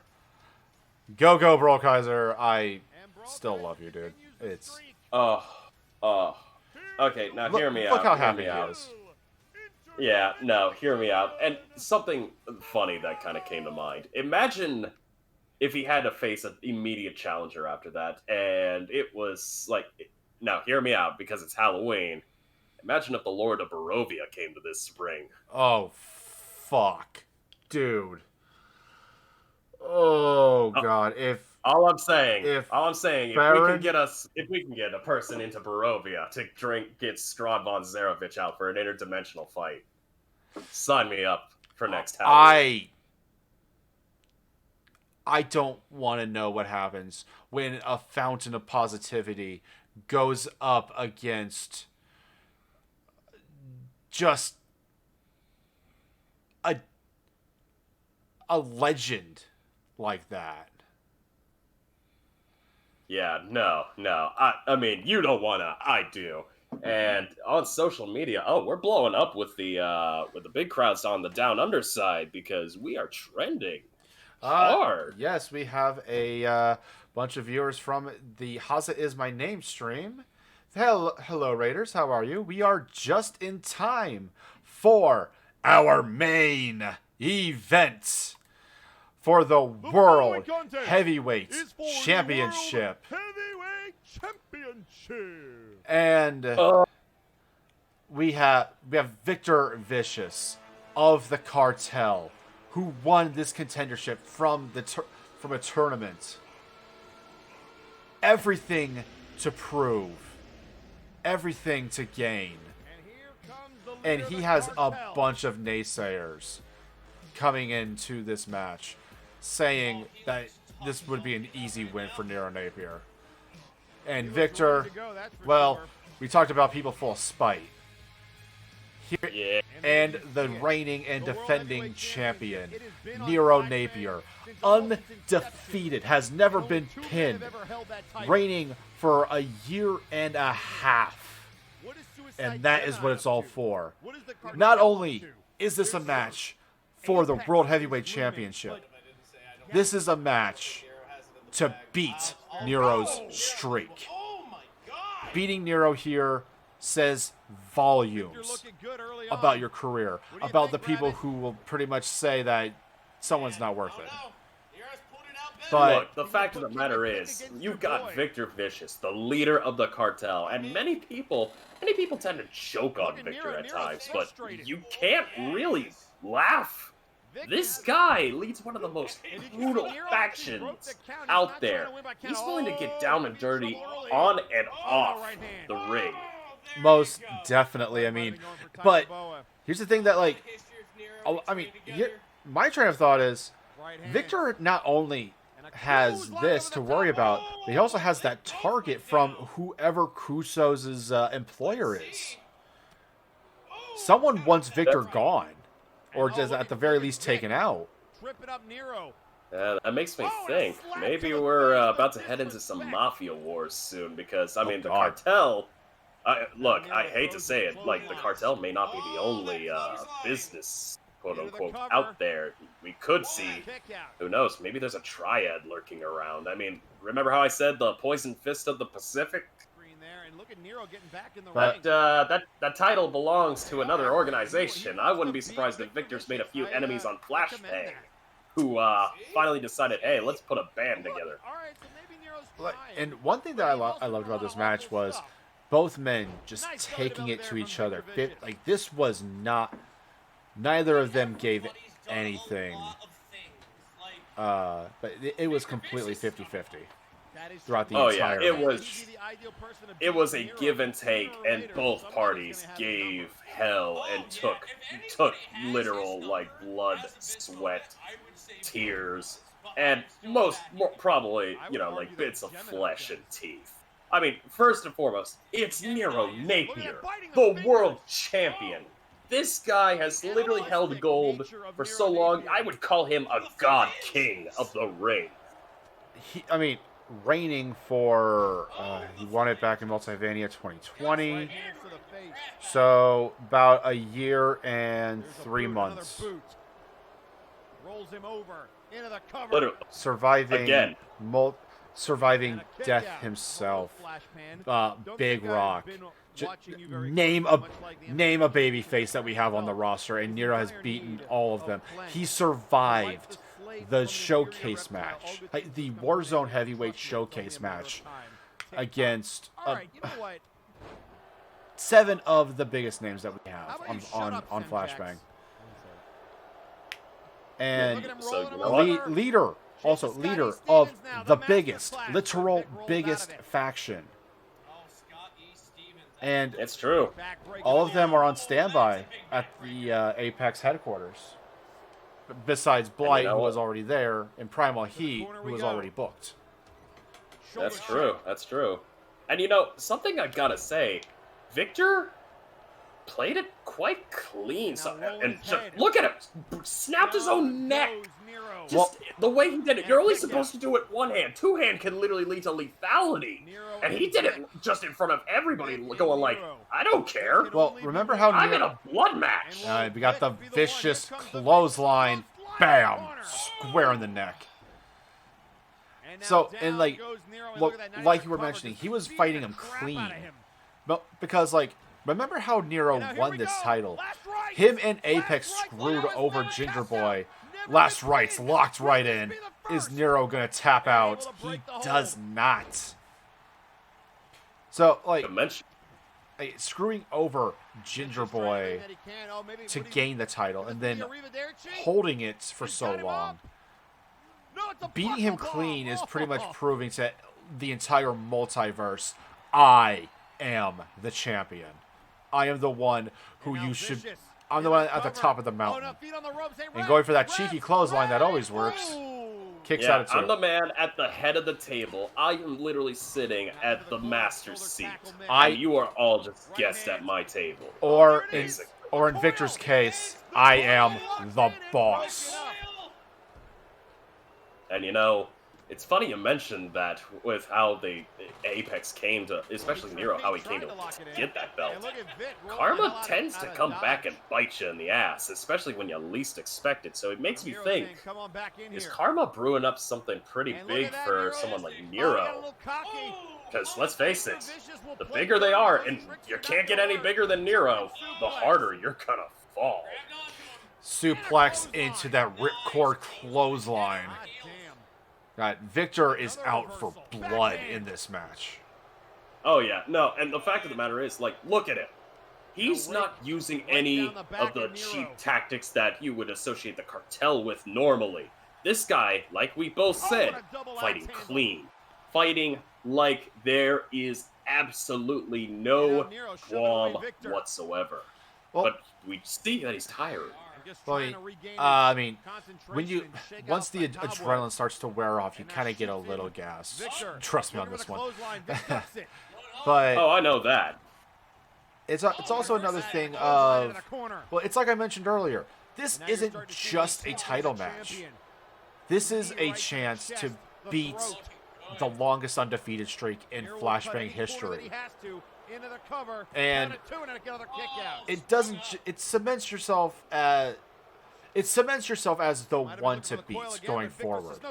It makes everyone look at you out of not only respect but a twinge of fear as well. If this is what Victor did to Nero, trying to get the title, what's he gonna do to me when I'm trying to go for it?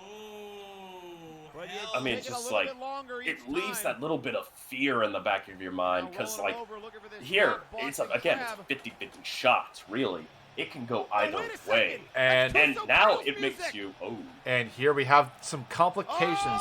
The Mad World coming right out to cash in on that bounty on Victor's head. Kuso geared and ready, but Nitzig and Hutch coming to defend their boss. Kale against Kale. Madness versus Nitzig.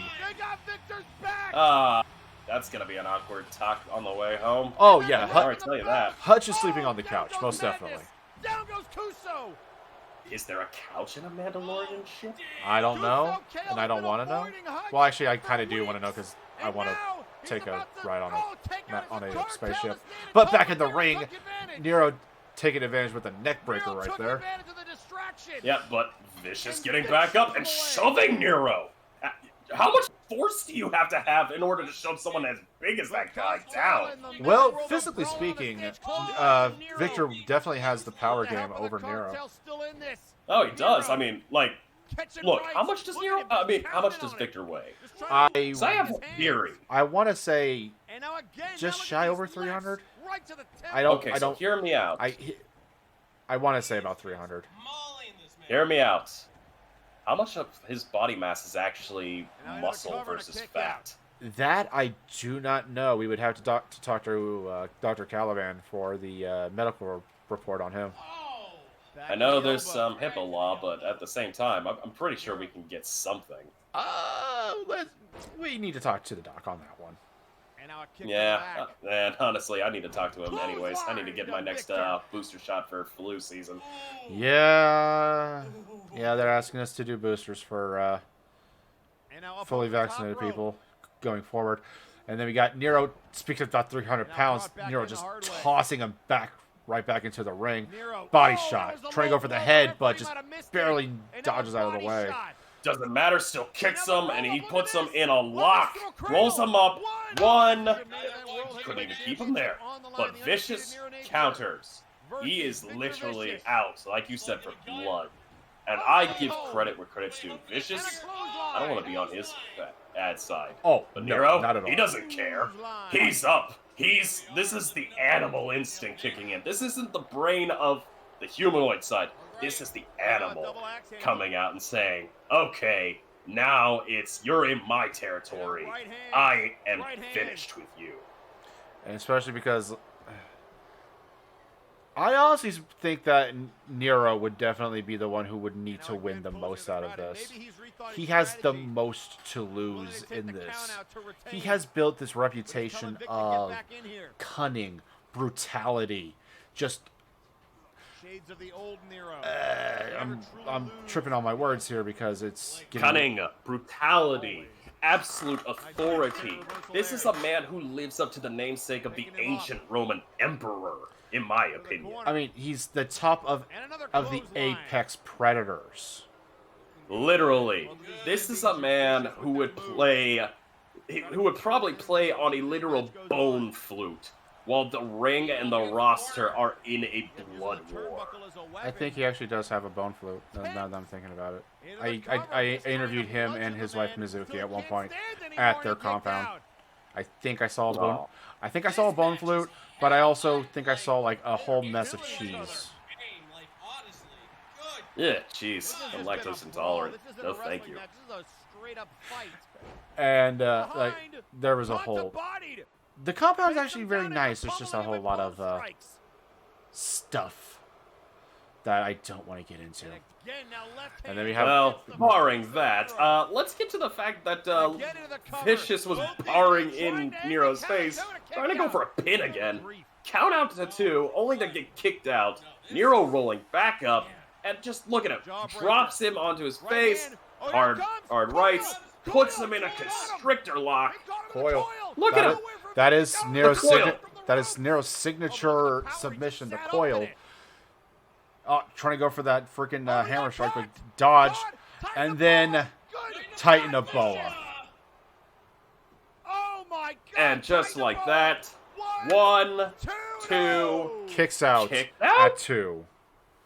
Victor is not done yet, especially like as we fade into this scene here with just raining down on kicks and punches.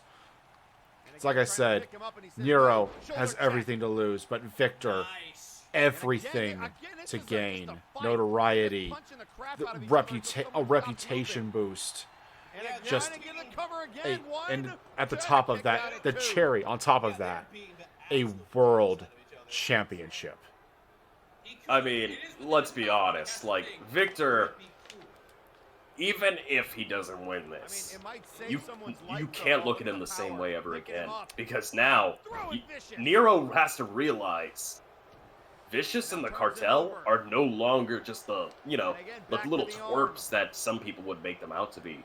These guys can come for Apex. And they come hard. Oh, most definitely. Every defense that Nero has had since his initial win, we have seen competitors get closer and closer. This has got to be the closest that we have ever seen anyone achieve with Nero as champion. Yeah, which again makes you think, if Vicious is V1 to, I mean, if Vicious can't pull it off, the next guy might be able to. But if not, if Vicious can pull it off, I mean, Oh, let's and face Nero it, snaked out he's of it. only just beginning. Most definitely. Like, well, it also becomes a question of, well, who's left? Who can What has he got in mind? Oh, no, going in ref. for another Wait, cheeky ref, pin ref. here? Feet on the ropes. Who Feet on the else ropes, too. Oh, can be God. who else can go up against him? If the biggest, the baddest, the smartest, the brutal could not get that title away from Nero, who could? Side headlock takedown. This match is. I don't know, man. There's so many people. There's so many, like, people who I want to say, but just looking at this, it's like looking at, like, you would see a fight between, like, 2 amateurs and then 2 professionals, and it's just like, there's that power gap, that power scaling, in a sense. And not a whole lot of people I can truly say can match these two. No, not at all. And the funny thing is that, hang on, we got a call with an Anaconda Vice from Nero. Anaconda Vice! Will he tap? Oh, but the knees. Shades of the best in the world, but Victor breaks out. See, the thing about Victor I kind of wanted to point out is earlier in the year, earlier in his career, Victor had a mess of rotten luck himself, and pretty much focused on. Oh, that drop kick though! Like, Victor had a whole mess of bad luck, and he put a lot more focus into Hutch and Nitzig, never talking about himself in a positive light. He focused more on his faction. You know what they say, real gangsters move in silence, and for someone like Vicious, this man is literally moving like he's in a stealth ops. Well, see, my train of thought was he was suspending disbelief onto people. Sorry, I believe it's suspending belief. I can't remember.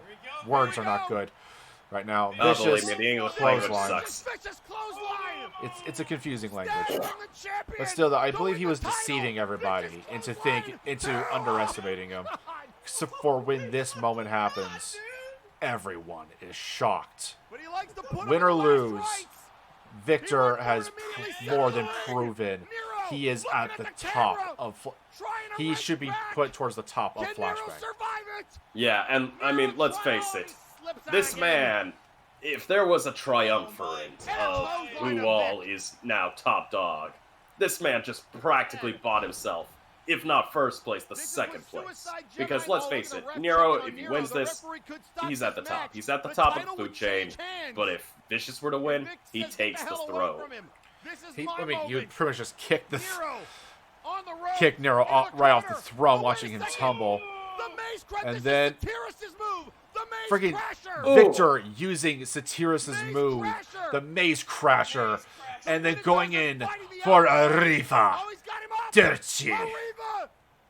And he's lifting him high, sending him low. Pin, 1, 2, and the fact that Nero kicks out of this, it still blows my goddamn mind. It just shows his toughness. It just shows how. Oh God, the ref got taken out. Legs. I am sorry, buddy. And now comes the. And wait a second, he's motioning to the ramp. Just absolute. Like the brutality, the Nitzig coming in trying to help. Hutch Kale trying to help. You talked about karma. You talked about. We talked about how Nero achieved the world title. This is another. This is just karma coming back to Nero. Apex is nowhere to be seen. Triple powerbomb. Arrivederci. Nero Napier. Ref just now getting up right after that melee came back out. Yeah, and look at him. Look at Vicious. He's just like, let's face it, you did it to the previous guy. It's only fair that you get a taste of it yourself. And puts him in. Adding insult to injury. Another Arrivederci powerbomb. And look how the ref had to back up. 1, 2, 3. Your winner and new World Heavyweight Champion, Victor Vicious. The cartel was not the group to sleep on, and look at Vicious. Look at this man. Look at the absolute joy in his eye. The fact that this guy took the throne, knocked Nero clean off. He is our new heavyweight world champion of Flashbang. And just look at that, man. Look at the smirk.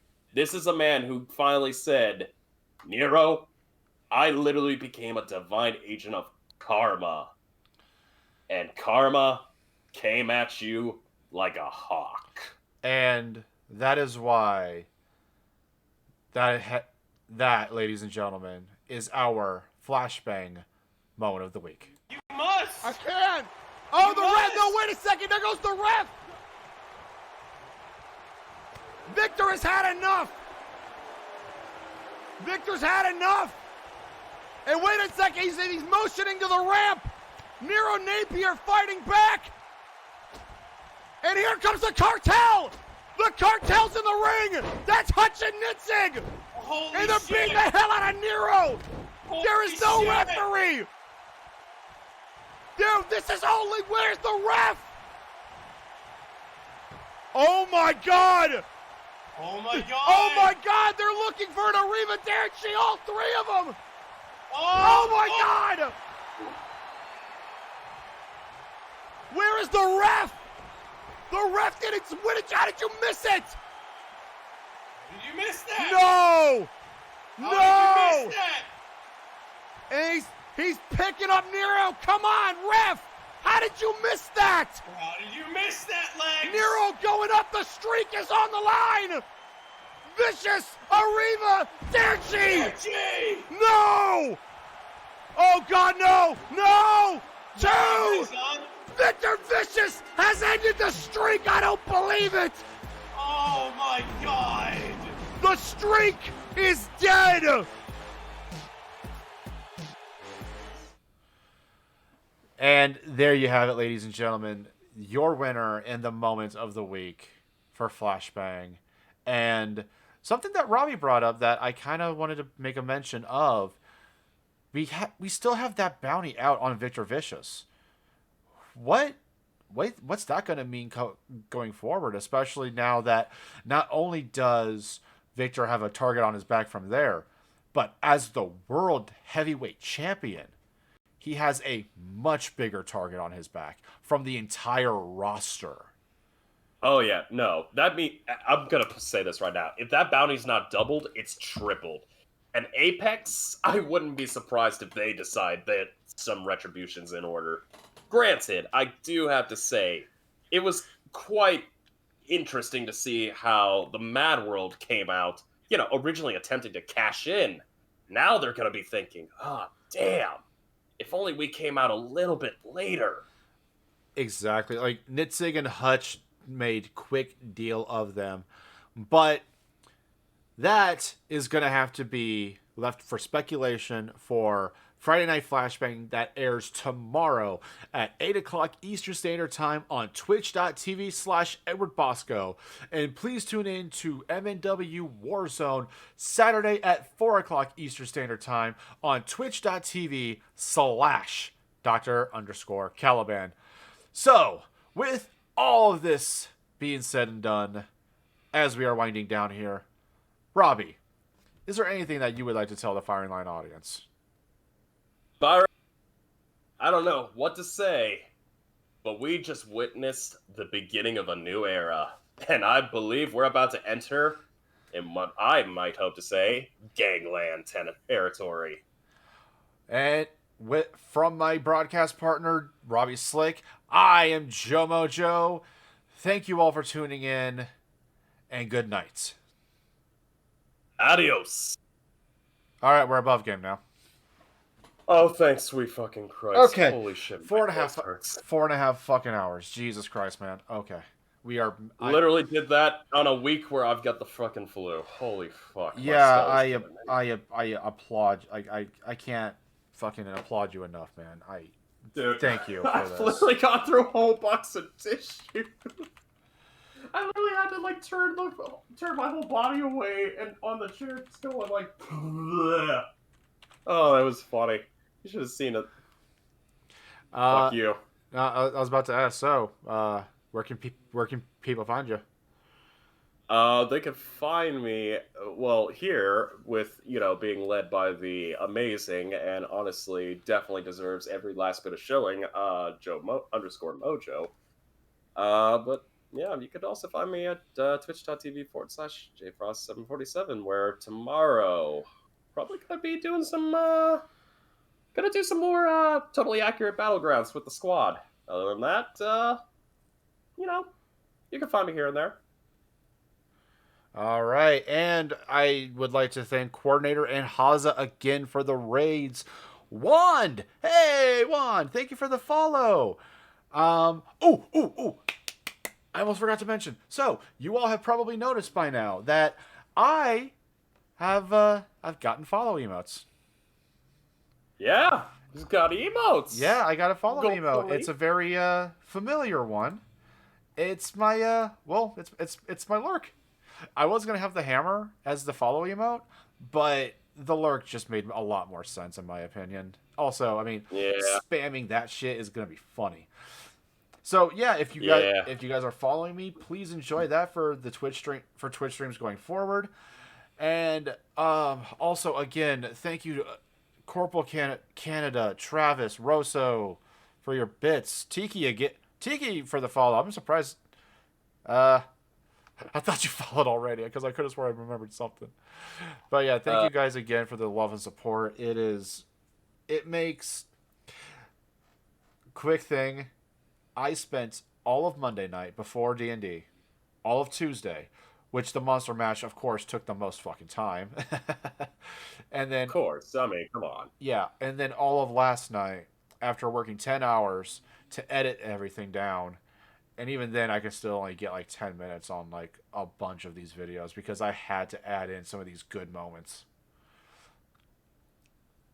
Oh, God. Like, holy shit, man. You got the patience of a saint. I would have literally, like, had half of my hair immediately ripped out and just be like, nah, fuck this. I'm out. Well, I don't... No. See, that's the thing. I don't have patience. I am stubborn.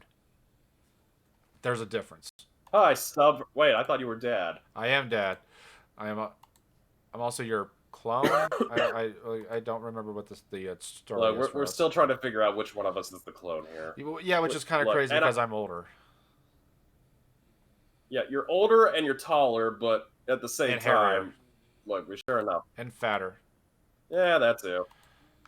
I mean, I'm kind of racing you there, man. I still got that little bit of pudge. Dude, I'm like 240, 250, my man. Anywho's all right, I could beat that in cookie weight. Well, we are we are getting into the holiday season going forward, but for right now, let me just stop the recording